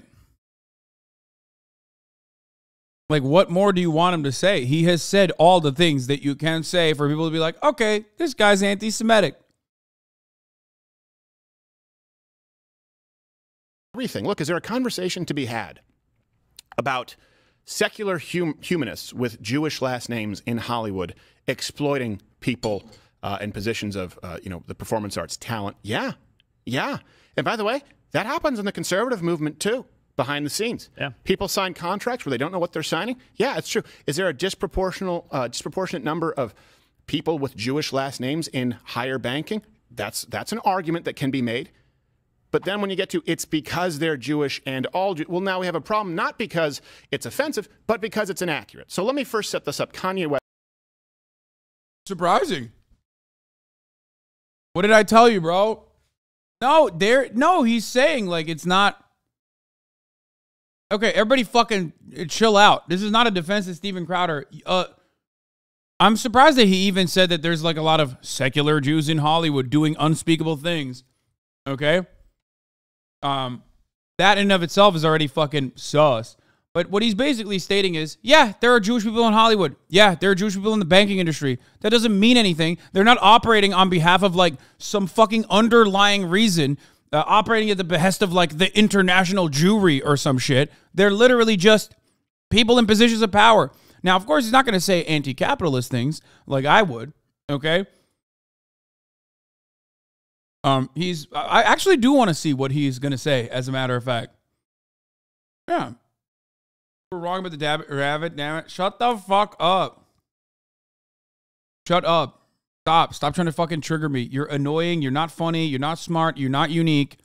You're just fucking annoying. Everybody sees that you're fucking annoying. Okay? Shut the fuck up. As a labor lawyer Jew, I wish there was one, because then my job would be so much easier. Yeah, I mean, it's so silly. It's so ridiculous.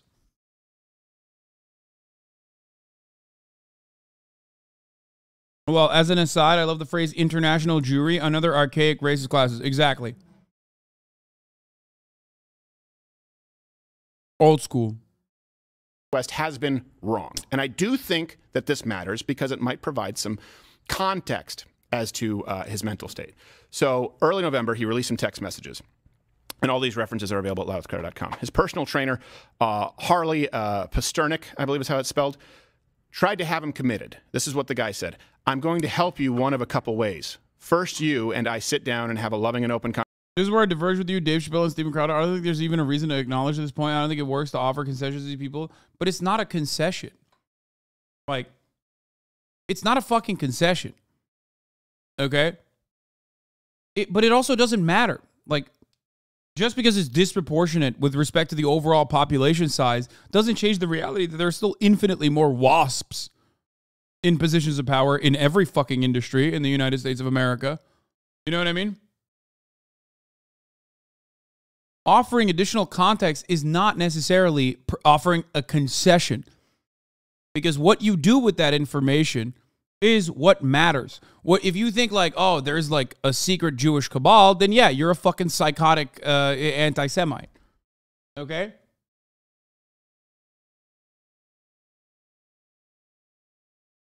And the reason why you have to fucking recognize that or offer, or in your words, offer concessions when it's not a concession, is because then people are going to turn around and be like, look at this guy. He's denying the reality.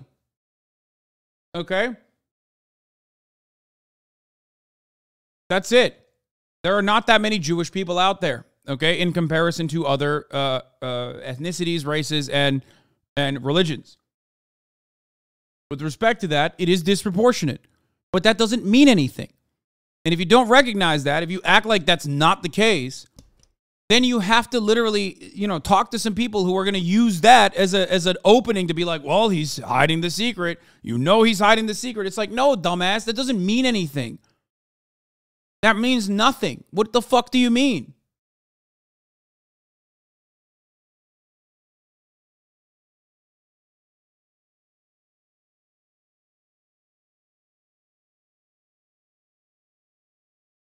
And it's not necessarily that like Jewish people are overrepresented or anything like that. That's also fucking silly. Okay?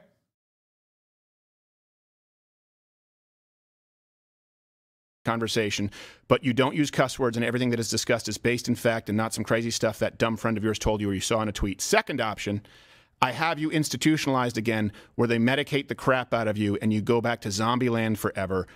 Play date with kids just won't be the same. Okay, let me be really clear about something. That's the level of evil that warrants a face-to-face ass-kicking. Seriously. Invoking the guy's children. And by the way, a lot of people, it's a very common fear of being locked up, of being institutionalized against your will. That is cruelty. And keep in mind, this is someone who has been hospitalized, allegedly against his will. And that does. Look, people use the term triggered or PTSD. Being locked up against your will and drugged out of your mind, that'll do it. That will do it. Let's go to 2016. Pasternak, there was a phone call that he made that resulted in Kanye West being hospitalized. And by the way, this is a guy, well, let's parse kind of the conspiracy theories versus reality. Pasternak, he experimented on Canadian soldiers. Nobody thinks that Harley Pasternak is a good person, for the record. Okay? It would be bananas to be like, wow, well, this Jewish person was like mean to Kanye West, so I guess his anti-Semitic tropes are true. Like, he's just a psycho. Why can't you fucking turn around and recognize it as like, you know, not a part of this like global conspiracy, but instead like one insane person? On behalf of Canada's Harley Department. Pasternak is a great person? No, he's not. No, he's not. He's not a great person. That text message is psychotic. And that text message also on top of that is very similar to the way he behaves and conducts himself in his fucking personal life from firsthand accounts that I have heard about him. Okay?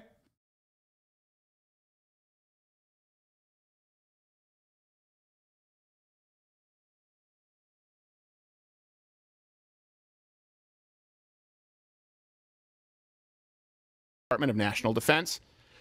This is where some people have said MK Ultra. Wasn't able to substantiate that. That seems like it's more of a CIA American program. It is real, just to be clear. Yeah. But he did experiment on Canadian soldiers, and this does seem to be a man who is capable of cruelty and issued cruel threats, and this is someone who was probably mentally abusing Kanye West for a very significant amount of time. Here is this man talking about the experiments in an interview.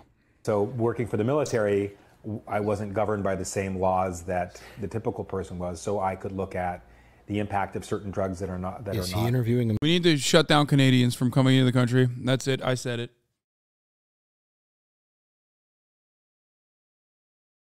There's two. Steven Crowder, Harley Pasternak. Himself? Everyday things. So we looked at a drug called modafinil, which was for narcoleptics.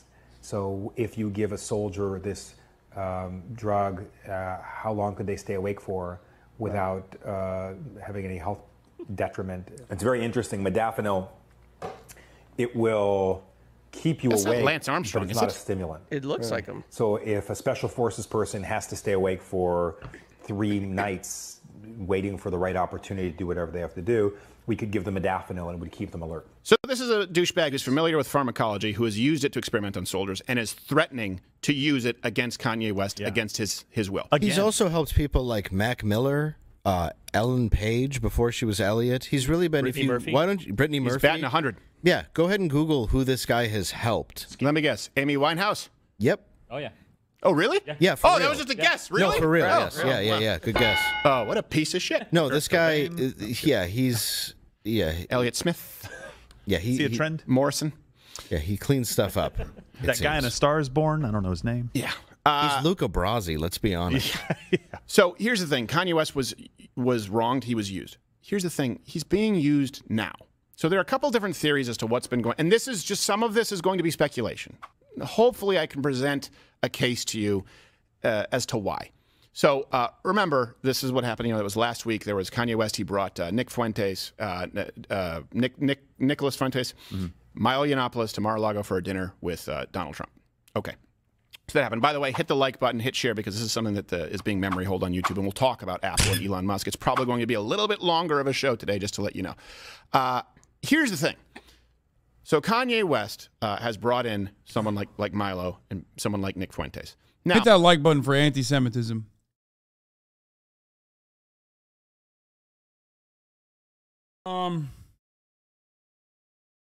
So that's why they said it was MK Ultra, because he gave fucking soldiers modafinil.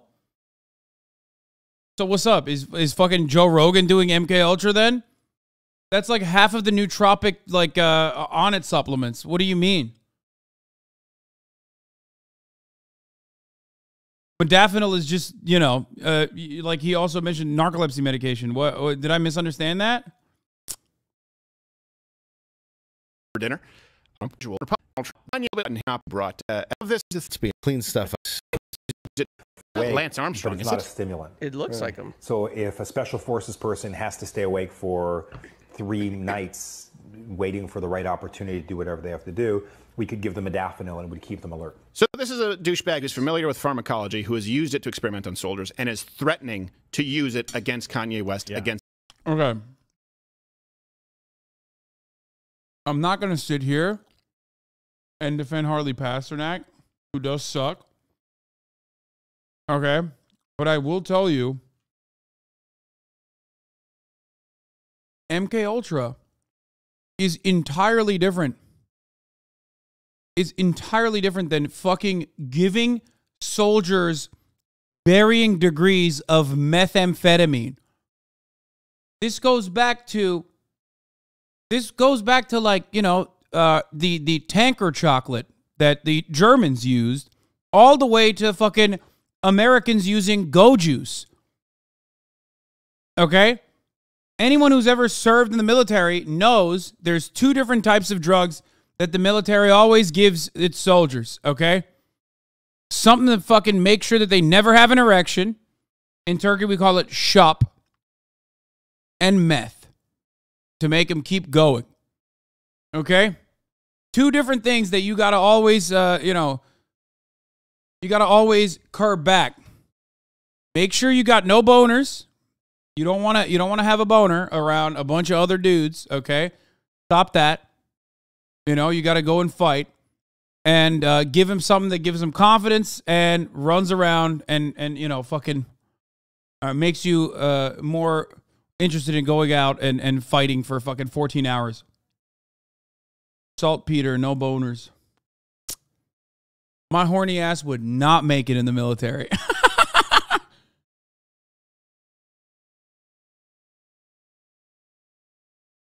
So the reason why I'm mentioning this is because the reason why I'm mentioning all this is because it's not unique to Harley Pasternak, okay? Against his will. He's also helped people like Mac Miller, Ellen Page before she was Elliot. He's really been. Brittany Murphy. Why don't you, Brittany Murphy? He's batting 100. Yeah, go ahead and Google who this guy has helped. Let me guess. Amy Winehouse. Yep. Oh yeah. Oh really? Yeah. For real. That was just a guess. Really? No, for real. Oh, Yes. Yeah. Good guess. Oh, what a piece of shit. No, this guy. He's. Yeah. Elliot Smith. Yeah. See a trend? Morrison. Yeah, he cleans stuff up. That guy in A Star Is Born. I don't know his name. Yeah. He's Luca Brasi. Let's be honest. So here's the thing: Kanye West was wronged. He was used. Here's the thing: he's being used now. So there are a couple different theories as to what's been going. And this is just some of this is going to be speculation. Hopefully, I can present a case to you as to why. So remember, this is what happened. It was last week. There was Kanye West. He brought Nick Fuentes, Nicholas Fuentes, Milo Yiannopoulos to Mar-a-Lago for a dinner with Donald Trump. Okay.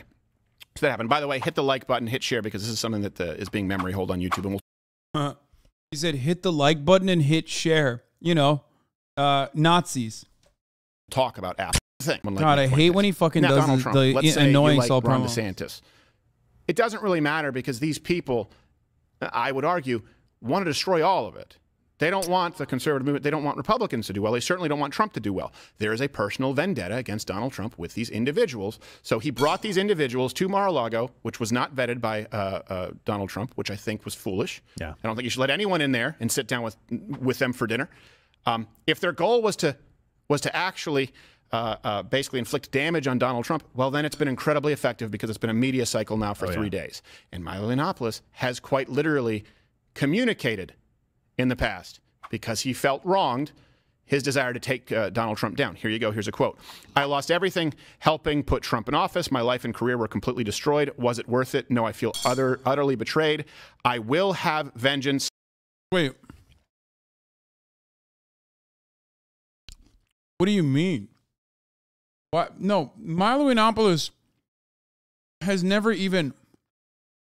He has not gotten anybody elected, okay? Modafinil is not like amphetamines. It will keep you up, but not in the same way like does something like Adderall or meth will. Yeah.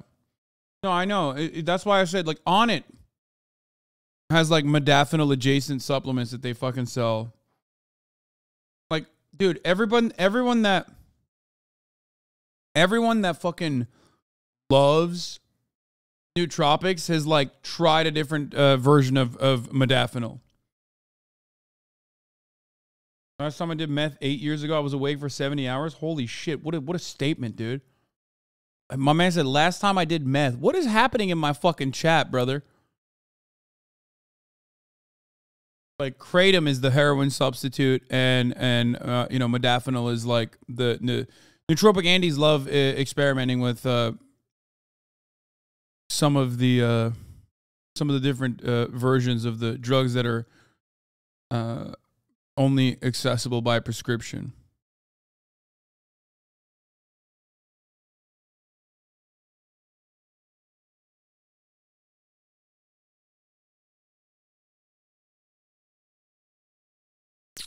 I am dedicating the rest of my life to the destruction of the Republican Party. Burn the Republican Party to the effing ground. Jeez. That seems pretty clear in motivation. So my question is then, okay, Kanye West, did he know or did he not know? But I think it would be pretty clear as to Milo Yiannopoulos' motives goading to Mar-a-Lago and goading Kanye West at this point.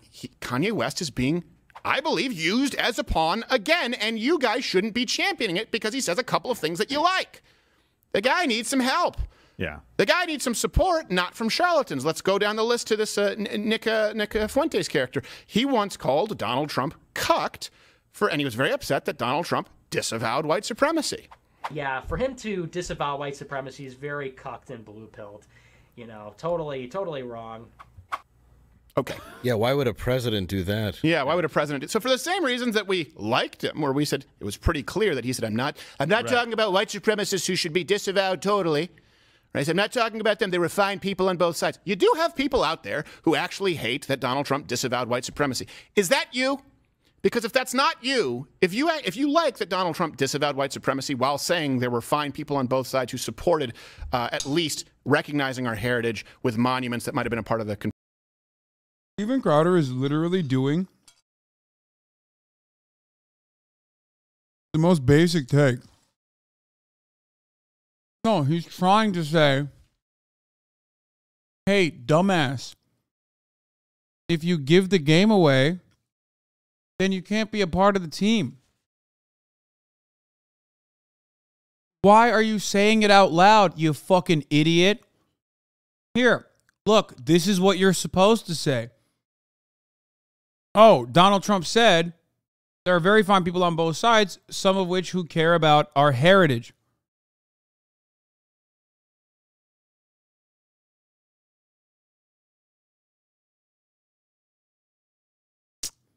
Also, he's Canadian. What do you mean, our heritage? Well, I guess white supremacy runs across nation lines, you know?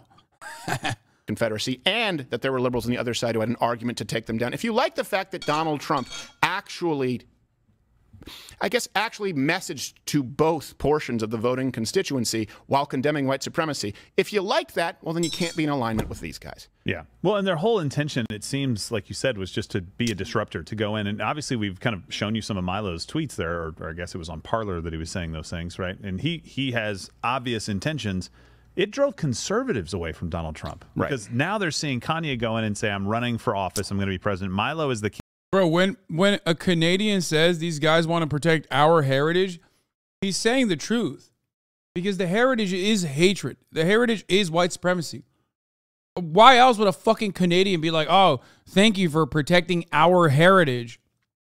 No, he just means like white supremacy is what he's talking about. Turbo Killer, I read your comment. It's okay. Thank you. You were right about me focusing on one thing. I'm so sorry. I didn't mean to make you mad. King, as a Jewish person, I was just trying to point out that these tropes are so pervasive to the point where you don't even realize they're anti-Semitic a lot of the time, but they're still damaging. I got it. I read your comment. Okay? Sorry for yelling. I'm just more mad that I knew that stop being homophobic. Meth is fun.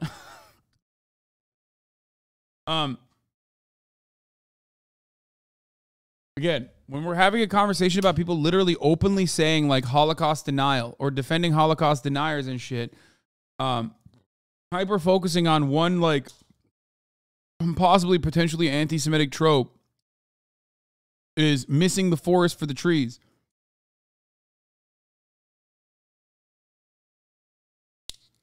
Campaign manager essentially for Kanye right now. Right. I have no idea what Fuentes is doing anywhere near this group of people.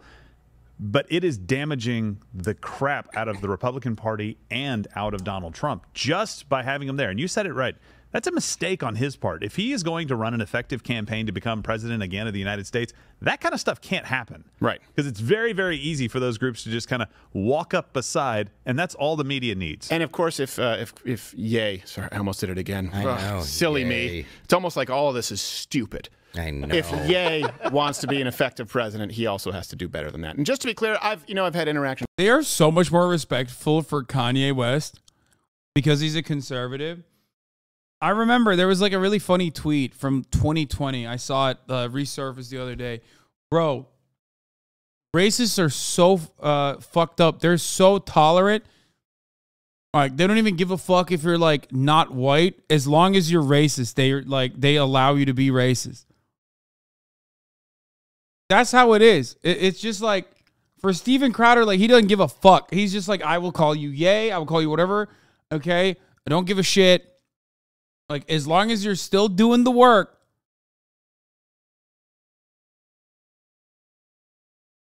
Well, they simultaneously misgendered, Elliot Page like 5 minutes ago openly, and then corrected themselves to continue further misgendering them. Him. With Milo, with Tim Pool. I haven't had any interactions with Nick Fuentes, but here is something that I will say. It's fine to have disagreements. Ben Shapiro and I have disagreements. I think that I didn't say her, I said them, and then corrected to him. Shut the fuck up, bitch. Take a second off. internet is a better place. The world is a better place for someone like Ben Shapiro being out there than not being out there. Rand Paul and I have disagreements. I think that we are better off having a representative like him than not. Same thing with Ted Cruz, right? Certainly I would take him over Beto. So there can be disagreements. When there are people, though, in the movement whose only goal is to destroy with no intent of building, that's where you say, okay, this is a bad actor. That's where you say the term grifter. That's where you say this is a charlatan. So the only interaction that I have ever had with Nick Fuentes was we did a show, Gerald was there at Texas A&M. And at this point, I guess he was organizing a group called the Groypers. And their whole thing was going after anyone who they saw as cucked, you know, like Donald Trump, disavowing white supremacy. And so we, you know, have our tentacles in every group on Facebook, and we kind of keep tabs on people. And so we know that they were planning on coming and storming the Q&A session, you know, kind of loading it up. Because I'm an open borders cuck, if you know anything about me. This was the argument for it. So what did happen, and this is my only interaction with, I guess, the followers of Nick Fuentes, was you were there actually organizing with Q&A. When we used to do Q&A, we'd say everyone who has a sort of a confrontational question, right, adversarial, go on this side, and then anyone who's a fan, this is the line, and we would go rotate. 1 and 1. Yeah, 1 and 1 so that no one just dominates the conversation. Right, And we knew, because they sort of had like a hierarchy with, I guess, the Groypers, who was going to go first and then follow up questions. And I think we actually have an overlay here from Texas A&M. Yeah, that was one of the gentlemen there with the cross, because we knew he was. I was standing right behind him, and the minute that somebody, and I'm not afraid of a cross, obviously, as a Christian, right, it's not a problem. But the minute somebody holds it up like this and is like going to the crowd like this, I'm like, okay, something's a little weird. Like either you're Carrie's mom. Yeah.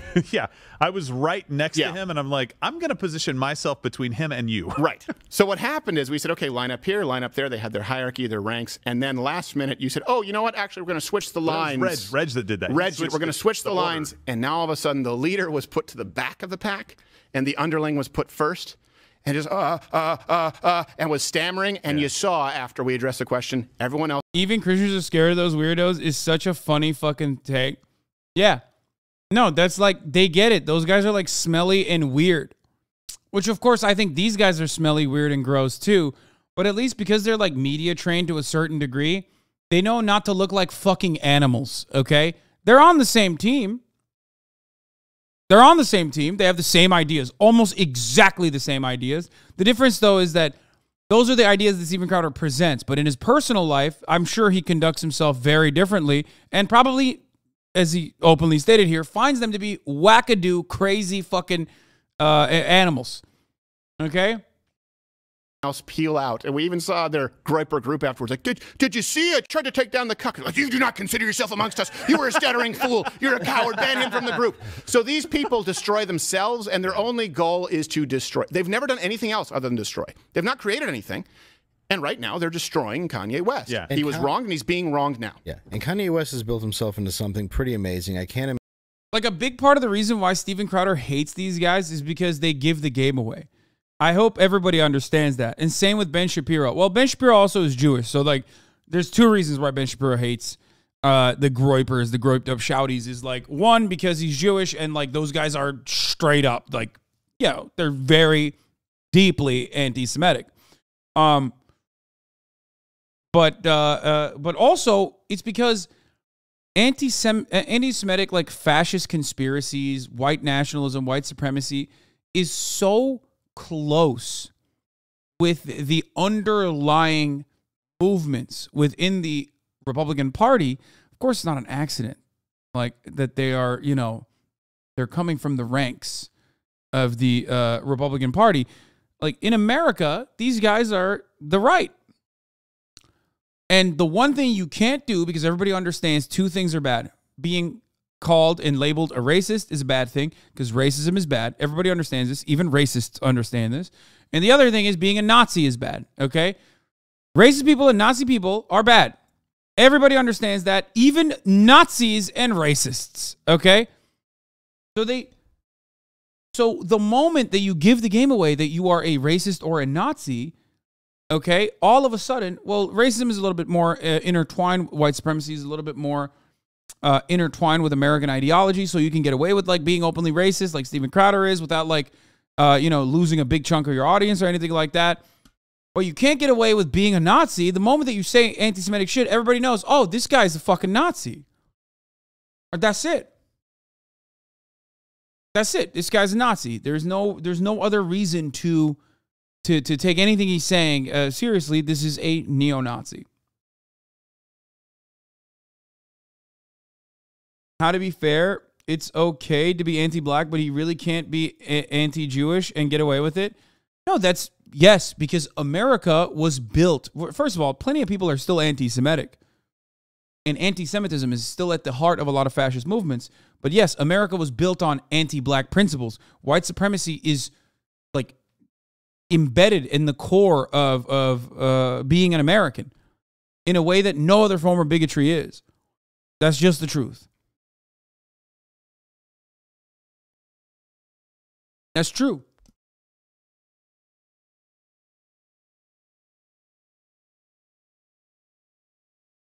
Which is part of the reason why outside of black people, you never hear people talk about Kanye being anti-black. They're only talking about Kanye's anti-Semitism. Now, of course, part of the reason is because Kanye is black. So obviously a lot of people don't want to fucking say, Kanye West is being anti-black. But that is the reality. The other reason is because, they're not even thinking about it. They're like, it's just, okay, that's whatever. Like, that's fine. They're glancing over it. Kanye West has been so insanely anti-black throughout this entire process. And I don't mean just because like, oh, he's running for a Republican and Republicans are anti-black, blah, blah, blah. No, he just straight up like saying horrible things about the Black Lives Matter movement, saying horrible things about George Floyd's family. Like that shit is super fucking anti-black. And it's not even new really. Like he has a lot of these ideas fomenting for a while. Like they're not really new. Like it's been coming out in like little driplets, but he has said a bunch of anti-black shit for a very long time now. and black people are aware of it. But because anti-blackness is so normal, it's so normalized that like people aren't even talking about that. Imagine being under the microscope that he's under, the stuff that he deals with. Right. And I understand that typing, I'm going to go DEFCON 5 on the whatever. It's just not something you should ever write. But he said DEFCON. DEFCON? He didn't say DEFCON. He said DEFCON. That was a big problem. Didn't I say DEFCON? You said DEFCON because that's the problem. I just genuinely don't think that he knew it was DEFCON. Oh, really? I'm going to go, hey, what do you call that? DEFCON? Huh? I'm going to go DEFCON. Hey, Kanye, it's DEFCON. Already wrote it. Huh? Oh, I thought he said.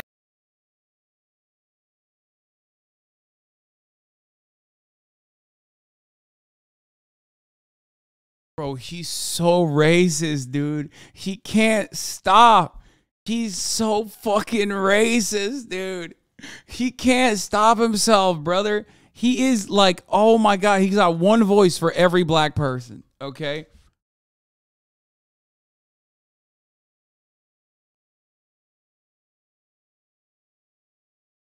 It's crazy. At least that was a different black voice. No, it's not.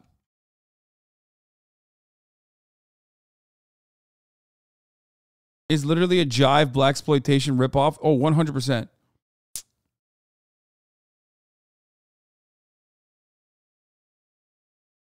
That's his Obama voice. That's his Morgan Freeman voice. That's his every black person voice. Okay. He uses that for women. He uses that for men.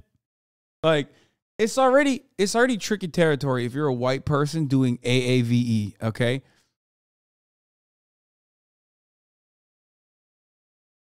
But Steven Crowder is like just doing it deliberately and aggressively in a racist way. Twitter ain't got to edit. I thought it was me. How is that his Obama and Morgan Freeman voice? Well, because I've been such a stan of Steven Crowder for so long that I have heard him I've heard his impression of Obama, which is literally that. I've heard his impression of black farmers, which is literally that. You know, who could forget the wonderful classics claiming that, like, you know, black farmers who have been historically removed from the conversation of getting government subsidies for farms and farming, when that situation was brought up and you know, the Democratic government was trying to correct the record and right a wrong, a historic wrong, he literally was like, you know, we are black farmers, doing the voice, saying that they were going to grow drugs. And what else? What else did he say? I mean, he was just like, oh God, he's so yeah, Hennessy. He was saying that black people are going to buy Hennessy or grow Hennessy crops.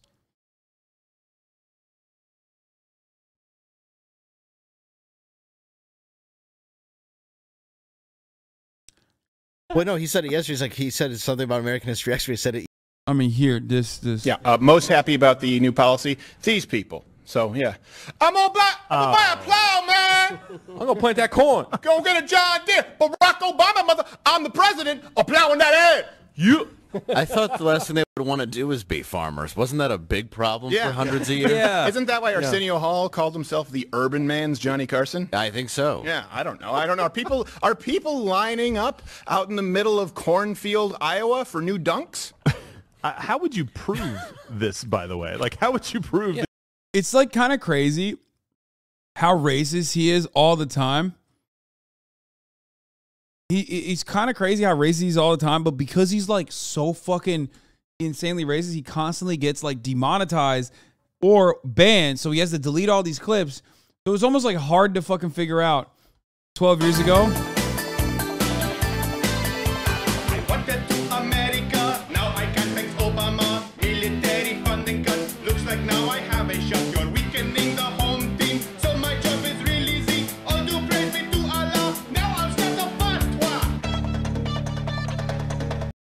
Damn, that shit's fire, bro. It's fire. He's doing the accent version of saying the M-word. Yes, dude. Yes, literally.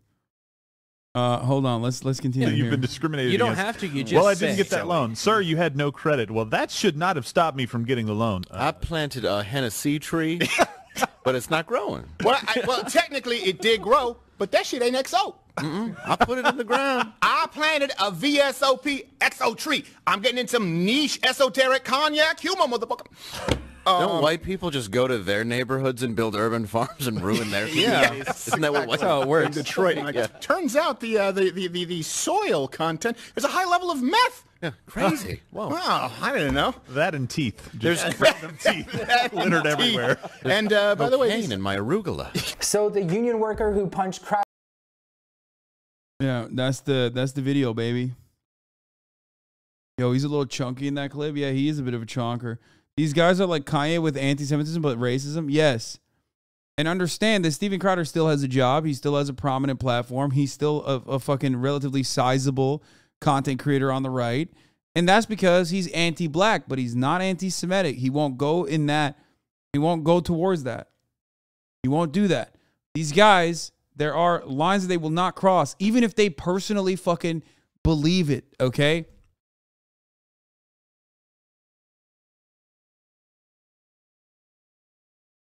Oh, God, this is such a sad photo. What is this? I don't think there would be anything more satisfying sexually arousing than Hasan yelling at me like he yelled at chat today. Having him shame me and shake me to my core would give me more pleasure than this 10-10 top of the hour ad segues. Take me to the town square and whip me like the naughty chatter I am. Daddy, treat me like your Twitch Prime subs treat the ads at the top of the hour.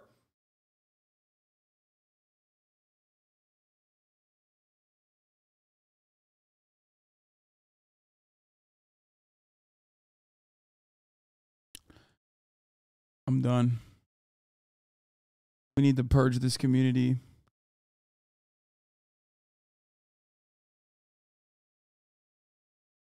That's what we need to do.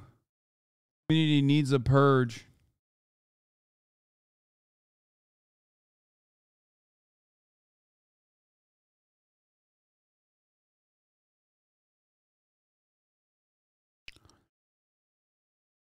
Oh my God. I can't even yell at them because that's what they want.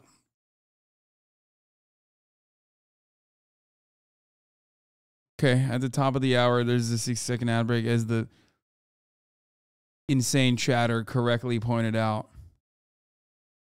I don't even know what to say. I am left speechless by this. Here's the 1-minute ad break now.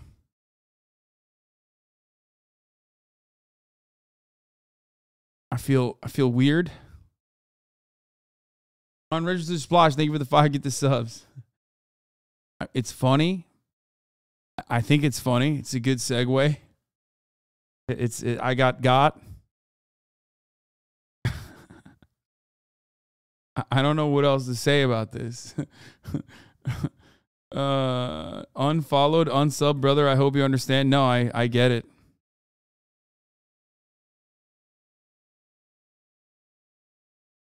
Probably the best segue we've seen. Giuseppe Carbonara, thank you for the...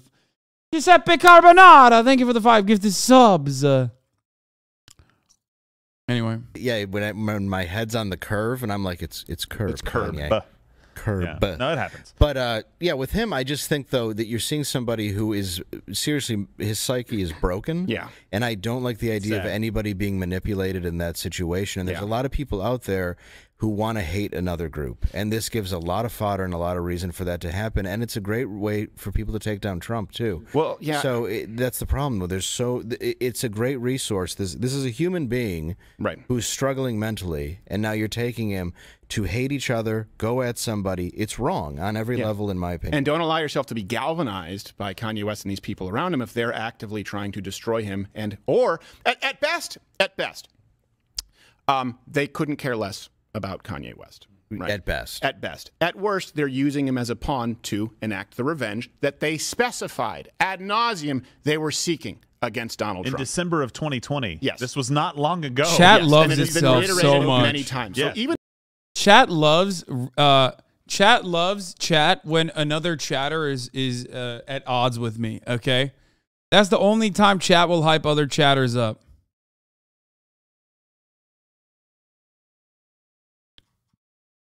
By the way, I love that they're now talking about Kanye West if you like some of the things that Kanye has. I love that they're now saying Kanye West being manipulated by these people around him when they didn't have that kind of energy at all when Candace Owens was like verbatim feeding him anti-black talking points that he was repeating, okay? So strange how that wasn't an issue or a point of consideration. Has said, and I get it. Conservatives, unfortunately, there's this culture of celebrity worship because you're looking for some transcendent political figure or some cultural figure to save you. And this is the problem. Look, this is a problem with our movement, and this is a problem with a lot of backroom deals that take place and a lot of these conservative entities that exist. Guess what? There's no bench. They can't build stars. It's not possible. And so they go, ooh, Nicki Minaj, ooh, Kanye West, ooh, Scott Baio. Why? Because Fox News hasn't created a star in years. They're not able to do it. They don't understand culturally what's relevant. And so they're clinging to Kanye West, and I think putting blinders on to the exploitation that is taking place. So it really does. I'd love to hear your thoughts below. I do come from a place of empathy. Oh, yeah, let's hear from the thoughts below, dude. Fuck you. That's exactly what someone who will ban me from PayPal would say, huh? Oh, my God. He's doing it again. And like you said, the whole dinner does seem like a setup. That's exactly what someone who will ban me from PayPal would say, huh? Yeah. You take away my Venmo, huh? I use Zelle. Apple Pay? All my payment methods. I use Cash App. Oh, I didn't use Cash App yet. I do direct. You're doing wire transfers? Bank of Kanye, huh? Now you're just naming payment methods. That's what I do. I need to start a bank. I was like, all right, this man's nuts. What are you, some kind of Jew? No, fine. Yeah. You did rhyme, though. That was Bank of Kanye. We don't have they here. Yeah, he walked in. This is the thing, too. Like, he was wronged, for example, with Chase Bank. I don't know all the stories, but they basically deplatformed with a bank. And is it what's his name? Diamond. Jamie Dimon. Well, Jamie Dimon. But I think he might have actually walked in like Jamie Dimon, who's I believe head of Chase. Yeah. In some position, I don't know if he's in CEO. New York is where in Jamie New York. would be. And I think Kanye just walked into a bank like, I want to talk with Jamie Dimon, huh? Like, he's not here. That's exactly what a Jew would say. You know he's in the back. Get him in the back. I want to talk to him in the back. He's not here. Not racist, just not funny. You think this man is not racist, dude? What? Dude, for a lot of people, okay, for a lot of people, because they can't be fucking funny on their own, because they cannot draw points from the inherent contradictions in society and make a mockery of it, they will rely on racism as the bottom of the barrel type of shit, okay, to just basically just like make up for the fact that they're unfunny. Steven Crowder, on the other hand, is also like racism and other forms of bigotry can be a crutch for the humorless, okay? It is the total opposite version of the people who are like, nothing is funny, don't ever laugh, laughter is bourgeois decadence, laughter is problematic. These guys are on the other side of that, okay? Which is the only things that are funny that I can come up with that are funny are just like racist things that will, I hope, hurt people, okay? I hope will like hurt other people's feelings. That's it. There's the leftist side, which is like, I'm going to be a joy killer. I'm going to be a woke scold. I don't think you should ever laugh at anything. Everything is super serious. I take myself very seriously. And on the other side, you have motherfuckers like this who are just not funny as well, okay? And obviously, like, yeah, Radlibs versus racists, who's worse? Obviously, the racists are, right? Radlibs are just fucking annoying. Racists are annoying and racist.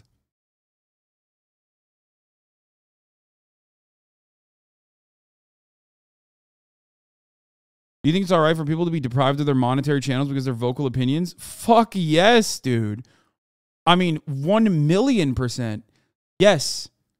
Yes, absolutely. I don't know how much more clearly I can state that. Yeah. Okay.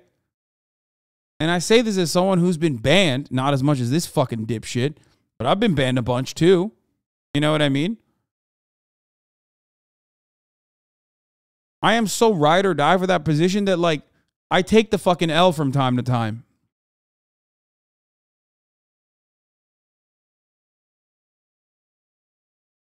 I don't think you should be able to get away with being like a fucking racist dipshit. I mean, feel free to isolate them from society, but let them live. Wait, what do you mean? Yeah, get a fucking real job. Here, chatter. Here, this is what I would fucking... Here, this is what I would show you, okay? Here. You want to be racist, dude? Here you go. Here you go, brother. Here you fucking go, dude. Here. Get a fucking job. Get a job. Get a real job. Get a fucking real job. Get a job. Get a job. Let them live. Yeah. Okay, get a job. Get a real fucking job. Get a job. Have you thought about getting a job? Have you thought about getting a job? Here, I'll do this. This is a little bit better. There you go. Get a job. Get a fucking job.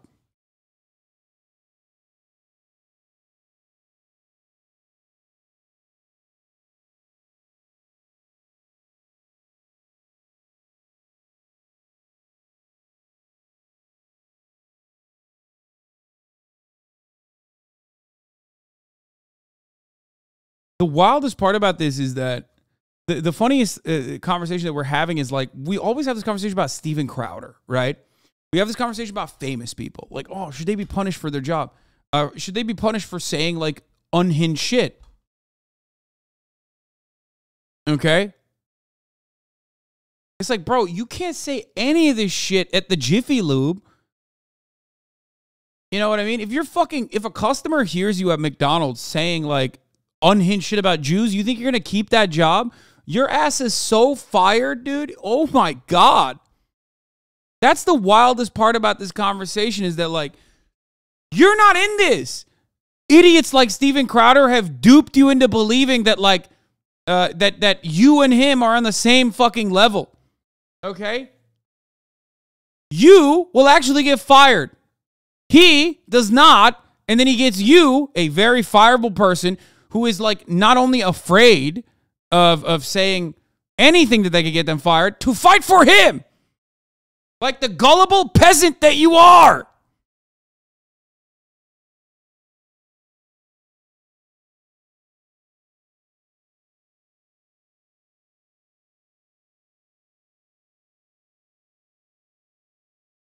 Why do we act like that's a world that we all live in? No, we don't all live in that world. Steven Crowder lives in that world. You don't. Motherfucker, I don't even live in that world. Because I don't have the same institutional protections that right-wingers have. With respect to never crossing certain boundaries, but still teetering on the edge of those boundaries, and always being able to get away with cutting the most unhinged right-wing, racist, agitated propaganda.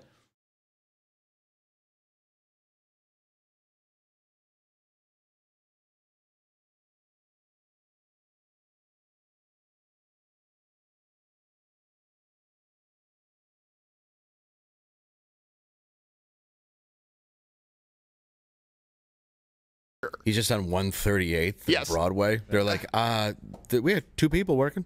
He's talking into the tube and putting it in a little suction. Get me Jamie. I know you heard me. I seen it. So you're setting an empty tube. No, open it. Put your ear to it like a seashell. Yes. I hope he distances himself. I really do. People you said in this movement, there's a lot of people that quote unquote are in this movement. I wouldn't associate a lot of people with what we are trying to do necessarily, what the conservative movement is or the Republican Party is trying to do, that say they are a part of the movement. So I hope he distances himself from stuff like that. Yeah. And I hope Donald Trump does a better job of screening next time and making sure he understands who he's keeping company with. Well, what ends up happening too is this ends up sort of commandeering the fight that we all have, you know, as far as preserving free speech and Elon Musk and the things that matter, when this isn't necessarily what this is about. This is about people who are maybe exploiting someone, people who are maybe being dishonest. That's not the same thing as speaking freely. And by the way, I think that Kanye should be allowed to speak freely, and you should be allowed to. Of course. Yeah, no, I'm telling you, man. It's because now that he's saying anti-Semitic shit, and now he has got Nick Fuentes.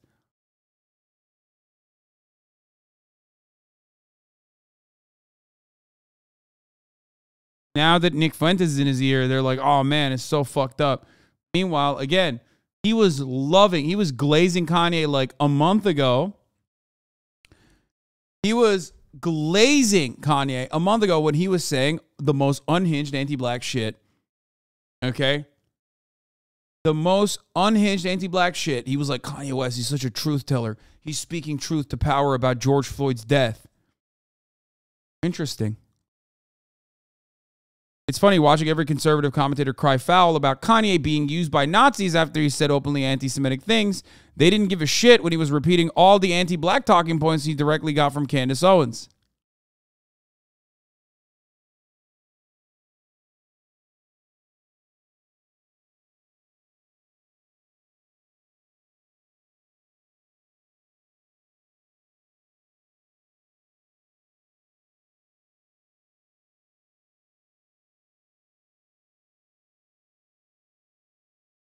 Sorry, I was tweeting it. I was tweeting that.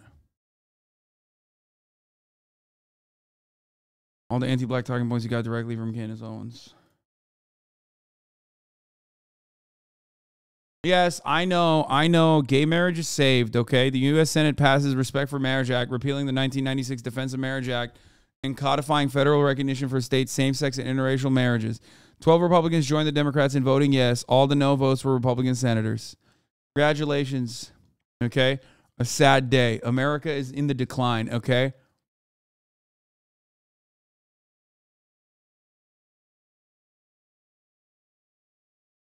Sick and tired of it. We gave gays way too much, okay?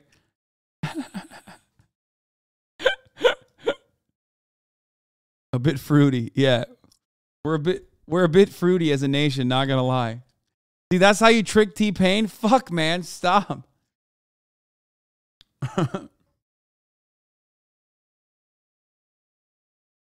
Of course. Dismiss his ideas. I completely agree with that. But don't confuse. Yeah, no, that is real. If so, that genuinely brought me hope. Yes, that is real. That is a real thing that happened.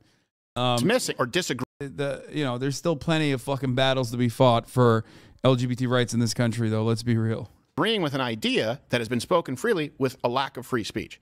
And I think you have some people on the right who think that if someone says something controversial and you say, well, I don't agree with that, you must be working for the establishment to silence them. And that's exactly what these bad actors are trying to perpetuate. By the way, this is, speaking of which, we'll get to Elon Musk and Apple. That's the big story here of the day. It's a live show Monday through Thursday at... Oh my God, he can't stop fucking promoting himself every second, dude.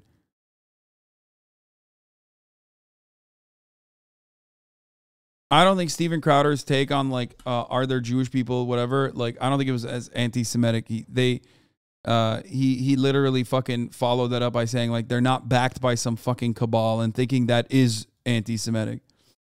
Now I'm done watching that dipshit.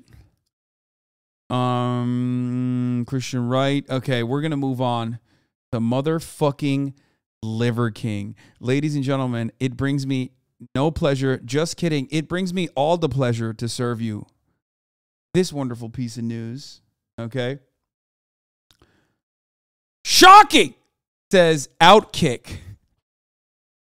Shocking that a man maintains 5% body fat year-round without any repercussions whatsoever is actually not natty. Shocking, he says.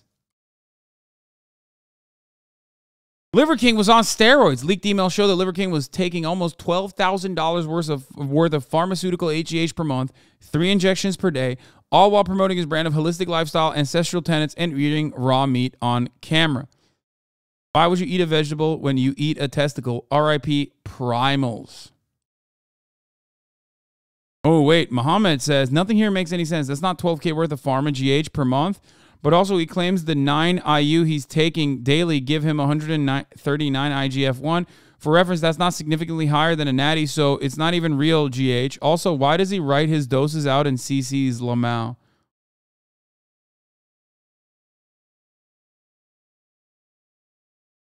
You said he could have. You said you thought he could have been natty after seeing him in person. I just said he's not as yacked in person as he is on fucking photos. I also did talk to a friend of the show, Jeff Nippard, afterwards, where I, relayed that same information to him. But him and I came to that same consensus, which is that, oh wow, he just DM'd me actually. We came to the same consensus that, it is virtually impossible for Liver King to maintain that body fat percentage year round without some additional help. Also, MorePlatesMoreDates is going to do a separate video on analyzing his blood work law. I don't know if MorePlatesMoreDates is a friend of the show, but I do remember way back in the day, before he had 1.5 million subscribers, he did a video on ya boy and what I take for my hair. Females, blood test. But he made this incredible 1-hour documentary about fucking Liver King's shit. Okay?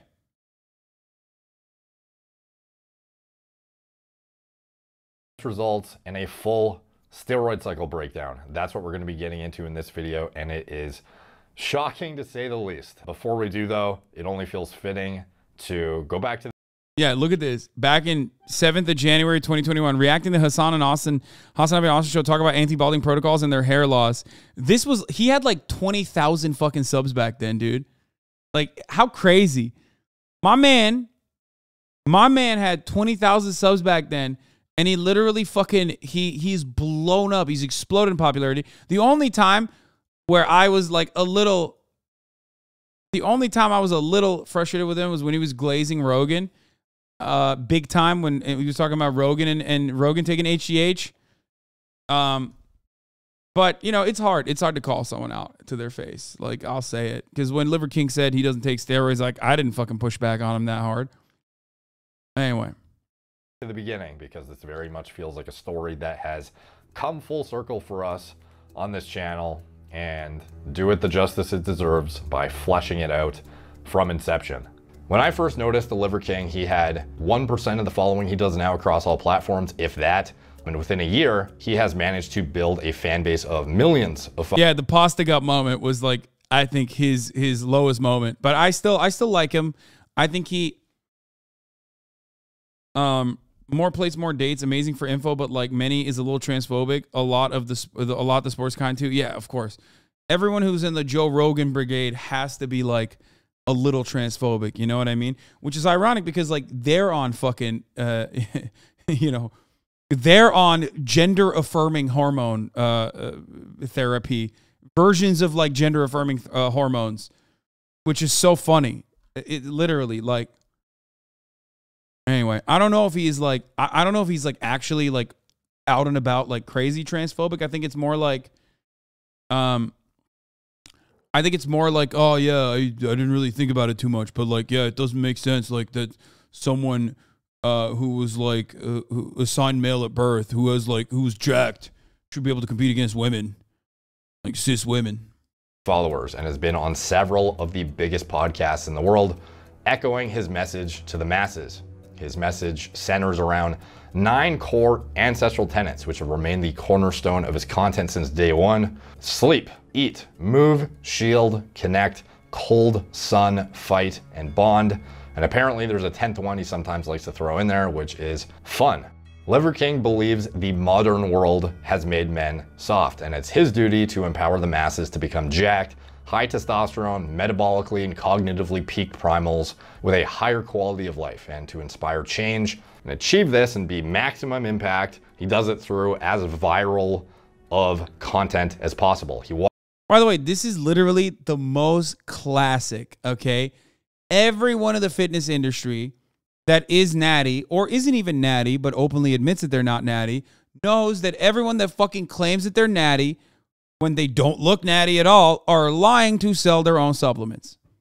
Okay? That's just, it's so common. Walks the walk and shows off the polar extreme of ancestral living, which includes being shirtless essentially in perpetuity, doing hard shit constantly via heavy weight training, and unorthodox, difficult fitness challenges, as well as showing off the ancestrally consistent meat and organs he eats huge quantities of, and this includes heart, raw testicles, liver, etc., and flying around the world to share his beliefs about health and vitality whenever he gets the chance. I saw Liver King's content for the first time in September last year, shortly after he started his social media push. I think his first post was August 2021, if I'm not mistaken. I started getting tagged more and more on his content when people started noticing he was implying heavily that his physique was achieved solely by following the 9 ancestral tenets and was not enhanced with steroids or any. It's so funny. Come on, dude. Come on, dude. Like, dude, that shit was so, like, oh, God, people are so fucking stupid. They won't learn. I remember you and Ethan discussing this ages ago. Was it you or Ethan that was quite torn and going between whether they take steroids or not? I mean, I said he wasn't natty, but then, you know, I was just, I didn't call him out to his face. Ethan definitely did a better job, you know, consistently fucking asking him. Any exogenous hormones, but like, or yeah. PEDs. Have you seen that bloke that eats just the raw? No, that's a gimmick, that guy. It just looks ridiculous. He's got a something. plate of hearts and it just looks weird. He's got an ass filled with steroids is what he's got. Yeah, he should have a big plate of steroids next to it. That is not a natural body. Of course it's not. That guy is shooting off. Why does Joe Rogan say he doesn't take steroids when he's like a big advocate for TRT? Like, is new Rogan like anti-TRT or something? Am I crazy? Because like when I was growing up, Joe Rogan was pretty open about like doing steroids.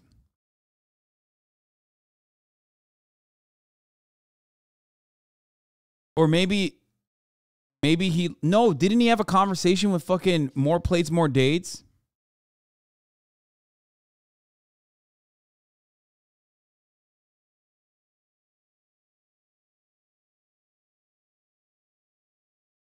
So you ate bull testes for no reason? Man, I didn't eat the bull testicles because I thought I was going to be jacked like Liver King. Don't be silly. I ate the bull testicles because I like it. No, I ate it because it's content, dummy. Come on. Joe Rogan is trans? Yes, Joe Rogan is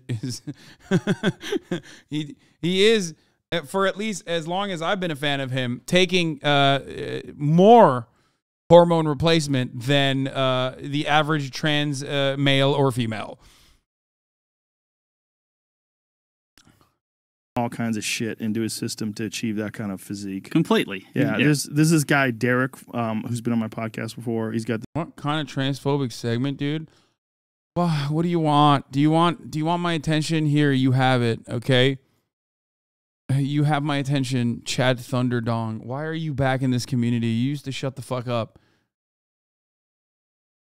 Stop making fun of the trans alpha males. Yeah, okay. You got it. You got me. This web YouTube page, MorePlatesMoreDates.com. Oh, This yeah. is his website. You know that guy? Yeah, yeah. And More Plates, More Dates, the YouTube page did a whole takedown of, not a takedown, but again, an examination of this guy's claims that he's natural and that what he's, it's like living off the 9 pillars of health and sustainability or whatever the fuck it is, like liver and testicles and drinking blood and like it's and biblical amounts of HGH. What do you mean? It's just like, I guess he forgot.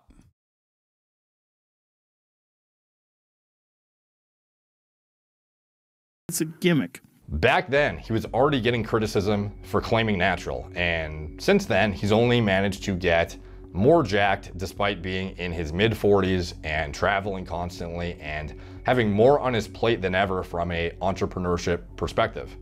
In an effort to maintain full transparency, just like he does with his supposed natural status, Liver King has been very candid about the success of his portfolio of supplement companies. Mine, little birdie told me that you're making over $100 million a year from your businesses. True or false? True. True. That's a pretty staggering accomplishment. Now, understandably, this success draws a greater level of scrutiny. That's a cap too, by the way. To his claims of being natural and his brand as a whole, as there is a clear monetary incentive to promote what he does. And if he's on drugs after all, there is a clear monetary incentive to withhold that information from the public and lie about it to push his agenda. And this scrutiny has compounded exponentially over the past year, as Liver King has not just doubled down on his statements of claiming natural, but he has literally 100-folded down on it on several of the biggest podcasts in the world. Regardless of whether you use stuff or not, like, I don't. Can they get a build like yours without taking them? So I want to set the record straight. I want to expand and tell you why it's possible. A year ago, maybe 2 years ago, it was all about like PEDs and steroids, right? And then, same question, same answer. I didn't touch the stuff, don't touch the stuff, right? Joe Rogan criticized you. Joe Rogan's a big person in terms of his platform is big. How did that feel when he said, he alluded that you're on steroids or something like that? Yeah, number one, I don't do it. And number two, what I want you to say is, you know what, I don't know. I don't know. I mean, that guy, in fact, he did say he's in the 0.00001% of genetics if he does it naturally. What is the Liver King's response to this claim that the Liver King is hormonally improved by science? The question has always been, do you take steroids? Do you take PEDs? The answer to that is no. I've always told the truth. I still tell the truth. This is funny. Do steroids make you stronger too, or just look inflated? Of course they make you stronger. Are you crazy? That's why they're banned from professional competition. Yes, they make you incredibly strong. People write in DMs, right? And they're like, they tell me what I'm taking, right? And then here's something else. I was just joking around. I'd like to get your opinion on this. You know, I thought. So again, for the record, I've never taken steroids. Really? I'm thinking about doing it. Yeah. Ancestral Tenant 10 is have a little fucking fun. Right. And I'm like, you know what? If you've built this biological resilience, I always say have a little poison. I'll drink, I'll do mushrooms, I'll do shit like every Saturday I imbibe. I'm like, you know what? I'm healthy enough. If I want to do a cycle, I'm gonna do a cycle. And how much you want to bet I turn into the Incredible fucking Hulk? You're gonna be terrifying. I want to be like this. And they permanently change you physically even after you stop AK. You keep some of the size after you go off on them. Yes, but you will never look the same. You will never be able to maintain your size that you were on steroids off steroids. And you also need to cycle. You also need to cycle out as well. You need to like literally take. I think you need to take estrogen, right? Like after you do a cycle, of steroids. No, Chad Thunderdog, it's okay. You didn't annoy me. I'm sorry. Fuck. God damn it.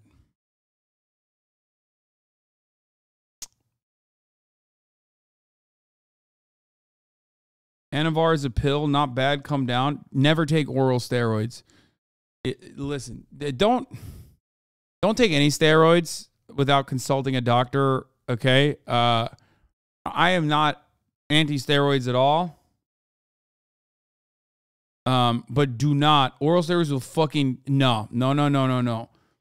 Like if there was an option between the two, and a lot of kids, a lot of young dudes will do the oral one because it's like easier.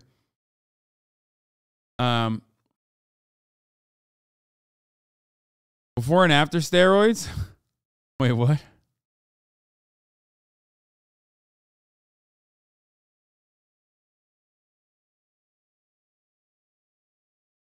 In a short-term regimented pharma manner, can steroids help with weight loss?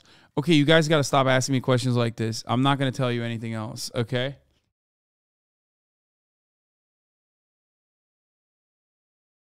Okay, you think this guy's on steroids, right? This is the guy who's on steroids. It's like if somebody has, let's say, 700, testosterone, free testosterone, and if they're taking steroids and they want to get up to 1,400 or 1,500 or whatever it is, guess what? You can do the same thing with the 9 ancestral tenets.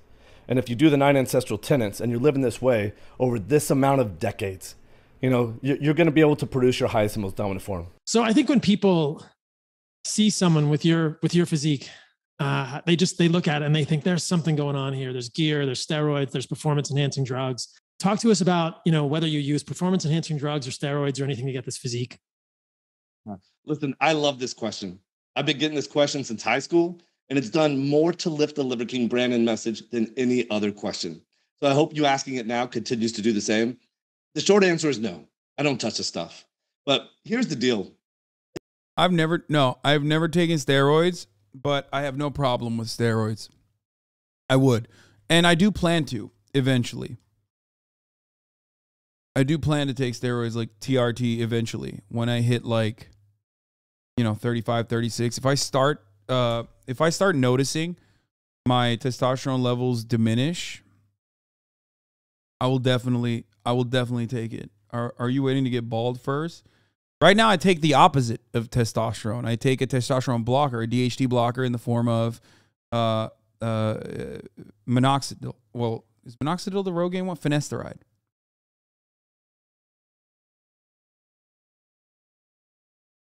Isn't it just fucked up that a muscular, lean man has to justify his level of fitness, but a fat, lazy, metabolically deranged... Being on HRT and TRT are not the same as being on a cycle. Yeah, TRT is TRT is a lighter version of that, right? Skinny, fragile, osteopathically deranged. They don't have to justify their lack of fitness. Oh, Liver King, you're on steroids. You're on PEDs, and so it's like, okay, we had a lot of fun with that, and then we had a doctor come on. We made a video. If you ever Google Liver King's blood work, we had a legitimate doctor come on. We did like a blood work reveal. That was fun. But then the accusations never stopped. So I'm like, okay. Well, I assumed you were on steroids. I was talking to one of your guys, and I was like, yeah, he's on steroids, right? Like people don't look like that. He was like, no, he's not. And I think I'd heard Rogan say you were on steroids. Everybody. Yeah. Everybody. Now, obviously, it would not be very ancestrally consistent to be using synthetic, lab-synthesized drugs to achieve the physique you then use to promote the 9 ancestral tenets. It's like the complete opposite of what is aligned with that message, essentially. Now, while nobody who is speculating truly knows the answer, it does not do him any favors to lean in and call those that doubt him subprimal, or to make jokes about those who suspect he's on PEDs on a regular basis. I'll tell you this, there's a lot of subprimals that are convinced that Liver King is taking steroids. Steroids, primal or subprimal? Subprimal. Wait, why? I'll probably do TRT once my T levels start I don't believe you. I think after we get to know each other and you get to know the 9 ancestral tenets and you get to understand, and this stuff is in the literature. If you want evidence-based literature instead of the bro science, Google this and use Google Scholar. You'll find this in the literature. 50 years ago, we had 50% higher testosterone. Today, people take... Yeah, that's literally because motherfuckers are eating awful shit. Which I steroids to increase their testosterone by 50%. So why not just do these ancestral tendencies? I mean, I got good T levels currently. I'm just saying you say they're good because that's the new normal, and that's the relative difference. But how much you want to bet you could double your testosterone naturally by doing these 9 ancestral tendencies? Well, you know the reason why people bring up the steroid thing is because it's almost like a discredit. Oh, did you change your mind? Wait, I just said in that interview the exact same thing I just said right now before the interview came up. I literally said exactly the same thing. What the fuck? Like verbatim the same shit. Like almost like word for word. Well, you hear this all the time that hate always comes from below and hate always comes from within. Yeah. Right? When people really hate their lives, because most people do, they go to jobs that they hate, they come home to lives they don't love, they sedate themselves with enough bullshit, right? And so they hate themselves so much that they project that hate. Why do you take T blockers? DHT blockers. DHT blockers is a prostate medication that is FDA approved for balding. Okay, that's it. This man on your screen, More Plays, More Dates, unironically did a video on that. Okay, he did a video on it. Established business prior to blowing up on social media, but it is impossible to ignore his meteoric rise and the financial success he has experienced on the back of that. Because if I'm going to create $100 million a year in revenue, and I'm doing it by doing good to the human condition, versus a company that is selling Coke or type 2 diabetes, listen, or strip clubs, I'm fully behind that. So this is why value is not created equally. So I'm glad that hey, you support, hey, let's go make some money if we're doing good in the world, because there should be an exchange of value. With new LiverKing endorsed brands popping up seemingly every few months at this point, new more extravagant luxuries being prominently featured in his content, private jets, etc., and very, very transparent takes on yearly revenue metrics in his companies, there is clear monetary benefit to his social media presence growing in the way it has. However, the scrutiny he experiences grows even greater in parallel as he downplays it and portrays his burst onto the social media scene as like this noble act, only cares about his fellow man and, you know, achieving highest quality of life, health, vitality, etc. And it is not fueled by a financial incentive. LiverKing existed way before a year ago, right? I never wanted to go on social media. I never wanted to do a podcast. I think the one thing that I found very surprising, he has like one zit on his cheek here, but the one thing I did find very surprising was that he never had back knee. Doesn't HGH also cause that? Like, he did not have back knee when I met him, and it doesn't seem like he has back knee. And I feel like steroids, like, you know, you always do get that shit. To be like public LiverKing. I loved my life. I don't know if you've heard me say this before, but before LiverKing on social media, I was rich and anonymous. Wait, oh, isn't this the dude who literally also pushed FTX? It's a pretty badass life to live. Go anywhere, do anything. No one's going to distract you. Now, if I get on the lake, on the boats are coming up. Hey, LiverKing, LiverKing. But in terms of how my other businesses grow, my other businesses grow 50% a year over year. So what kind of impact have I had on these businesses is really marginal. Where do you invest? Where I invest is like, we're doing 100 of these companies. And you know why? Because people are hurting and they hate their lives, right? They're suffering and struggling with such depth that they need to hear this message. Now, there is absolutely truth and positivity behind a lot of the information that LiverKing puts out, in my opinion. You know, a lot of the stuff from a nutritional intake perspective, metabolic health perspective, relationship building, you know, a lot of the stuff he talks about is stuff that I definitely believe is valuable, motivational, inspiring, and could improve quality of life, health, vitality, etc. Like, I even eat an ounce of liver per day myself and have for years. However, him portraying the explosion of his polarizing brand as something he, you know, never wanted to do, didn't intend to do for financial reasons at all, is perceived to be deceitful by many. So here's a LiverKing. You're saying from his... Yeah, so he's this nice guy. He peddles supplements. He lies. He's probably on the roids. He talks about masculinity, but he walks around with his shirt off. That guy is an asshole. And fucking... Wait, he's an asshole because... He's just a fraud. He's just a phony. He's a fraud. Like, he's a clown. And, like, we all sit there and, like... These guys get so mad at this, like... I think the most deceitful part about it is like selling a false story. I don't have an issue with steroids, so I'm never gonna fucking turn around and be like, "Oh man, I can't believe this guy's doing steroids or whatever." Just admit it, and it's fine. It's still not easy to achieve the physique that LiverKing has, without a very strict diet and very strict workout regimen.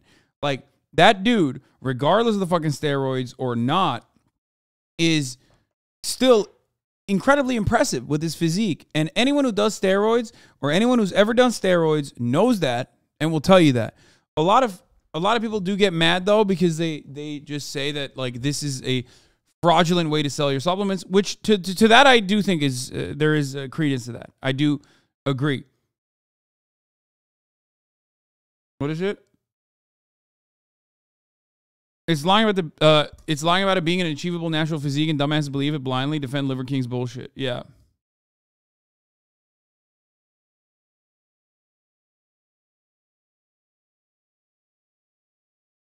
Roids are not his body's hundreds of hours of hard work and commitment. Yeah. In 2022, the day of social media and TikTok, we're all like, "Oh, the Liver King. Let's put this asshole up on a pedestal." So his main message is eating clean, living like the caveman did, right? I don't give a fuck if he's on steroids. I don't give a fuck. But again, it's just like, it's the gimmick, dude. It's the fucking gimmick. Like, we live in a world with fucking gimmicks. Just be a normal motherfucker. That's fair. Put a shirt on. It seems that the push behind the Liver King brand from inception was a very clearly outlined, premeditated, and I'm fine with Roy's, but telling teenagers that that is an achievable body natty is just wrong. Yeah, that actually does fuck with a lot of people's brains. I think it's like unironically the same exact conversation about beauty standards and body standards. That shit does fuck people's brains up. Okay? It does. Like, thinking that you're going to get that body ever, even if you fucking do steroids, is silly. Okay? You can get pretty close to that natty. Dude, that would require you to literally like bulk and cut for like 10, 12 years straight with some of the most intense dieting and working out. You are out of your fucking mind. Okay? And on top of that, you have to have godlike genetics too. It's just, that's insane. Like, you're doing it. You're falling for it. I mean, you guys know, I have a friend who is natty. Okay, here it is. And he has like a pretty insane, he has a pretty insane body. Hola, Okay. muchachos. Welcome to the video. Life is too short for you not to enjoy some ice cream. This dude has been doing this, and I literally saw him like year over year fucking year. Bulk up, cut, bulk up, cut, bulk up, cut to achieve this body. And he was only able to achieve it over the course of like 10 fucking years. Okay. And yeah, and he's natty, and you could tell that he's natty. That's another thing. You could tell, look at his body fat percentage.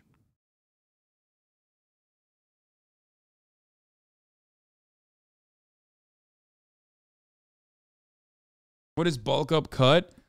The only way to like actively put muscle mass on your body, the most consistent way to like literally put pounds and pounds of muscle mass on your body is through a sequence of bulking up and then cutting weight.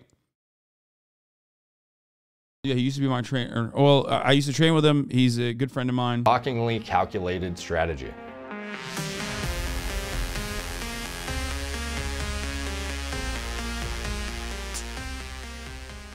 My man said, this looks pretty average. Half the gym buddies look like this to take working out seriously. Dude, if you go to the gym long enough, you know that like 98% of the fucking photos that you see is literally lighting. I just showed you 3 snippets from a fucking video, and you said that that's like, oh, whatever, dude. Not that impressive. No, that is incredibly impressive. Fitness charlatans and snake oil salesmen have come under the microscope with greater scrutiny over the past few years. We've seen many examples of this, and while not long ago, many of them essentially got away with murder and promoting absolute nonsense, misleading, disingenuous things, some stuff that is just a straight up ripoff entirely, or even potentially dangerous misinformation. I feel like we've all come a long way in educating ourselves about how to identify misleading marketing, disingenuous individuals, and avoiding them entirely. My friend Zach Tellender, who helped bring this video to life actually too, has exposed a lot of this behavior over the years in the fitness industry on his channel. And before we get into the nitty gritty, it feels fitting to have Zach give a preface about how all of this came to be. A charlatan is, by definition, a person who makes elaborate, fraudulent, and often voluble claims to skill or knowledge. A fraud. I happen to like bits and pieces from many different definitions of a charlatan. A person who pretends to have expert knowledge or skill that he or she does not actually have. Or a malicious trickster, a fake person, especially one who deceives for personal profit. In the fitness industry and social media as a whole, charlatans run amok, and they're making more money and gaining more fame than ever before.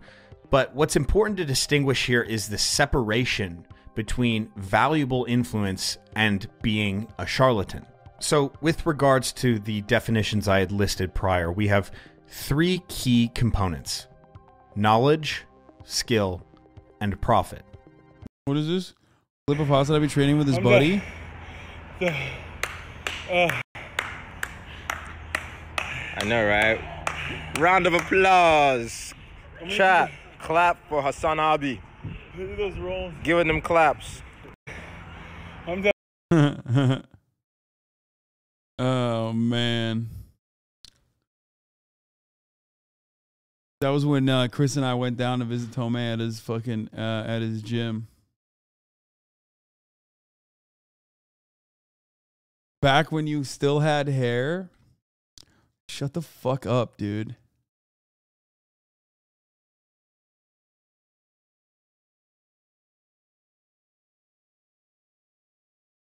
That guy on the ground, hell of a hairline. You guys are such fucking clowns. Knowledge in terms of charlatanism would better be defined by sacred knowledge, meaning knowledge that is unique to the charlatan themselves. This is what no one but the charlatan knows, and he or she is the savior for bringing it. Was that during this? Yes. Red cold? Yeah. Look at that. Chris is in the background, too. See, it's easy. Boom. Look at those butt cheeks, chat. Look at those butt cheeks. There we go. I'm done.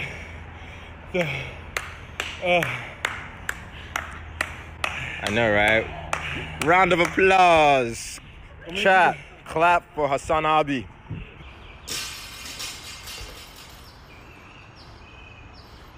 What?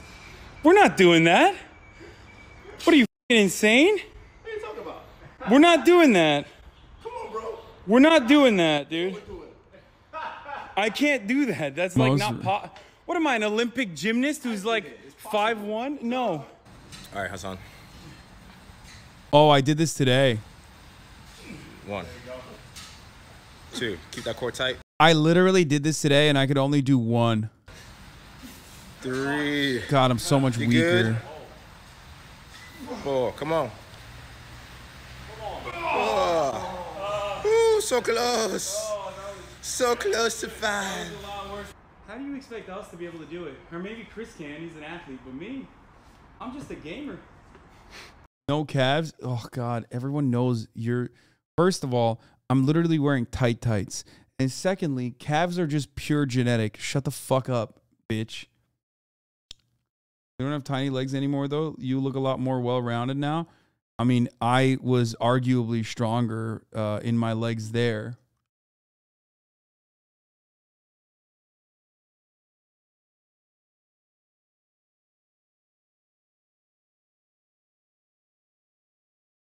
How do you not have calves to form a big boy? Says every guy with no calves. No, I have fucking... I have decent calves.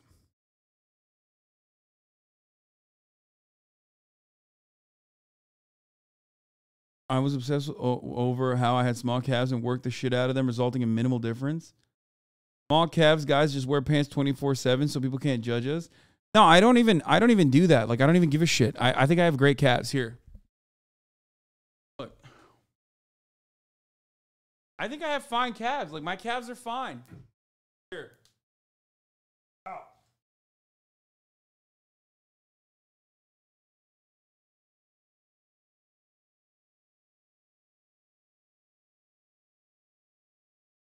Fine.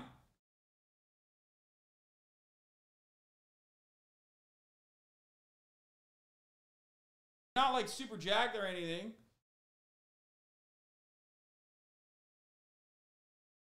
Ow!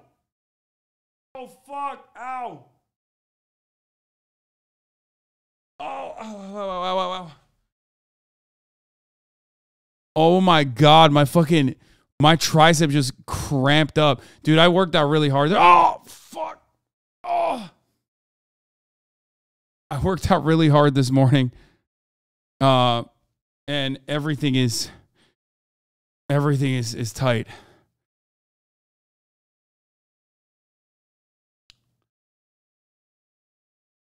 I bet your thighs are small. Okay, everybody shut the fuck up. I know what you're doing. I know what you're doing. Shut up.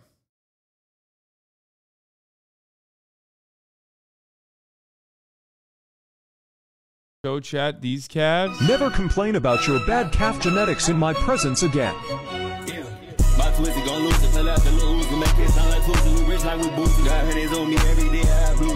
There's no way.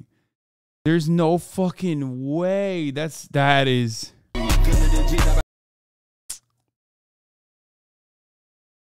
Yeah, that's wild.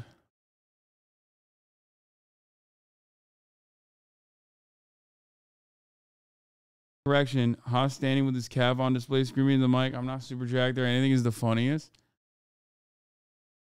Oh, fucking. All right, we're done. We're done. Let's get back to this. To you, the consumer. Now, you may be thinking, I learn things from fitness people, good fitness people, all the time. Are they charlatans?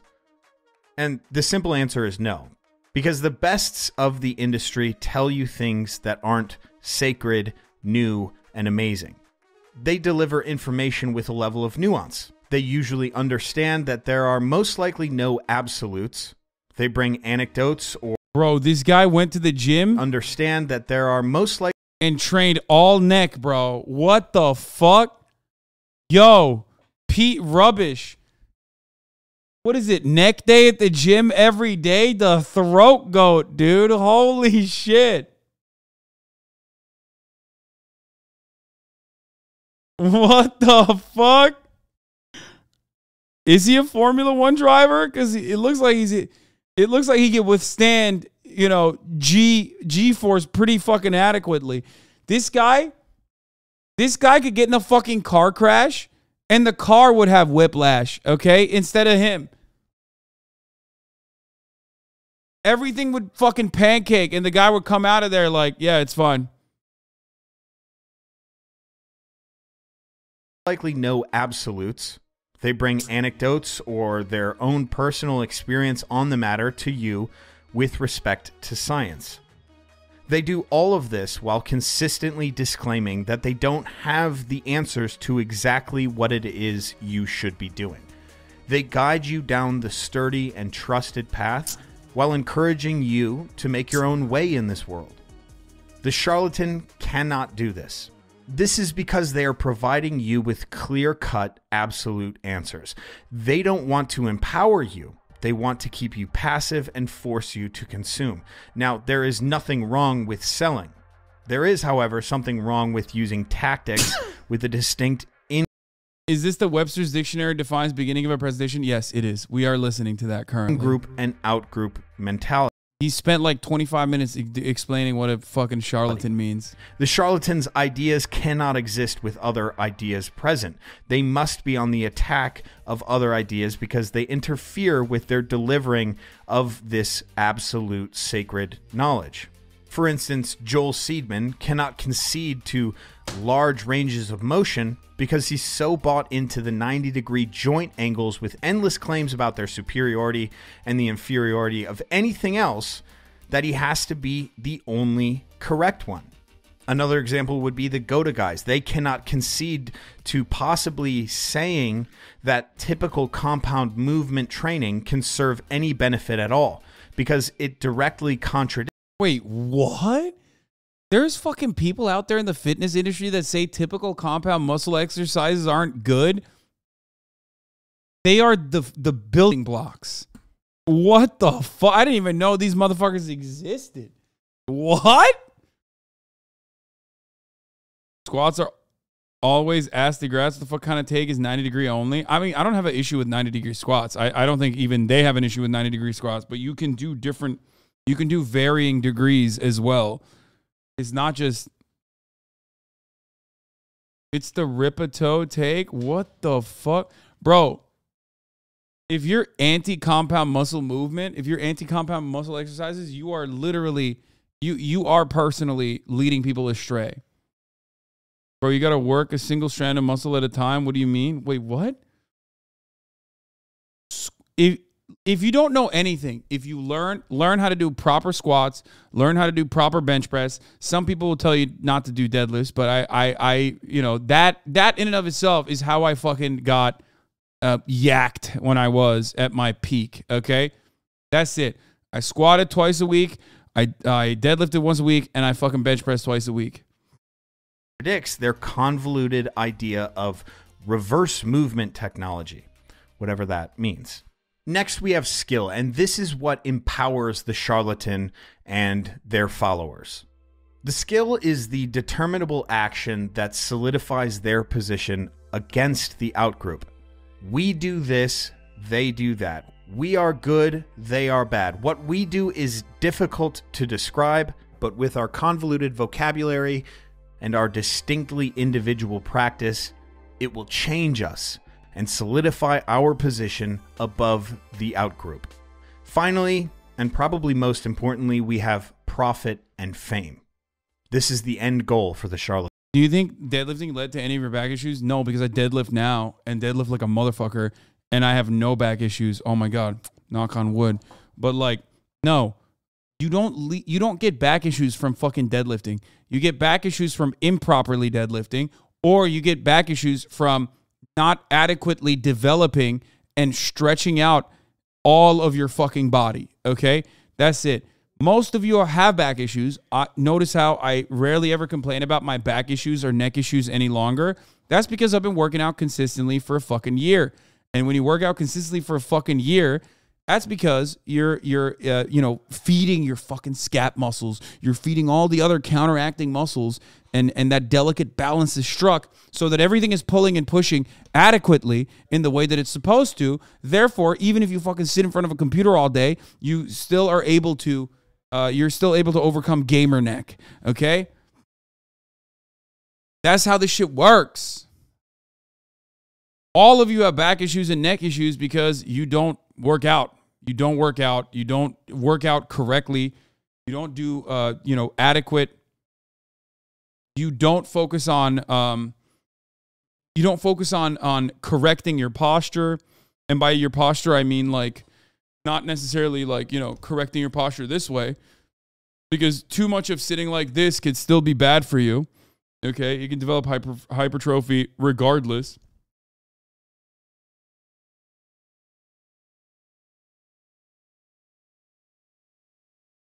Correction, I have scoliosis. Bitch, I do too.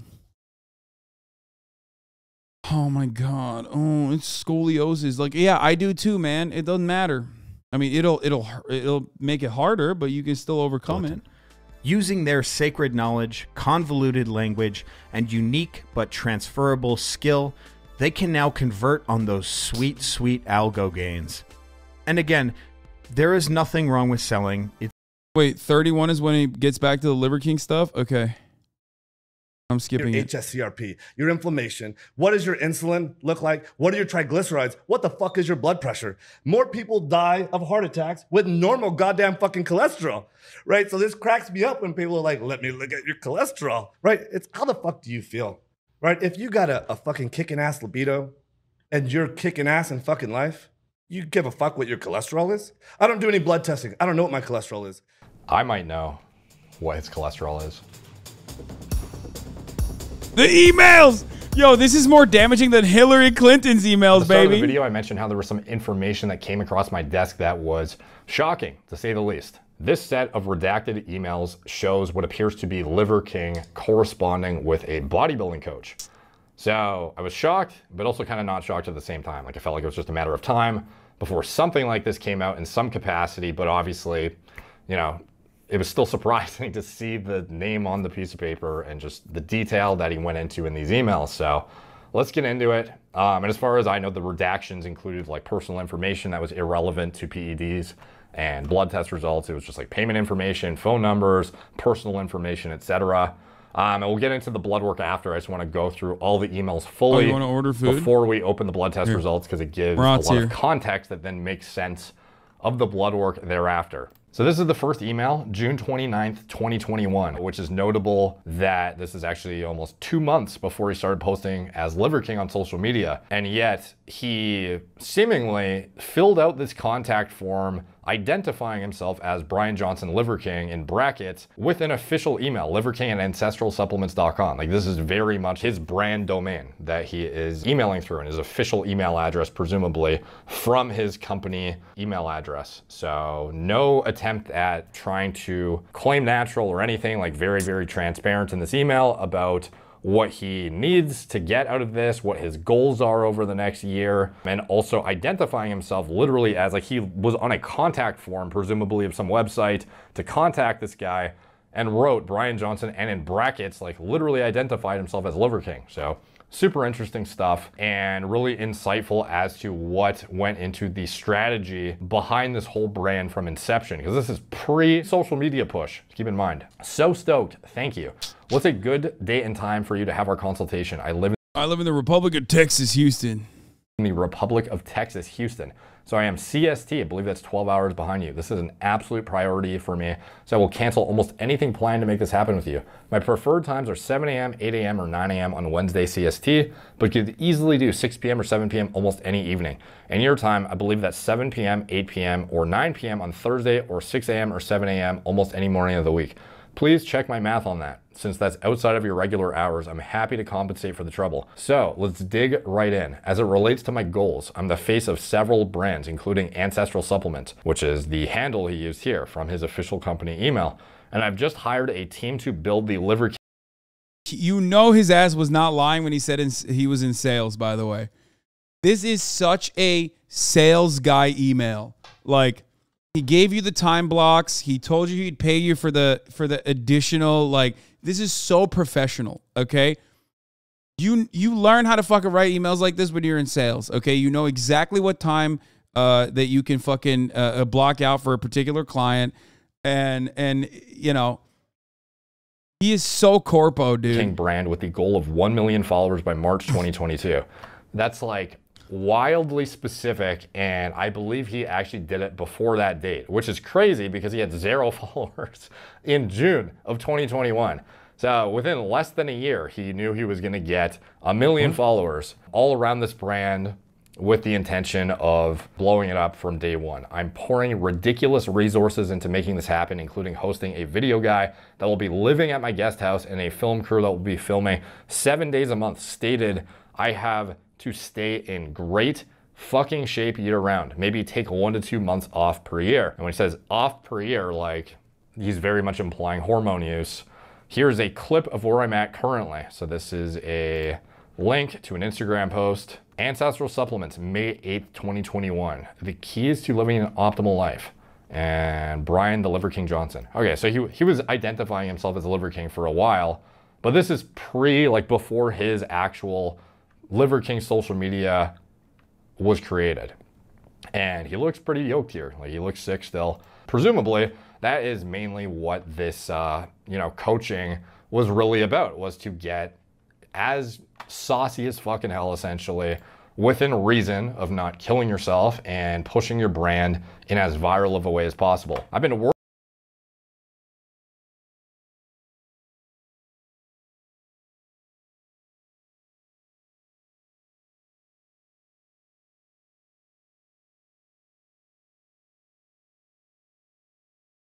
Oh, fuck, I'm muted because I was talking to my brother.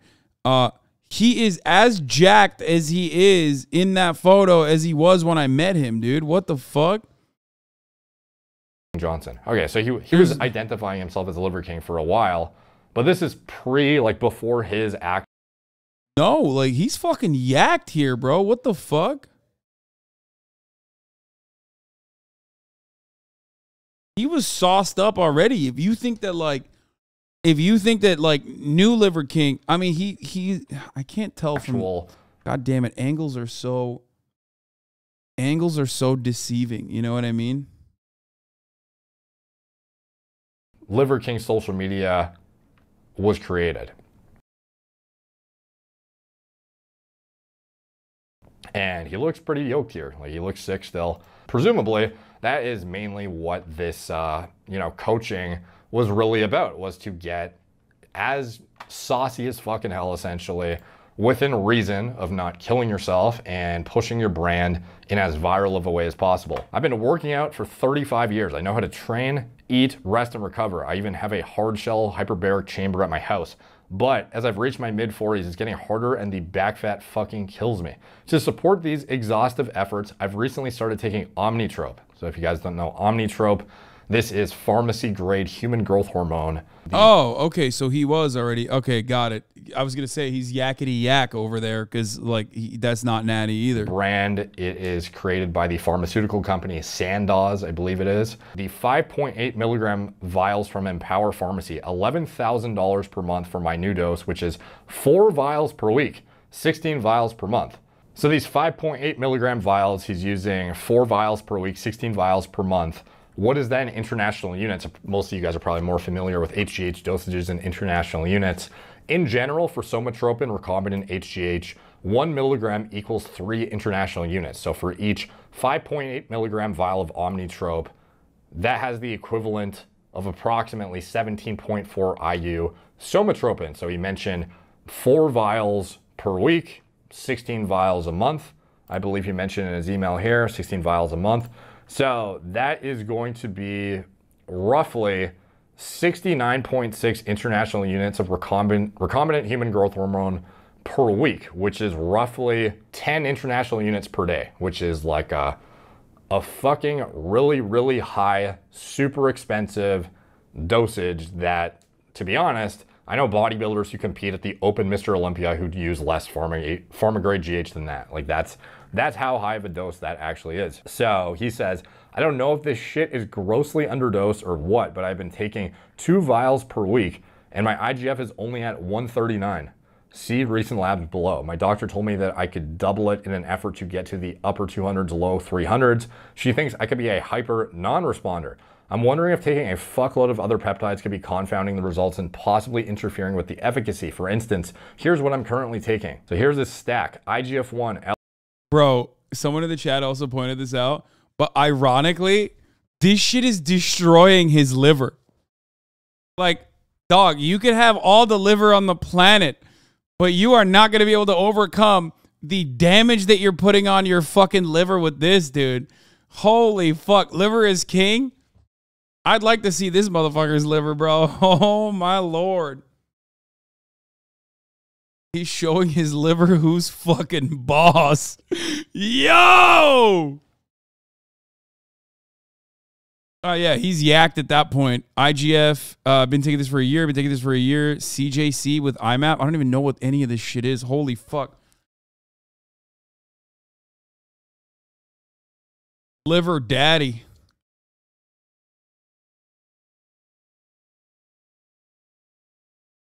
He will be dead in his 40s, 50s. They have terrible cardiovascular health, high risk for blood clots, PE, stroke. Yeah, I mean, he shaved at least 10, like easily 10 off of his fucking... LR3, presumably. Been taking this for a year. CJC with IMAP. Been taking this for a year. Winstrol and Deca. He's talking about CJC 1295, drug affinity complex. Like there is a difference between, there's mod GRF 1-29, which is like a shorter acting. We'll get into it later as far as like what GHRPs are, GHRHs, etc. But this is like a peptide combination, CJC 1295 with DAC, I'm assuming he's talking about, with ipamorelin, I'm assuming, not IMAP. I'm sure he's just hastily writing this, hence why there's like missing shit. But CJC with IPAM is a very, very common combination. Been taking this for a year.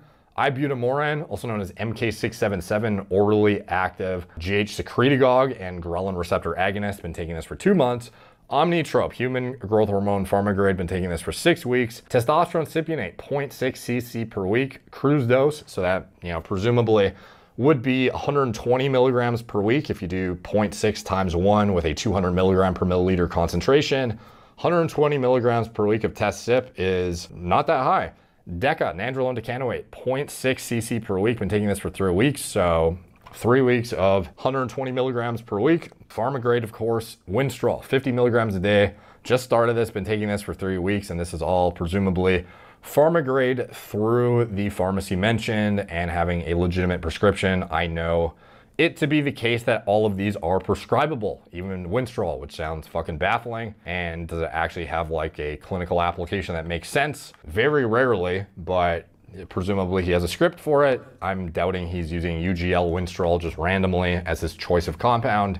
There are fewer compounds to choose from, like you're not gonna get. What are these prescribed for? Getting fucking yacked, dude. That's what they're prescribed for. When you get a cool doctor, okay? Look, there's doctors, especially like there's doctors everywhere that are notorious for overprescribing medication. And you go to them and they always have like some new cutting edge shit. And as long as you got the fucking money, they'll write you a script. If you're asking like what is it used for, like in the medical field, I don't fucking know.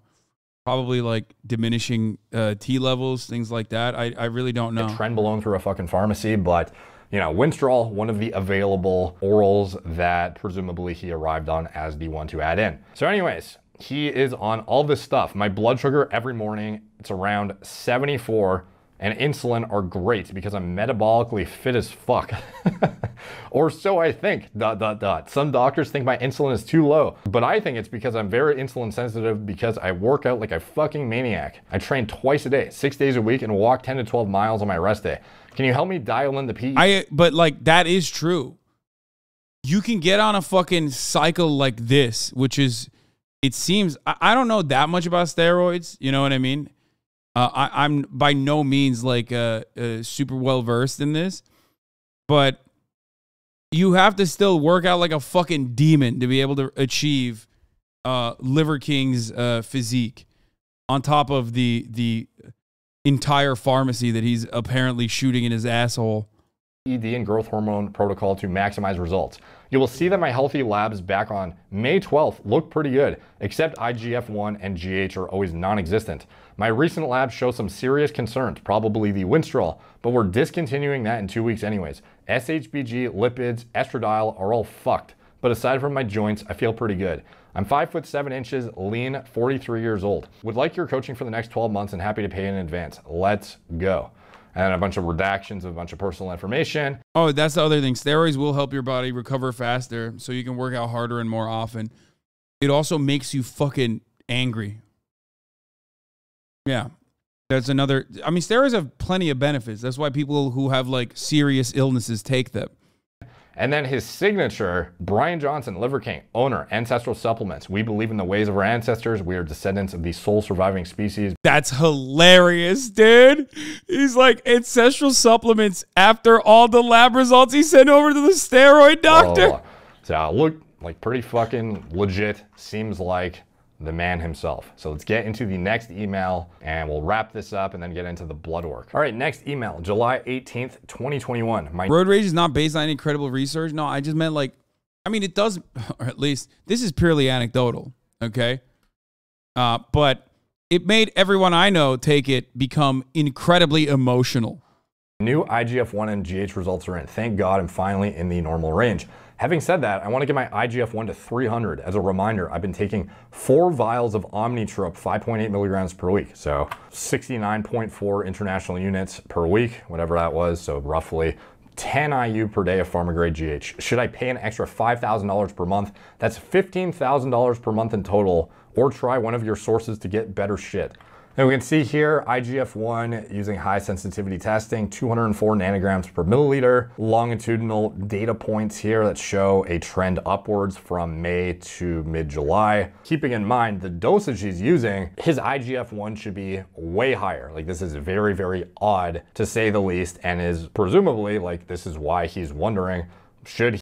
Bro, you say fucking steroids that don't have, like road rage is false or whatever, but brother, even minoxidil finasteride, okay? Even motherfucking like the DHD blockers I take, finasteride, when I was taking the full pill, made me irritable. Like it made me more emotional. And that's like minuscule in comparison to what the fuck this is, okay? he be trying different shit? Why is it so low? What's going on? Does he have a unique issue? What's going on? Which we'll get into liver health later, downstream IGF-1 conversion, inflammatory states, his blood work, etc. And there's more data points too for the IGF-1, but this is where he's at from, you know, he's been trying to get it up for a while with peptides to increase his endogenous. Yeah, you had an episode earlier. No, I'm talking about when I first took it, that I've raged way less. I used to rage way more. I got fucking shingles, dog. What are you talking about? Levels use literal IGF-1 LR3 to try and stimulate receptor activity through that vector by bypassing the entire GH-IGF-1 axis itself, using exogenous GH and trying to just shove it at the fucking liver to get as much conversion as possible, using a higher dose than most bodybuilders I know can even afford, to be honest. Yeah, let's get into the next email.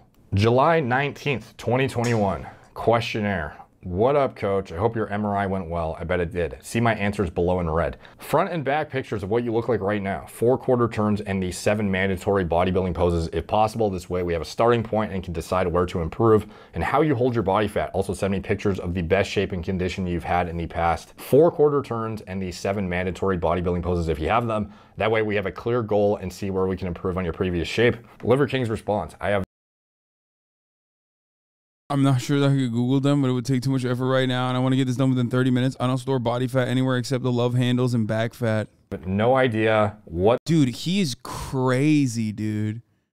He's crazy. Like, bro, he's like 7% body fat here. What the fuck is he talking about? He's already taking an insane amount of fucking steroids at this point, and he literally has...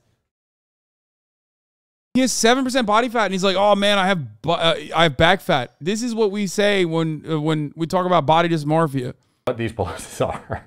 I'm sure that I could Google them, but it would take too much effort right now, and I want to get this done within 30 minutes. I don't store body fat anywhere except the love handles / back fat. I need serious help with this. What is your daily schedule? What time do you wake up? How many meals until you work out? And how many after? Let me know which hours of the day you're occupied and what times you can eat and train. How do you structure your weekend? And what kind of thing do you like to do socially? Movies, eating out, bowling, walking in the park, etc. So this is pretty interesting. Wake up at 6 a.m., work out at 7 a.m. and 1 p.m. I always train fasted. If I'm not going to my ranch, I don't leave my compound. I live on 15 acres on the lake and have everyone come to me. My ranch is 500 acres of paradise. I don't go out to eat. I don't go bowling. I don't go to the movies. This is my routine. 6 a.m., wake up, walk to the lake barefoot, sun gaze, and have morning coffee.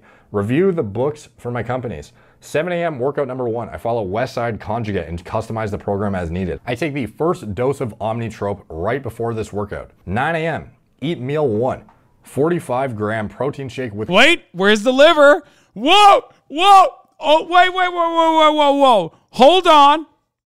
Where's the liver, dog? Did you just say protein shake? Hold on now. Greek yogurt? What? Where's the balls? Where's the pee-pee? Cold mineral water, 60 grams dextrose, 100 grams whole Greek yogurt, 30 grams maple syrup, 4 farm fresh eggs, 5 grams creatine, 10 grams collagen, 30 grams almond butter, 20 grams ghee, 5 grams red bean salt, 2 ounces of red meat. So it's kind of interesting because I wonder, some of the stuff I've never seen him have, like 60 grams of dextrose powder. Never seen that before. Him supplementing with creatine is really interesting, given how much red meat he eats. Yeah, that's like surprising.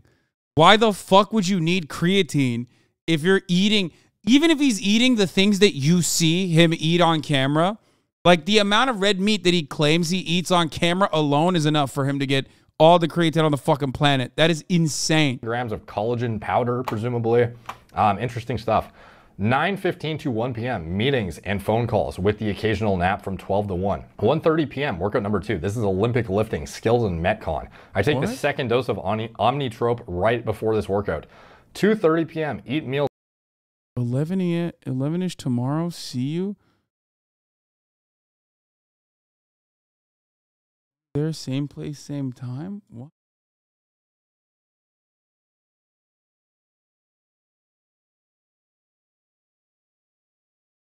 No way.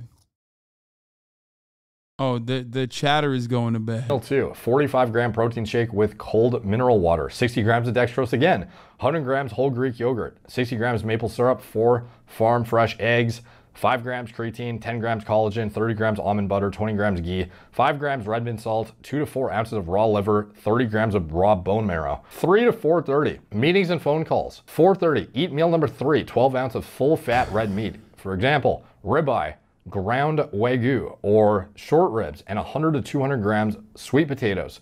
5:30 to 6:30, phone calls, emails, meetings. 6:30 to 7, walking with wife. 7 to 7. Okay, this diet makes a lot more sense when you look at like everything he's doing, and when you look at all of his like supplements and his you know, daily calorie consumption. This is infinitely more consistent with maintaining like a 5 to 7% body fat. Okay? Like what he's eating on camera is not. Okay? If he's eating like 10 burgers a fucking day like he claims he is, there is no way that a guy of his size and like of his like workout regimen would ever be able to fucking keep up. Then the reason why he has so many, the reason why he's taking so many shakes, the reason why he's drinking so many shakes is because, like, again, he's just all protein. He's hitting the protein hard as fuck.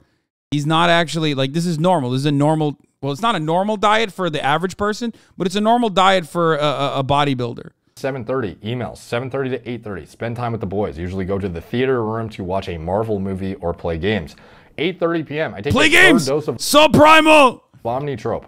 Wait 30, and by the way, like each dose he's taking essentially is 3.33 international units, presumably, per shot. Wait 30 minutes after the Omnitrope, have a 30-gram protein shake and 5:15 p.m., top of the hour ad break comes, 15 minutes late. Okay?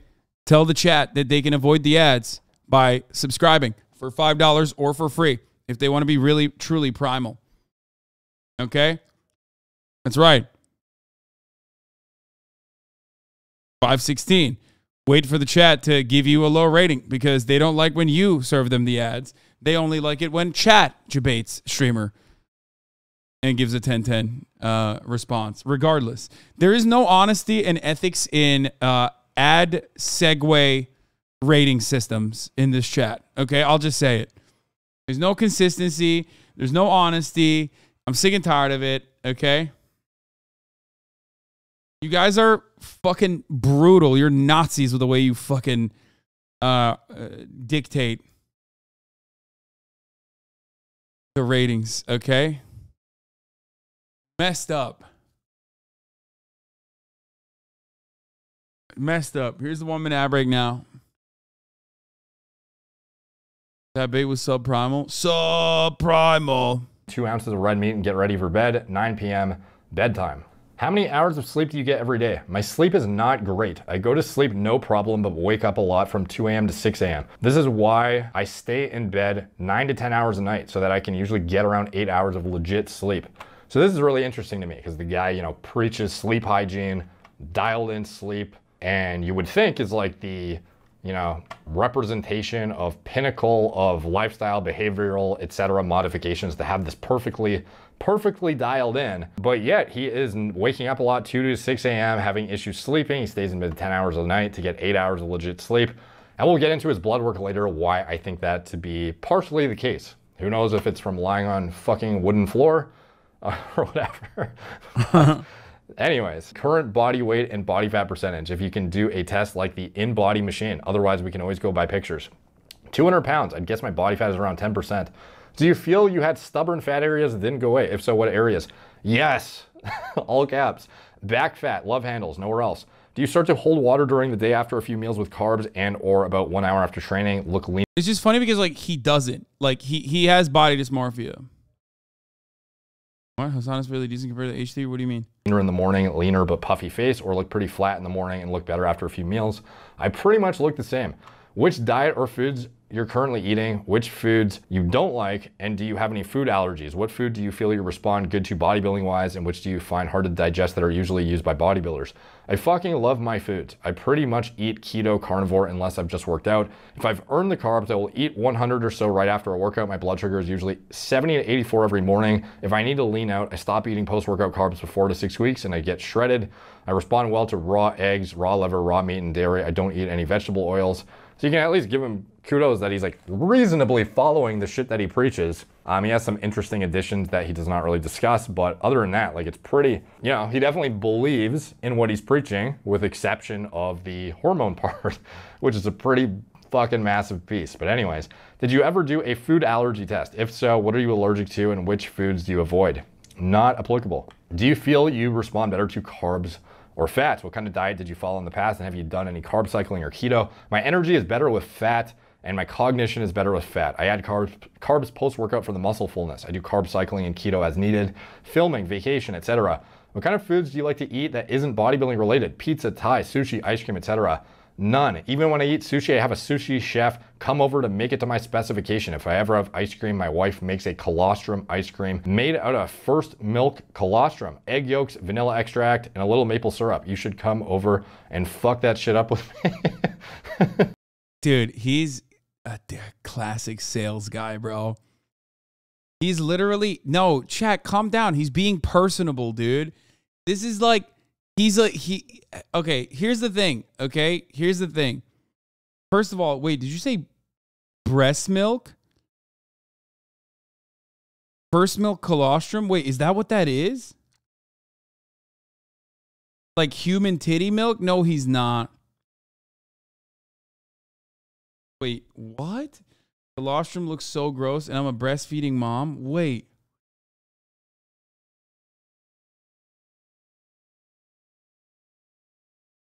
When the cow gives birth, that's the first type of milk that they produce, full of nutrients for a baby. No, stolen from baby cows. No, just human. It's from an animal that just gave birth. Oh, okay.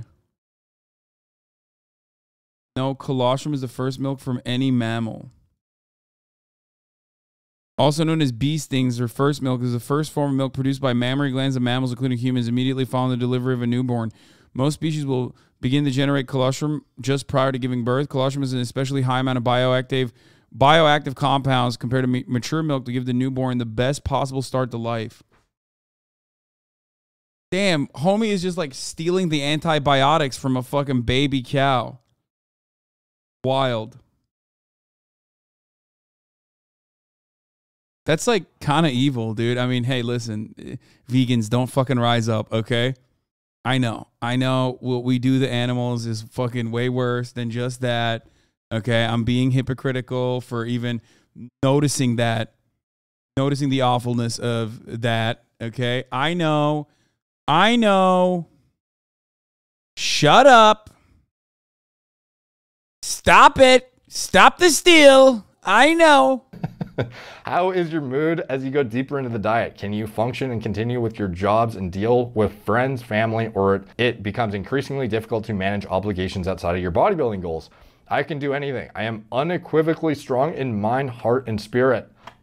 How much water are you drinking per day, and what other beverages do you consume? I only drink coffee and natural Mountain Valley spring water in glass containers. Which supplements are you currently using? Brands, dosages, etc. What have you tried in the past that worked and didn't work? Are you using any of these supplements to cover a deficiency, like vitamin D3, for example? Ancestral supplements, thyroid, ancestral supplements, heart, ancestral supplements, beef organs, ancestral... Bro, he's like selling this to his... he's like selling suppies to his fucking... his gear guy. Supplements, bone marrow, and tallow. N-acetylcysteine, 2 grams per day. Tudka, 1 gram. Creatine, 10 grams per day. Protein powder. So these are going to be for liver preventative health from a liver perspective, trying to protect his liver, avoid significant stress from, you know, the Winstrol he's using, for example, etc. Yeah. Glutathione synthesis through the NAC, blah, blah, blah. Are you currently taking any medications? Which ones and for what purposes? CYP, as in testosterone cypionate, DECA, nandrolone decanoate, Omnitrope, growth hormone, MK677, and then all the other shit that he mentioned in the last email. Are you currently smoking, drinking, or taking any rec drugs? No, I have drinks maybe 1 to 2 days out of the month. Your training style now, do you follow any program at the moment? How long do you train? How many exercises and sets per body part? If you have any videos of yourself training, that would help tremendously. That way I can see. It's kind of wild because like, this literally, like this entire thing is exactly what people wanted to hear from Liver King. Like what his actual stack is, and like what his actual diet is, and cutting through the fluff, and he is just delivering it to his like bodybuilding coach guy. Like, if he had just said all this, people would still probably be like, yeah, no, that's like insanely impressive. Except normies don't fucking comprehend that. They like think that if you do steroids, you're cheating, and also like, oh, anyone could fucking get to that level. Like, no, you can't. Okay, you can't. This man is a fucking psycho. Okay, the amount of work he's putting day in is unimaginably high. Okay. To your form, see how you push yourself, etc. If the files are too big, you can upload them to Instagram or YouTube and set them to unlisted and send me the links. I follow Westside Conjugate CrossFit 90. You wouldn't be talking about him right now? No, yes, I would. No, Liver King is like, he is a charismatic individual. I told you this much, okay? He's a charismatic person. I don't give a fuck if he sells 100 million worth of supplements a year, which I don't even think that that's true, okay? What? Oh, okay, so he'd sell what? Fucking 20 million worth of supplements? Who gives a shit? No, he's like a funny content creator who is also charismatic, okay? He's like a funny character. If he just said he does steroids and then like spun it in a way, then maybe a lot of Normans wouldn't, you know, buy his shit because like they're fucking stupid and think you could even achieve that body standard without becoming this like, you know, eating disordered wreck of a man. Don't lie, you bought from his stuff. No, I didn't. What the fuck? Bitch, you think I would take a fucking liver supplement? What are you, out of your mind? I live on a steady diet of Mountain Dew Zero.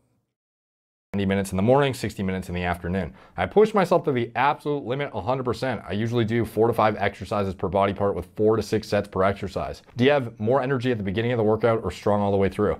Fuck no. I'm dead at the end. Fucking dead. Sometimes I even have to nap from 12 to 1 p.m. Are you currently doing any cardio? If so, what kind and how long per day? Yes, always doing cardio. CrossFit, Metcons, 4 to 5 days per week. Do you have any injuries at the moment? Old injuries that have healed, broken bones, tendon issues, torn... I didn't need a raw penis to impress him. I ate a raw penis on camera for content. Muscles, etc. There's a doing difference. okay here. Okay, I gotta Do you pee. have I'll be any back. experience ordering supplements online from websites like Amazon.com, iHerb, bodybuilding.com? Who doesn't? Let me know what's next. Oh yeah, I take Wednesday and Sunday off. On those days, I do hard shell HBOT in my house. 10 minutes cold plunge at house, massage at house, walk 6 to 9 miles and do Tabata push-ups or else I don't feel right in the head. Let's go! Exclamation marks. Lastly, let me know what you think about my Omnitrope questions I sent yesterday too. P.S. I'll send pictures and video files as soon as my creative director shares them with me. And that is the end of that email. Now moving on to the August 16th email, GH and IGF-1. Check this out. I did Omnitrope 1 hour before the blood test on August 4th. I did Norditropin 1 hour before the blood test on August 11th. My IGF-1 is slowly rising too. I'd love to get my IGF-1 to 300. A quick interjection for a note on the blood work analysis. I ended up doing it and it ended up being over an hour in length. I wanted it to be this succinct, concise, cursory overview of all of the blood test metrics, but he has a decent amount of blood work, and to do it the justice it deserves from an analysis context, it ended up being pretty long. So instead of derailing this video, I'm gonna make that blood work analysis a totally separate video for you guys who want to dig into that and see how his health metrics were affected. Yeah, I just took my secret liver supplements off screen at first, and then the peptide introduction, the GH use, the cranking of the GH, and the subsequent, you know, introduction of synthetic anabolic steroids and whatnot. That is all very clearly elucidated in the blood work, and you get my insight on it. In this video, we are going to get back to the meat and potatoes and a twist in the story that I was not expecting personally. The other day I was filtering through my emails to find the forwarded emails, the blood test results, do my interpretation of it. And I came across an unread email from May 2021. It was from the same address. So I'm on my Gmail. Emails get buried quick, so I'm filtering. Go at ancestralsupplements.com. It filters any email that's from ancestralsupplements.com. And there's another one that pops up like underneath, older, significantly older than this one, unread. I'm like, huh, open it up. So for me, I used to provide consults on my website. I stopped taking clients a couple of years ago, but you know, those requests would still pile up, I guess, until I had removed the consult thing. Is this a legitimate HIPAA violation? No, dude, what? He's having a conversation with a random person, not his doctor. Okay, he's having a conversation with a fucking bodybuilder, not a doctor, and also he's not a doctor. There's no one involved in this conversation as a doctor. Okay. Yeah, HIPAA is like if a doctor leaks your shit. From my site. I don't even remember if I had removed it by then or not, but it might have still been like a link. And no, the PP won't get small if you take steroids. I think your balls shrink though. Link on my site to request a consult, or maybe they found it through Googling, because I think the URL domain or whatever, the site, the actual page where you would submit a request probably still exists. It's just not actually on the website anymore. But anyways, apparently sitting in the depths of my email inbox was an unread message from the man himself requesting bodybuilding coaching as well. May 2nd, 2021, from Brian Johnson, consult contact form at MorePlatesMoreDates.com, reply to LiverKing at AncestralSupplements.com, to admin at MorePlatesMoreDates.com, my company email that I was using, Brian Johnson, LiverKing at AncestralSupplements.com. I need to get shredded, have more energy, and get my brain working better, but I overtrain approximately 12 to 14 workouts a week and can't stop. I played around with peptides and would like to explore real GH like Omnitrope and others. I sleep well, eat well. I even have a hard shell hyperbaric oxygen therapy, presumably, cold plunge, sauna, etc. at my house. I need next level, which is why I'm reaching out. Can you reassure me that all information discussed, wish confidential, presumably will be held confidential. Fucking love your work. Pretty flattering, to be honest. May 2nd. So this is before like the other emails we just went. He sent this at May 2nd, which is like when this dude had like, again, like 20,000 subs or something, 30,000 subs, which means LiverKing was literally going to anyone he could to get any fucking competitive edge he can. Through. Even the first blood test result was May 12th, I believe. So this is before all of that. So this whole time, even when I'm making videos about the guy and like talking to like, you know, the natty or not stuff, this is sitting there unread in my Gmail this whole fucking time, dude. Absolutely wild. Now, again, this isn't it. There was another email from somebody on his team this time, interestingly enough. So this is, has redactions on it to keep the personal information private. Because again, this is just some guy in his company. Don't necessarily want to just, you know, put out there, hey, this fucking guy, you know, sent this. So this guy presumably is a high up guy in the company. He has an Ancestral Supplements extension email. And the fact that he even knows this stuff, like obviously he must be pretty high up in there, because I assume this isn't something that LiverKing like puts out there to the masses regularly. But who knows? Like maybe he was more open about it back then he decided, you know, at the last minute, you know what? I am just going to claim natural and nobody's going to find out. I don't fucking know. But anyways, more plates, more dates. HGH dosage video idea / intros, the subject line from blank at ancestralsupplements.com. Hey bro, I reached out to you on Instagram, realized I should probably hit you in a few places. I work with Brian LiverKing Johnson, owner of Ancestral Supplements. So for context, by the way, I went and checked to see if there was a DM from this guy and put. God damn, bro. He could have just fucking, he could have cracked the code months ago. All you needed to do was look at your fucking emails, brother. Put his alias, like, I don't know, like preface of his email and what he called himself into Instagram. See if I could find it, because it wasn't actually his name. It was just like, I don't even remember what it was, but it's been redacted. But anyways, I put it into Instagram, went to there was a DM from somebody who had the same handle and it was unsent. So to me, that was pretty indicative that was probably the same guy. And like when you see a DM and it shows like a request, you want to accept or reject it, and it's just blank, that you know that somebody sent a DM and then unsent it. So it looks blank, but the request is still showing. To me, that was probably the same guy. He probably unsent the message after he saw that I didn't respond, or perhaps they decided they wanted to go the. Check if LiverKing asked you for gear in like 2017. Okay, dude, I'm not like, I mean, it's very kind of you to think that like I would be anywhere near the level of like physical excellence that these motherfuckers are at. From a Twitch streamer's perspective, maybe, but like, you know, I'm a bit flabby for anyone, even at my peak, for people to fucking reach out to me for, you know, workout advice. Claiming Natty wrote after and wanted to just like get rid of the, I don't know, the DMs. I don't really know. But anyways, I work with Brian Johnson, owner of Ancestral Supplements. We recently secured him an HGH prescription, and he's taking quadruple the dose with little benefit. It's omnitrope, somatropin. Brian has some questions and ideas about why he may not be responding to the HGH, and I think you could pull some good shit out of your conversation with him for content.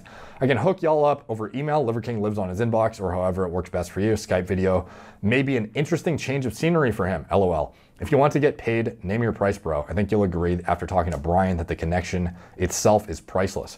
Look us up, ancestralsupplements.com. Give me a call, shoot me a text, or email me. Let's make this happen. Talk to you soon. So yeah, very much trying to dissect and figure out why the quadruple dose of pharma-grade GH is not working. Understandably so, because I would be definitely interested in that as well. To me, this sort of corroborated that the leaked emails were legit, because like to me, again, when I first saw those emails, it's just like random emails being forwarded to me. You know, could they have been manipulated? Is like the handle even legit?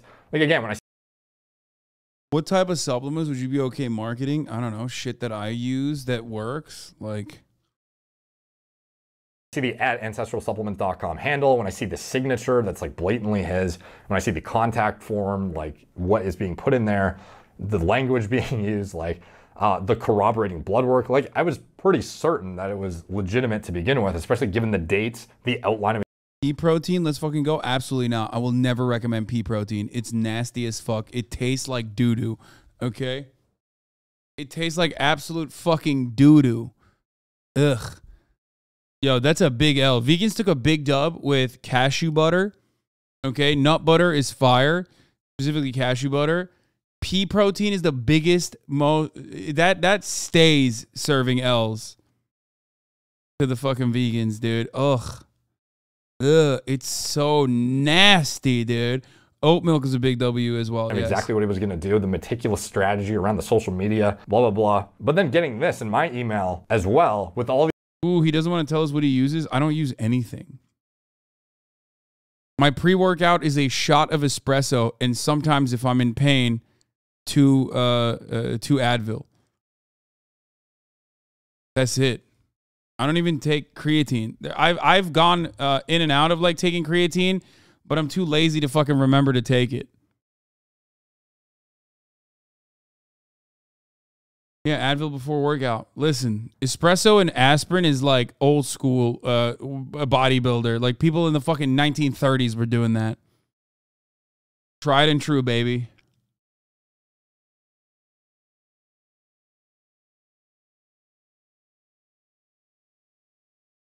Espresso in the butthole. Did you ever try the old school NO Explode? Yes, I did. And Jack 3D, which I think had steroids in it.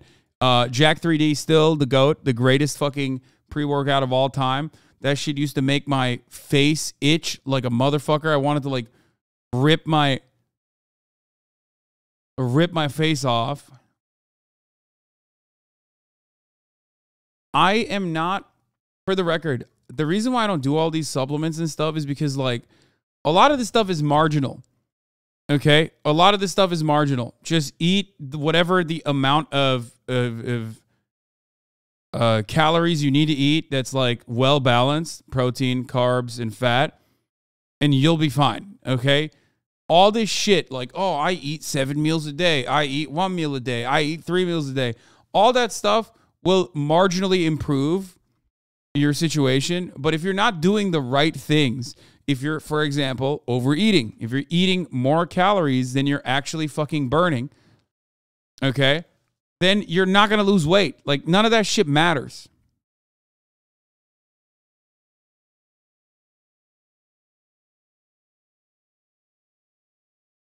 None of it.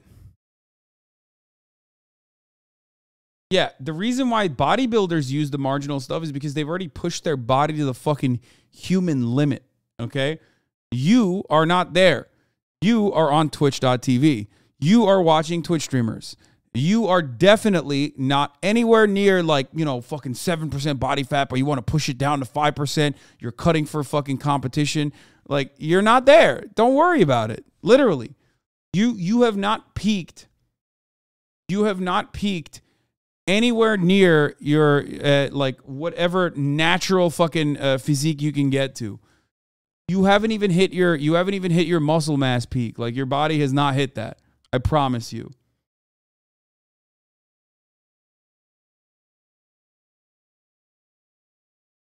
Watching you at the gym as we speak.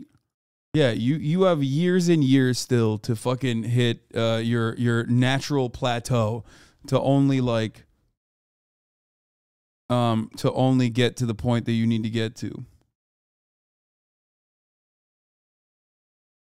All the exact same corroborating information, like really backed up that in fact it was legit after all. So fucking wild to say the least. While I certainly don't agree with everything Liver King recommends regarding health, fitness, lifestyle, there's a lot that I do agree with. I do truly believe that many people would benefit from incorporating some of his suggestions into their lives, some things more so than others. Like for example, I mentioned briefly earlier, eating an ounce of liver per day.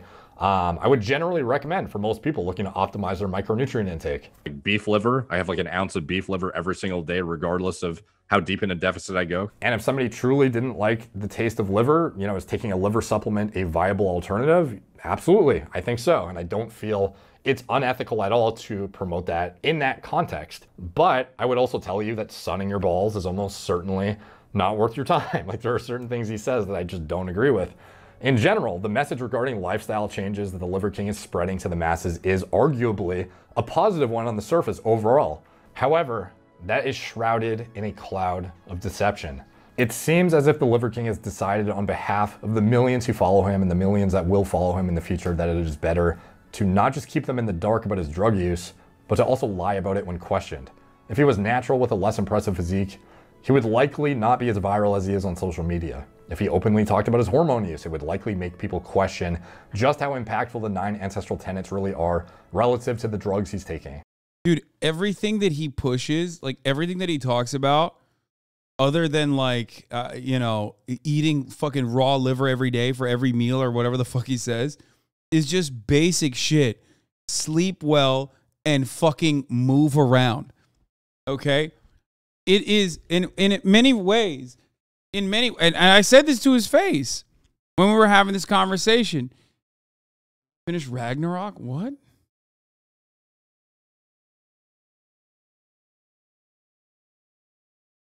What? Oh, God of War. I was like, what the fuck? No, I have not.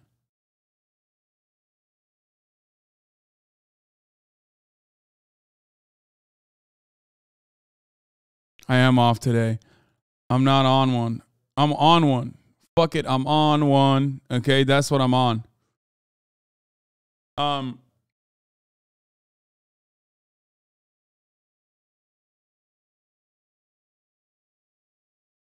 can't fully comprehend the amount of talking and points that have occurred during the segment. My grandma's pie. What? Look, listen. That's the second time you mistook something nice for a fucking death threat. Wait, I didn't think that person was mentioning a death threat, but I did think that he was talking about the Ubisoft game.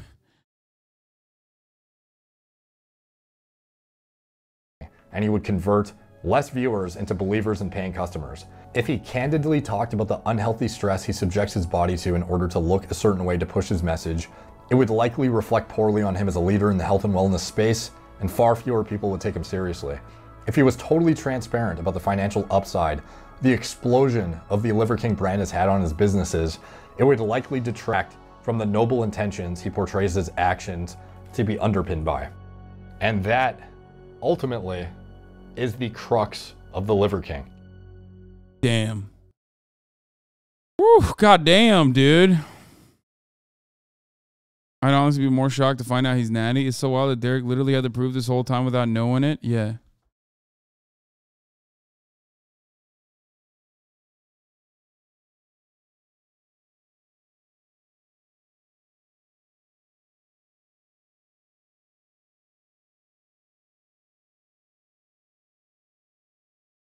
What the fuck, you watch an hour vid, Jesus? Did people think he was natural? No. I don't think people thought he was natural.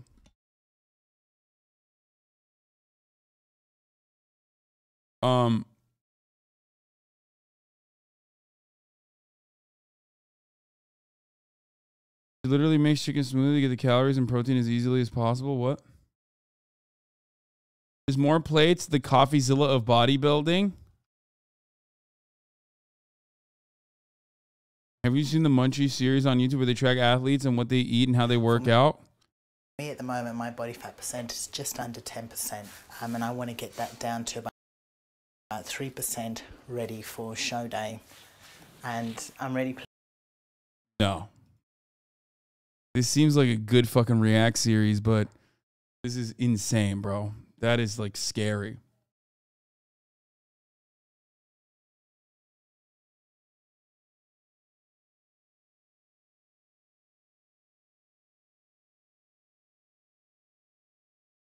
You ate cock and balls for a phony? Man, I would have eaten it for the content regardless of whether or not he fucking openly said he takes steroids or not. What is wrong with you guys? Here, I wanted to watch this. I thank you. The A-Team helped form a militant farm workers union, apparently, back in the day, which is pretty cool. team thanks you. The newly founded Workers Cooperative thanks you. You're never going to get away with this. You'll have a union in this valley over my dead body. That's exactly what I was telling our union members this morning. We're working on a theme song and uniforms, and I'm pushing for matching bow ties and not that clip-on junk. Those are for geeks, and geeks are a whole other union. You're nuts! No, I'm not. I'm condiments. I've been promoted.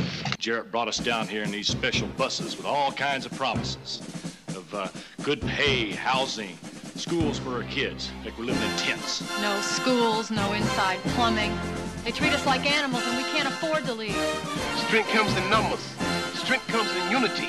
If you look around, you got all the strength you need here. I'll tell you this, it ain't gonna be pretty. It's gonna be a fight. You've got to be willing to back each other up. What you need is a union. A union? Jared will never go for that. I don't think we planned on asking him. Excuse me, ma'am. Got something I would like for you to read after work. It might be helpful for you and the little girl.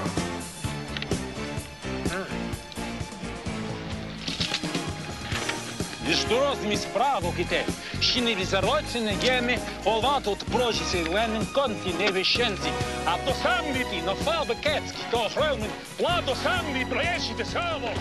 Excuse me, senor. Would like for you to read this when you get off work. Hey, fellas, how you doing?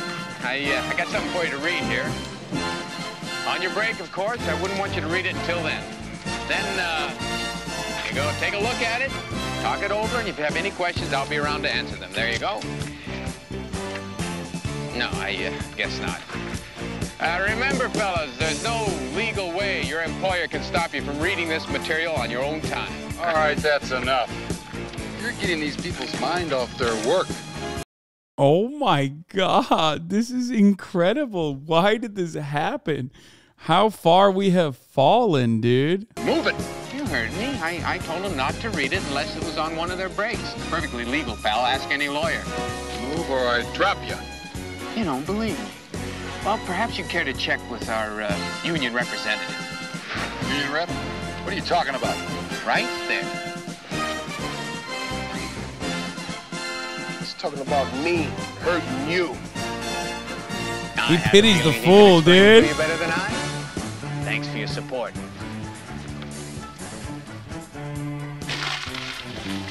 If they vote that union in, they can make it stick. It means none of the crops around here will get picked for a decent profit, and that means a lot of money lost across a lot. Ladies and gentlemen, I want to thank you for showing up today.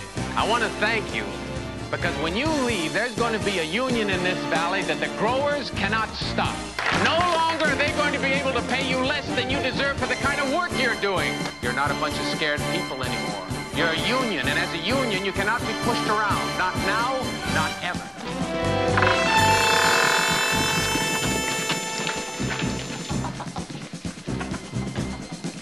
Looks like we scared them off, Mr. J. Looks that way, doesn't it?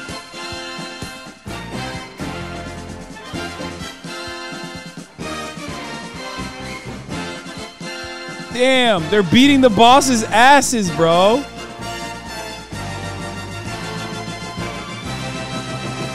He pities the fools. Congratulate the workers. Believe that when I see it. Take a look. We just counted the last vote. It's unanimous, Mr. Jarrett. This union's approved. Congratulations.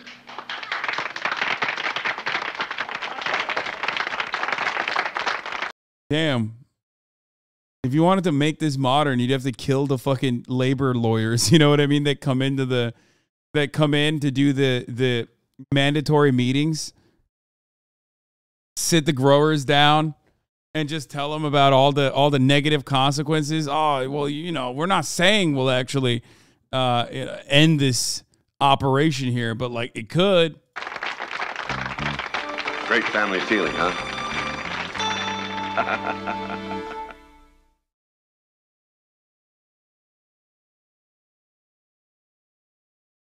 That's crazy.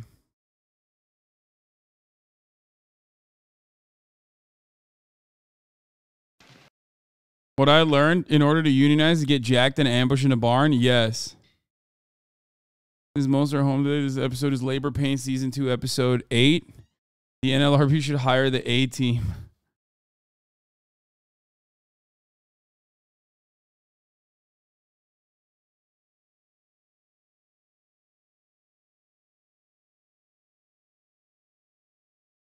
Man.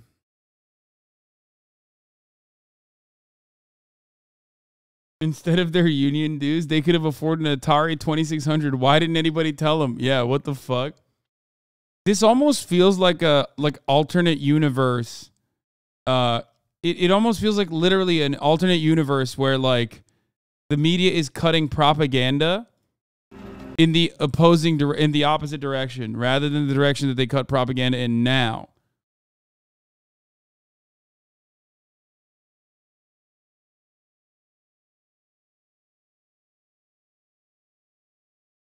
Like it's just from a different time, but not even from a different time. It feels like it's from a different universe, you know? Anyway, Liver King's been outed. To recap, the first thing Aaron Rodgers said to Deshaun Kaiser when he arrived in Green Bay was to tell him to do his research on 9/11. Aaron Rodgers is the Elon Musk of Brett Favre's. Oh, that's good. Does that mean you wouldn't like it in that universe? Wait, what? This is another TV show one. Fine. For you? Mr. Sheffield, I can't go in there. My mother had 3 rules. Never make contact with a public toilet. Never, ever, ever cross a picket line. What was the 3rd one?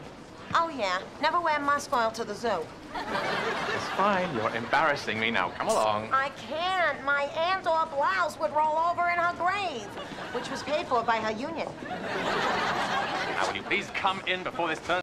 It's fine. More details on that episode. TV review, that time when the A-team helped organize farm workers.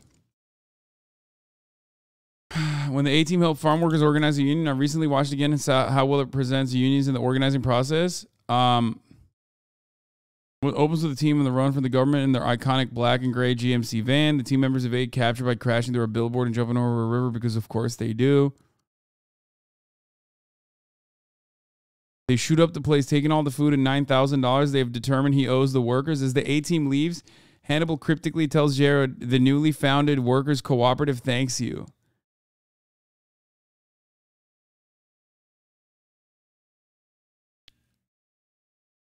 The flaws. It's strange that the workers already on strike needed the A-team to lecture them about unity and urge them to form a union.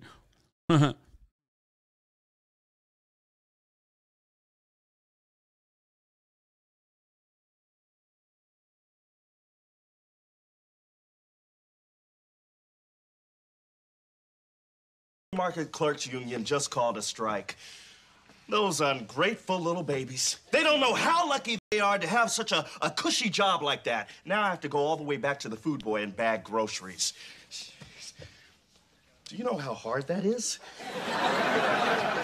Man, now I gotta have to go to the game alone. I'm sorry, Ray. Well, hopefully it won't have to be like this until I can hire some replacements. Replacements? Don't you mean strike, breaking, union busting scabs? Yeah, you know some? Hey, girls, How would you like to fill in for those greedy slackers and make some extra cash? You're not supposed to cross the picket line, are you? Oh, what loudmouth rabble-rouser is filling your head with all that nonsense? I am. This is a pro-union household, Terrence. The supermarket clerk.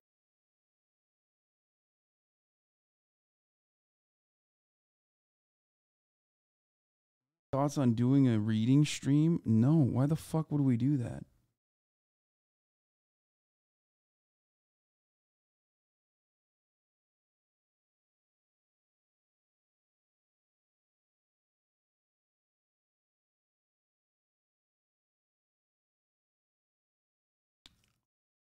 In Western Australia, and the government is starting to disband our nurses union. Yeah.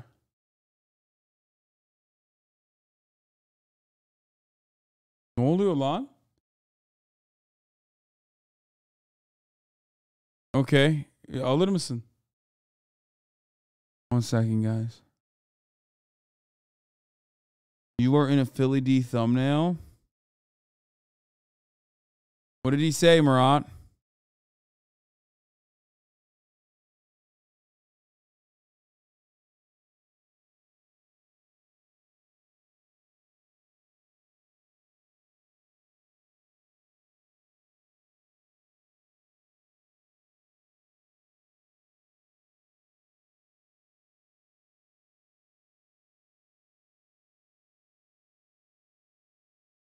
Oh.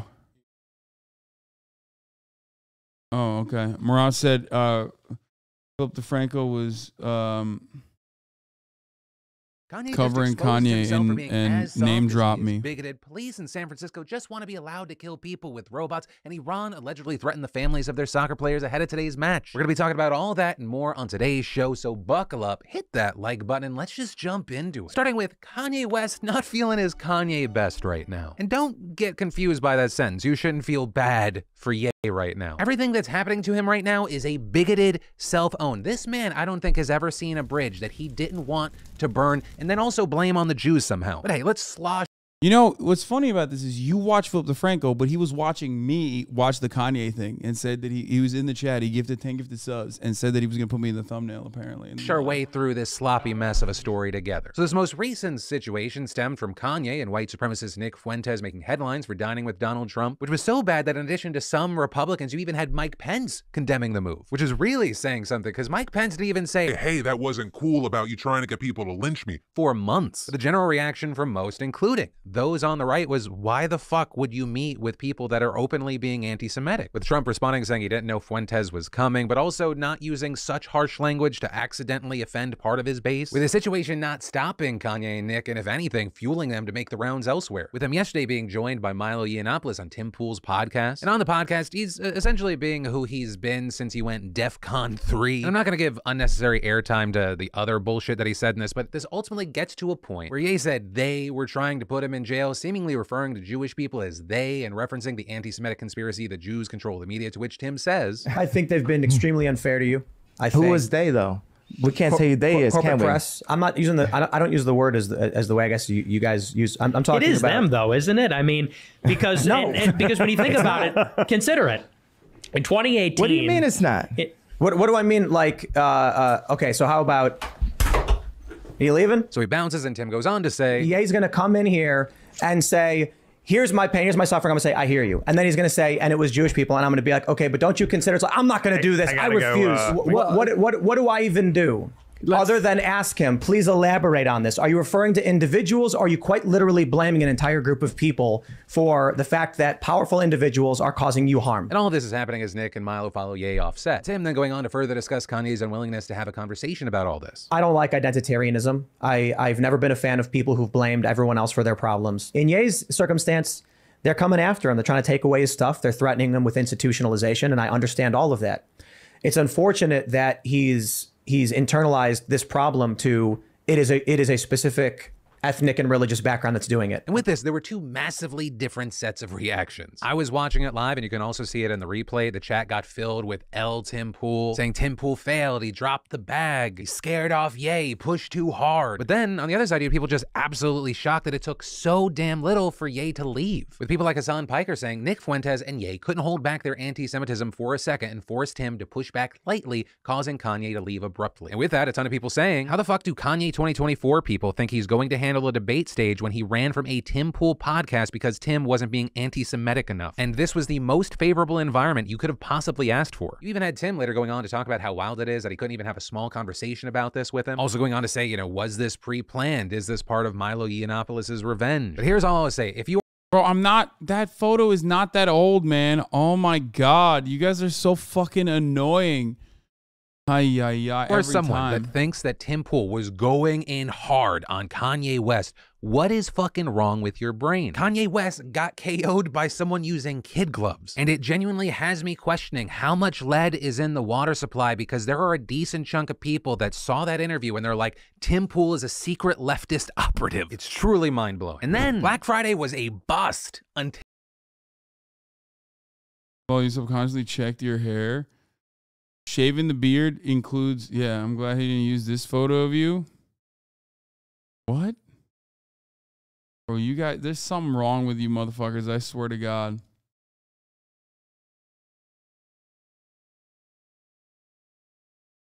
My mom thinks my long hair looks good, okay? That's all that matters to me. Reading Millionaires' bank statements. Let's take a look.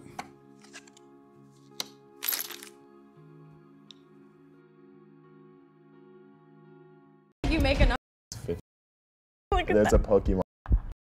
We're about to look at some bank statements. Look at There's a Pokemon collection. Pokemon collection. And the Pokemon collection is 15K. Wait, hold on. OnlyFans? Yo, yo. No. Yo, bro, really? I don't feel like you make enough to be looking at growth. My name is Brennan Jacobs, and I am a minimum wage worker who lives in LA. What do you predict people might say after they see your finances today? I'm really scared that they're gonna be like, if you know you don't have enough money, why did you get this thing? Yeah, check this out. $31 at Taco Bell. Maybe he paid for him and his friends. We got another $18 for pizza. Starbucks. What? That's not that weird. 51 cents.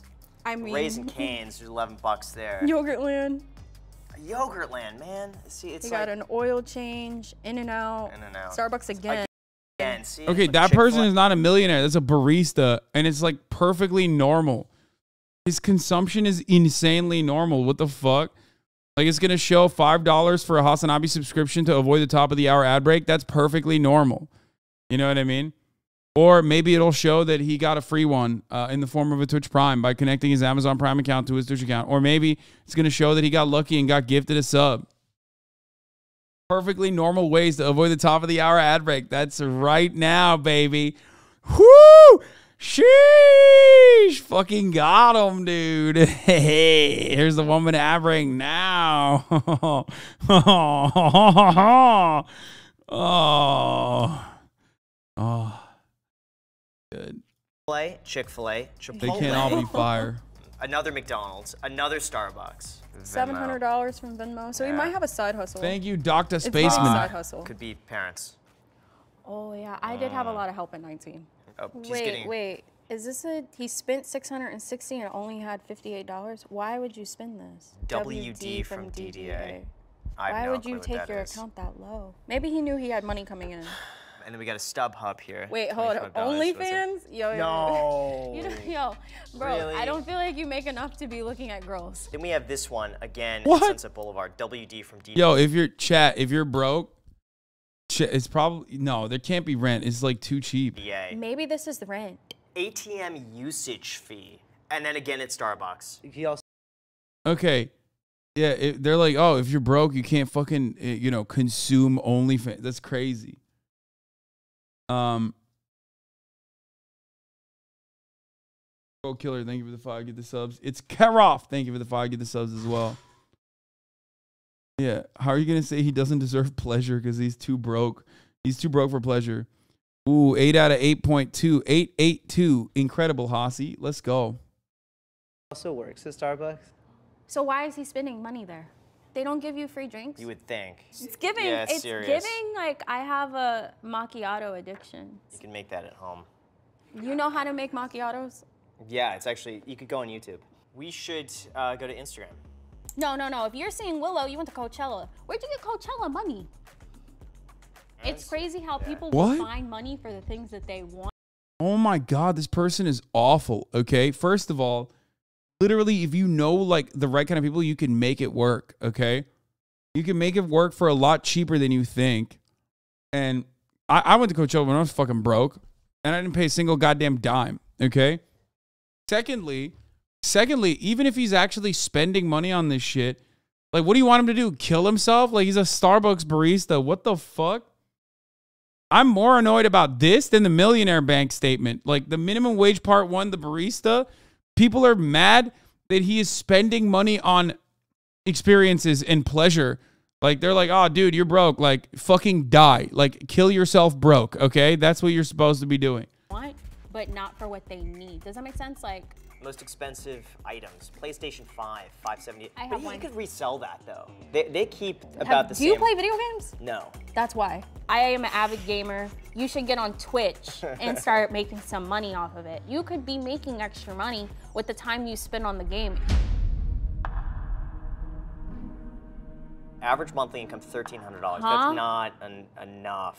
First off, wherever you work, Yeah. get another job, bro. Since you work at Starbucks, why are you paying for it? Yo, okay, let me tell you. So I actually do get free food and drinks, and I did not necessarily understand that when I first got hired. Genuinely, like, I don't know what it looks like to buy groceries, like, so I just get fast food because my mom would be like, oh, just go buy like groceries for the week, but I would be like, I don't have money And for I can groceries for a week. understand that. Like, a lot of men, like, really don't know how to properly grocery shop. They buy, like, 3 gallons of orange juice. What?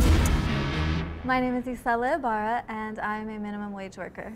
What are your financial goals? To be able to live off of my art, like acting, Wait, she's a streamer? dancing, performing. I like this. Making money from Twitch. $425 in a month. So she has consistent income. That's great. $135 on the phone. That's normal. What do you mean that's normal? $135 By for a herself. phone bill?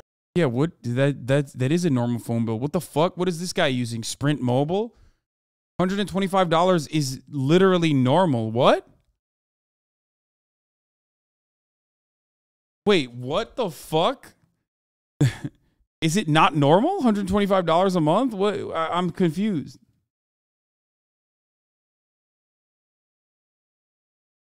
Nope, you're getting played. I mean, I have AT&T like full fucking everything.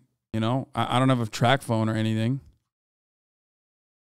But she's by herself, probably. I'm by myself. It's $50 a month Boost Mobile. Unlimited everything. You have Boost Mobile? Yeah, prepaid. Are you serious Yeah, now? seriously. All right, and then Okay, that's weird, bro. You're like a fucking millionaire YouTube finance guy. Why the fuck? What? she has her car payment, $276. Not bad. Normal. Why are you making the minimum payment on your credit card? As long as that's keeping it below 30%, that's okay.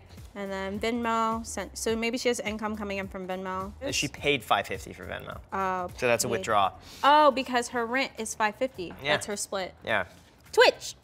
So she makes money from Yeah, Twitch. that's consistent. You can make $1,000 a month. She could definitely bring that up. Yeah. There's nothing bad in here. Oh, she does Insta work. She Yeah. does just like random gigs. So she's a hustler at the Yeah. end of the day. Like, she's a hustler. A Twitch ad. Let's see the ad. Yeah. She's into clothes, like in fashion. Catterall Barra? See if they've ever typed in here. Bro, she has 1.5K followers. Are you fucking kidding me? She makes $400 a month from 1.5K followers? That's crazy good. Holy fuck, that conversion is wild, dude. Okay, well, that Twitch account no longer exists unless I wrote it wrong. Catterall Barra.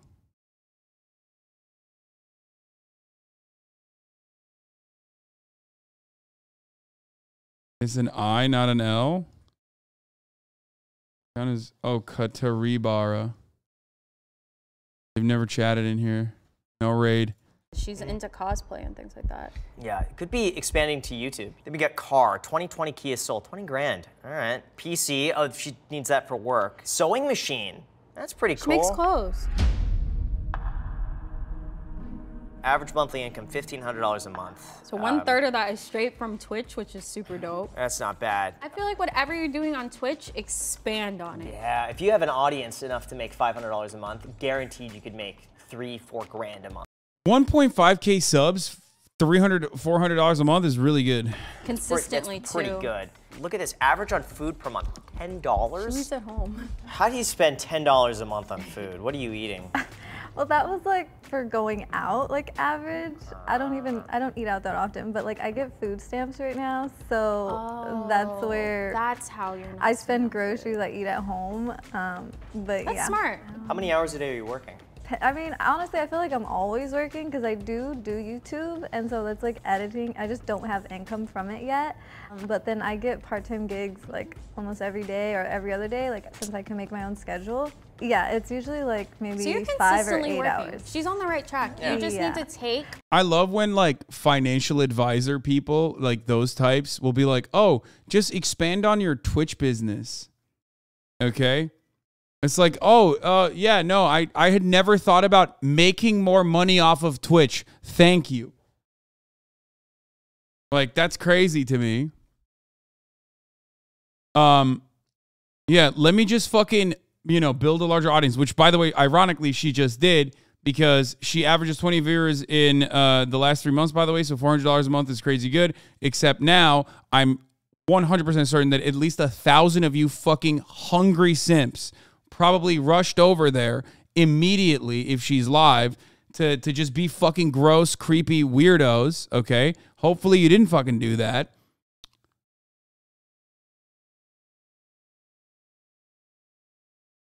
Okay.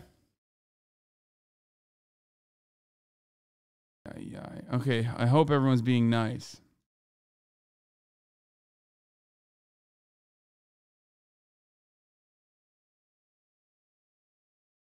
You bet your sweet Turkish ass. I know this community. They see a woman and they fucking lose their shit. That's why I have no life. Yeah, you just need to take a percentage of what you're making and start saving it.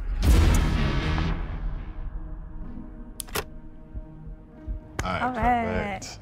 So which document are you guys looking at right now? Document 1. Yeah, document 1. Look at the next one. If you add those two together, that should be how much cash he has. $3,280,129. Broke boy. And 29 cents. Okay. So first, haircut at Great Clips $22. for $22. That's insane. Oh my God. What? Oh, dude, these people, man. I'm going to lose it. I'm going to fucking lose it, dude. Holy fuck. Oh my God. Oh my God, he goes to Great Clips. He's like jank. What is wrong with these people? Why are they like this, bro? $2. That's less than my haircut, which is crazy. Okay, wait, we need to figure out what fish means because we're looking at one that says fish. There's so many aquatic treasures. Right. This must be like a hobby. Maybe something like that. They collect exotic animals, like a shark. They have those. You think it's a shark? The baby shark things. Oh yeah. I'm just imagining like. Graham's whole philosophy is based on cutting costs on the way up. Bro, he's up. Why is he still cutting the cost? Dude, if you're getting a $22 haircut at Great Clips, that means you're not fucking tipping, okay? If you have $3 million in your bank account, you best believe you're dropping at least 100 on fucking Great Clips, okay? That's crazy. Like maybe I'm going to be charitable. I hope he's only tipping. He's actually tipping with cash, so it's not showing up on his bank account. Okay, but holy fuck, dude, that is, I mean, Jesus, Lord mercy, what the fuck? When you first walk into like a house and there's like an aquarium in the wall, you know what I mean? Yeah. And it's just like decked out with bougie shit for the fish. A lot of Amazon purchases. Yeah, what is that one? Amazon. Okay. The saltwater fish was $300. Dude, there's so many secret millionaires, you don't know shit. Wait, what? $146. A Vegas show at the Theaters. MGM Theater. $400. Also, another L. Imagine paying for a show in Vegas, bro. Come on, you're a millionaire. and a YouTube like guy who's rich. You know what I mean? Like how does this guy not have like someone who hooks him up? That's actually surprising. They got a jet suite. So like a flight? Yeah. I think. Yeah. And that was what? $299. He flies JSX. Geico Auto. It's 643. 643. Dang. I only pay like 116, 117.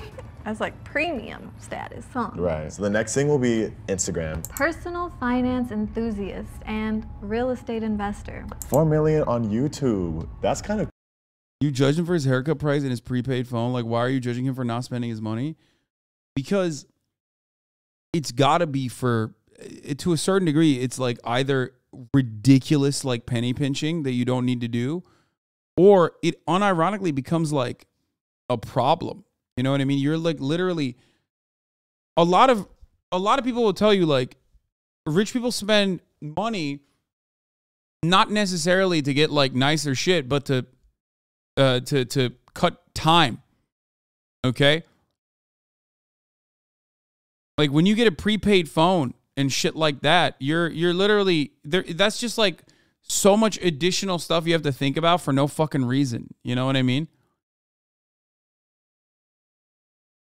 And when it comes down to like getting a haircut at like Great Clips or whatever the fuck is called, like, you know, you could, I don't know, you're on camera, like you can very easily get a decent haircut that will improve your content because you are an on-camera person. You could also have someone come to your house to cut your hair. You know what I mean? If you want to save time. He's got passive income time though. Yeah, that's true though. Dude took those memes where the broke guy has a chain and the billionaire has no drip and made that his life. Yeah, I don't really get it. I actually don't understand it.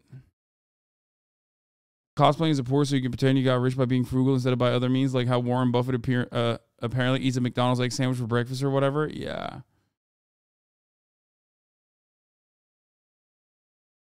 Insta says he's a personal finance enthusiast though, so maybe it's part of his brand to get his haircut at Great Clips. Yeah, I think so. I mean, he also does this. I know, which I do know. I mean, that was a big L for him, but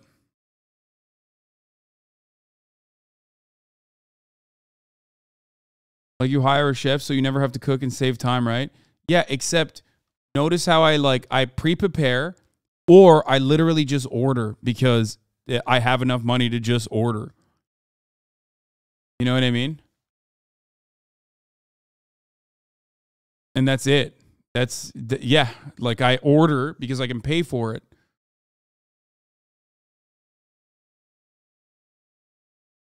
Cool. We got top 10 assets. At the top of the list, a 2005 Ford GT. That's fire. Okay, fire. Good. That's a great purchase. See, but there's no way he only has like $4 million in his bank account and he bought a $400,000 car. It's a fire car. That's sexy as fuck. GTs are ass? Oh, shut up, dude.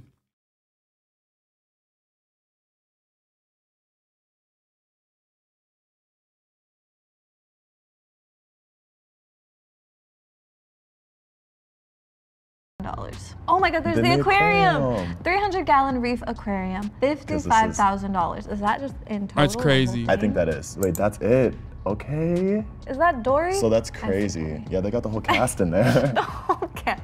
Okay, so there's watches. Watches. $20,000, $25,000, $50,000. But the one that caught my eye. Look at that. Bro, what is he? Oh my god. Look, whatever makes you happy, right? But goddamn, it's like kind of strange to just like get fucking Great Clips haircuts, but then buy fucking 20 grand watches. I know you're going to say, oh, none of these things are actually appreciating assets. Like, and there is truth to that. The reality is that like, those watches hold value very well. There is truth to that. Okay. Like, but the aquarium has to be fucking personal, taste thing. Like, that's it. The Pokemon collection. Pokemon collection, And the 15,000. Pokemon collection is 15K. That's crazy. Right? Because they're all on the wall and everything. I would have never thought a Pokemon collection would have been $15,000. Average monthly income, $500,000. Freak. That's crazy. Broke boy. Easy. Average towards savings and investments per month is $250,000 to $300,000. How much do you put into savings like every month? 0.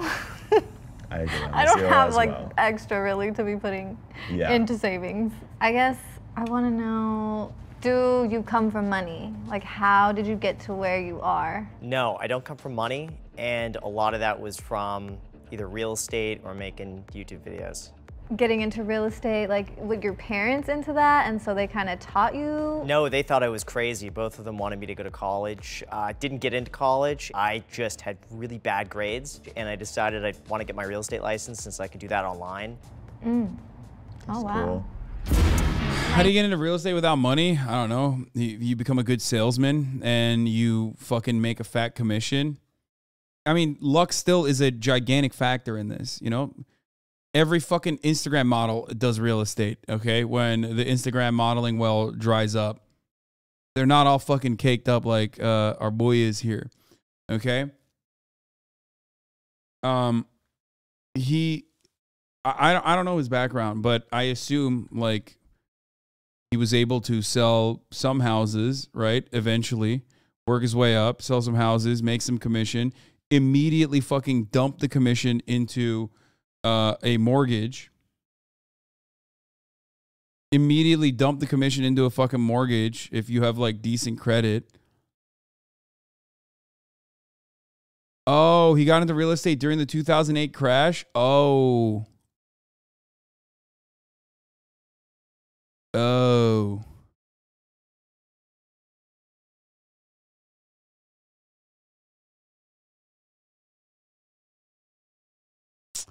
Graham is self-made. He did start from the relative bottom. He just practices what he preaches, unlike other financial pundits. Thus, great clips. Fuck to shit on these kids for buying food, and while these fucks just buy watches, fuck them. I mean, dude, a little bit of being humble in that circumstance and recognizing the position that these people are in is probably important for these financial advisors and entrepreneurs.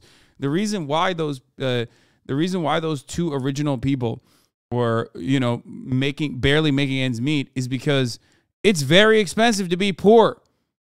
Okay? Not everyone has a gigantic fucking, real estate portfolio or whatever kind of entrepreneurial endeavor this person is involved in. Okay?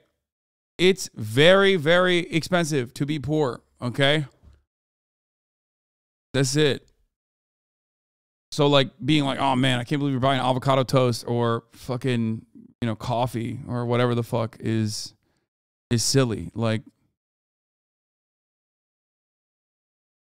My name is Christiana Hurt and I'm a millionaire. What's your opinion on like minimum wage? With minimum wage, you're just in a different chapter. Your today was my yesterday, but we could both have the same tomorrow. The first thing I'm noticing is designer clothing. Almost $1,600 for Rick Owens. Very cool clothing, but it is mad expensive, dog. Flowers. Flowers.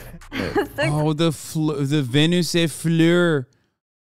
Oh God, I think I went to college with the owner of that brand, if I'm not mistaken. $147. For flowers. I What were the wonder, flowers for? Yeah. I'm gonna make a guess and be like, she bought like Zendaya flowers for her Emmy award. Her Emmy award. Her Emmy award. Okay. Ooh, we have... I know that name. Louis Vuitton. Okay, I see you. Yes. I mean, she spends a lot, dude. How much money is she making that she's fucking spending that much? A lot of plane tickets as well. JetBlue, Delta. Trip to Vietnam. Another trip. So $3,600. Wait, hold up. There was a $400 ticket there. It must be like a short flight or something. A lot of very expensive trips back to back. Come with us to this Instagram link. Public figure. Okay. At wealthy college kid. Okay. So it looks like there's like classes. She's an Amazon drop shipper. She's just like a dropship person. Oh man. I mean, and a scammer? Wait, really? I don't think this person has that kind of money. I think this person is spending a lot more than, I mean, I don't know. Did they say how much money she makes a month in the beginning? I feel like I missed it.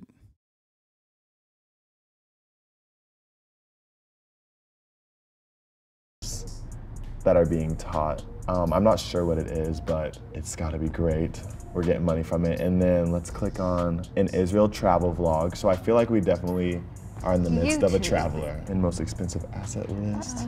No, not again. Pokemon cards. What is this? 25,000. There is something. Is there a thing? Millionaires just collect Pokemon. Pokemon cards? Like, we are seeing that's what we it. gotta do. Monthly income, 245,000 to 275,000. How? Average monthly expenses is 5,000. That's crazy that she's able to fucking make. That's crazy. Amazon dropshipping is a scam. They sold classes to other people, but that market is saturated with 99 people selling the same Alibaba chair, and you get fucked over because they charge you like $10K to get it set up. Scummy as shit.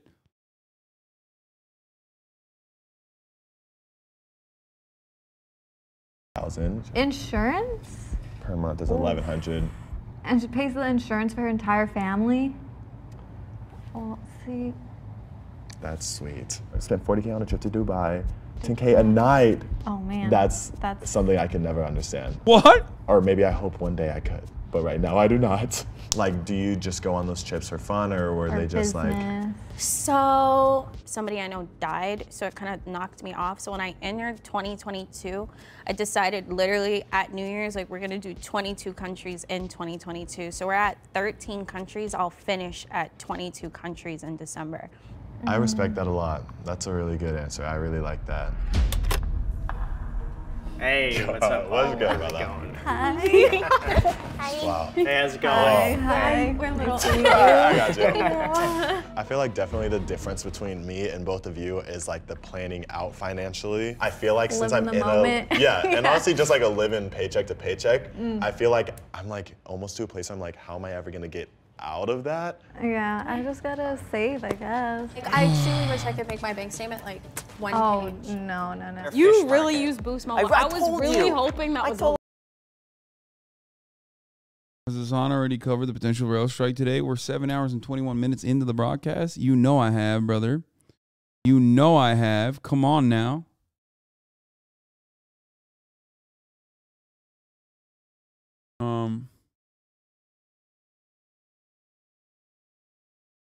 The difference between them is the willingness to take advantage of others. Yeah, look, you're not going to be able to save your way out of being broke, okay? Or save your way out of being poor in general. I don't believe that. The best you can hope for. What's your millionaire advice? I mean, I got lucky. Like, I was very passionate about something, and I was able to fucking work really goddamn hard, but also get really fucking lucky, okay? That's just how it is.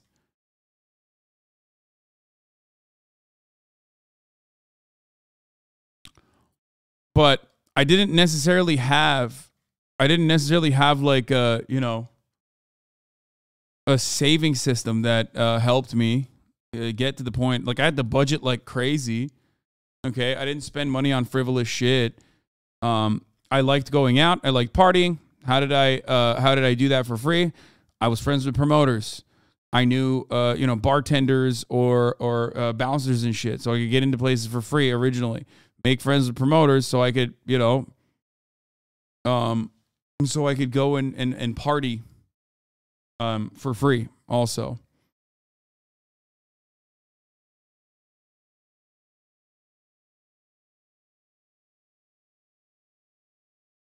Millionaire strategy, have bold opinions on 9/11 and congressmen. Yeah, that's not how it is. Like, I definitely was very frugal. I mean, but I had to be.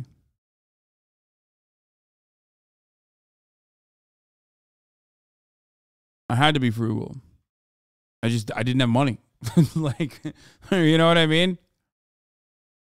So that's it.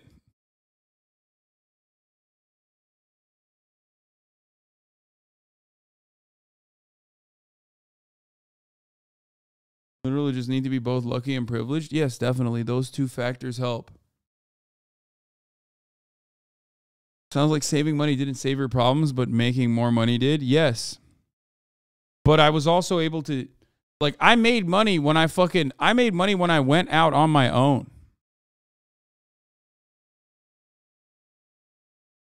Okay, I bet my ass if you look like Ben Shapiro, you wouldn't be so cool and in your position. I mean, I'm not going to sit here and act like you are just hot.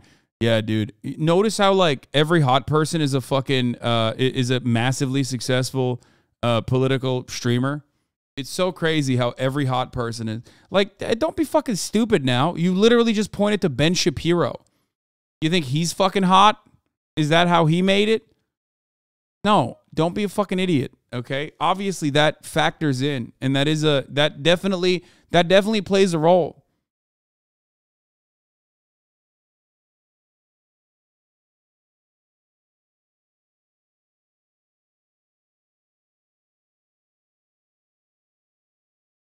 What's wild? Ben Shapiro makes more money than any Twitch streamer. Straight up. Absolutely.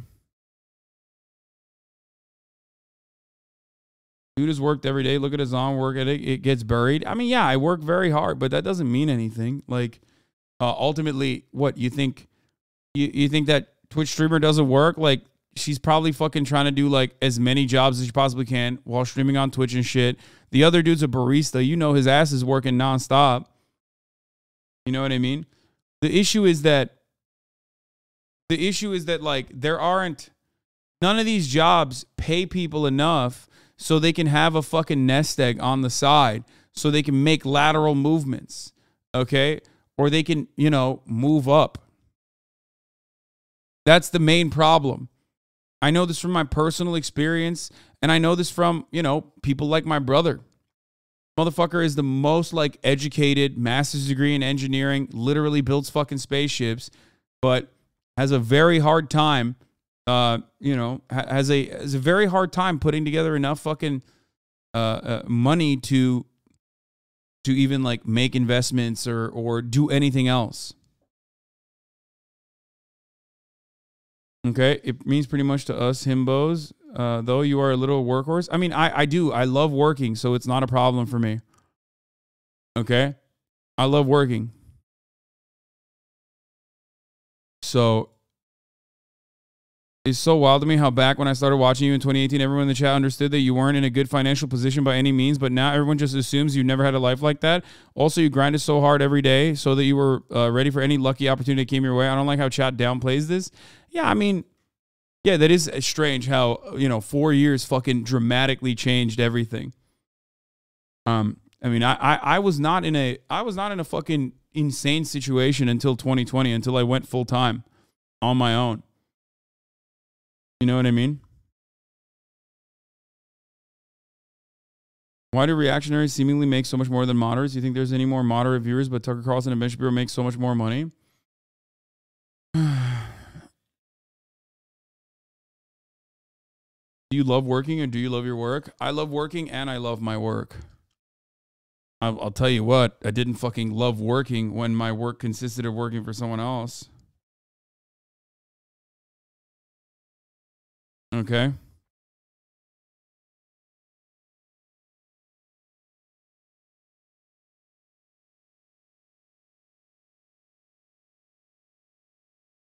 As a late 20s myself with decent income, saving 6-7 figure level absolutely requires some big luck. I've had my fair share of big music payments over the past few years, but nothing that would allow me to build institutional wealth like this. Yeah.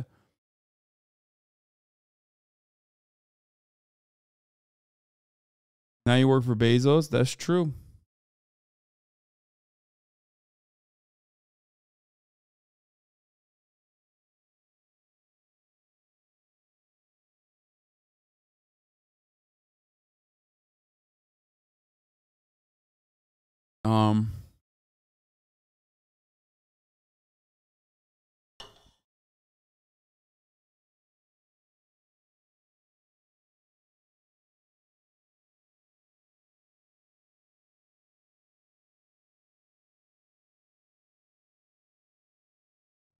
Yeah, this is pretty funny. Heritage Foundation is sad that United States Senate passed Radical Respect for Marriage Act.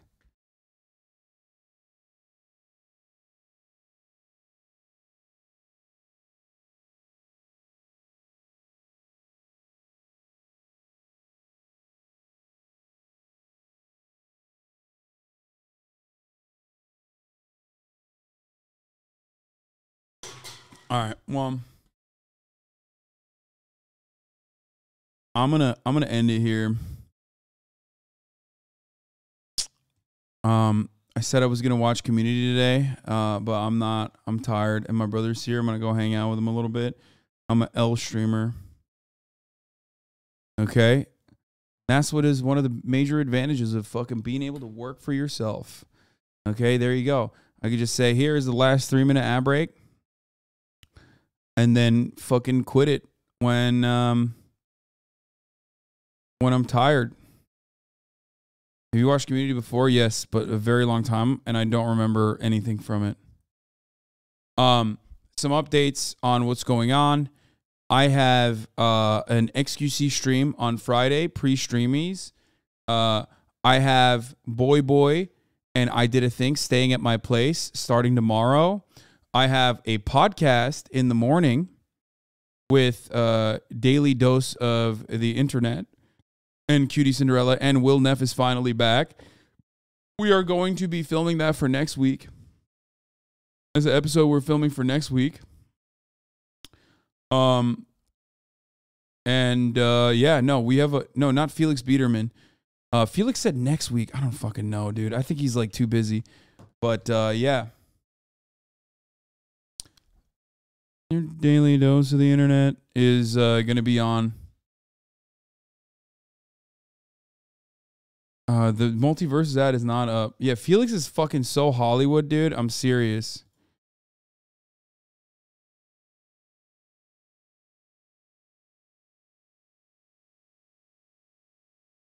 So goddamn Hollywood, okay? I'll have Eddie Bear back on eventually. Gotta have Jarvis on too. Anyway, guys. Peace. Love you. See you tomorrow. Bye. Sunny Los Angeles, California, says Hasan. The starlight to the starlight to the topic just begun. There he is again, Hasan is streaming. Hasan is streaming. There he is again, Hasan is streaming. Hasan is streaming. Reviewing the P.O. box, Uncle Uger's face. Sudden Discord agitprop, great names take embrace. Tiny Bernie Sanders, LGBTQ Air Force. The whole left at your fingertips.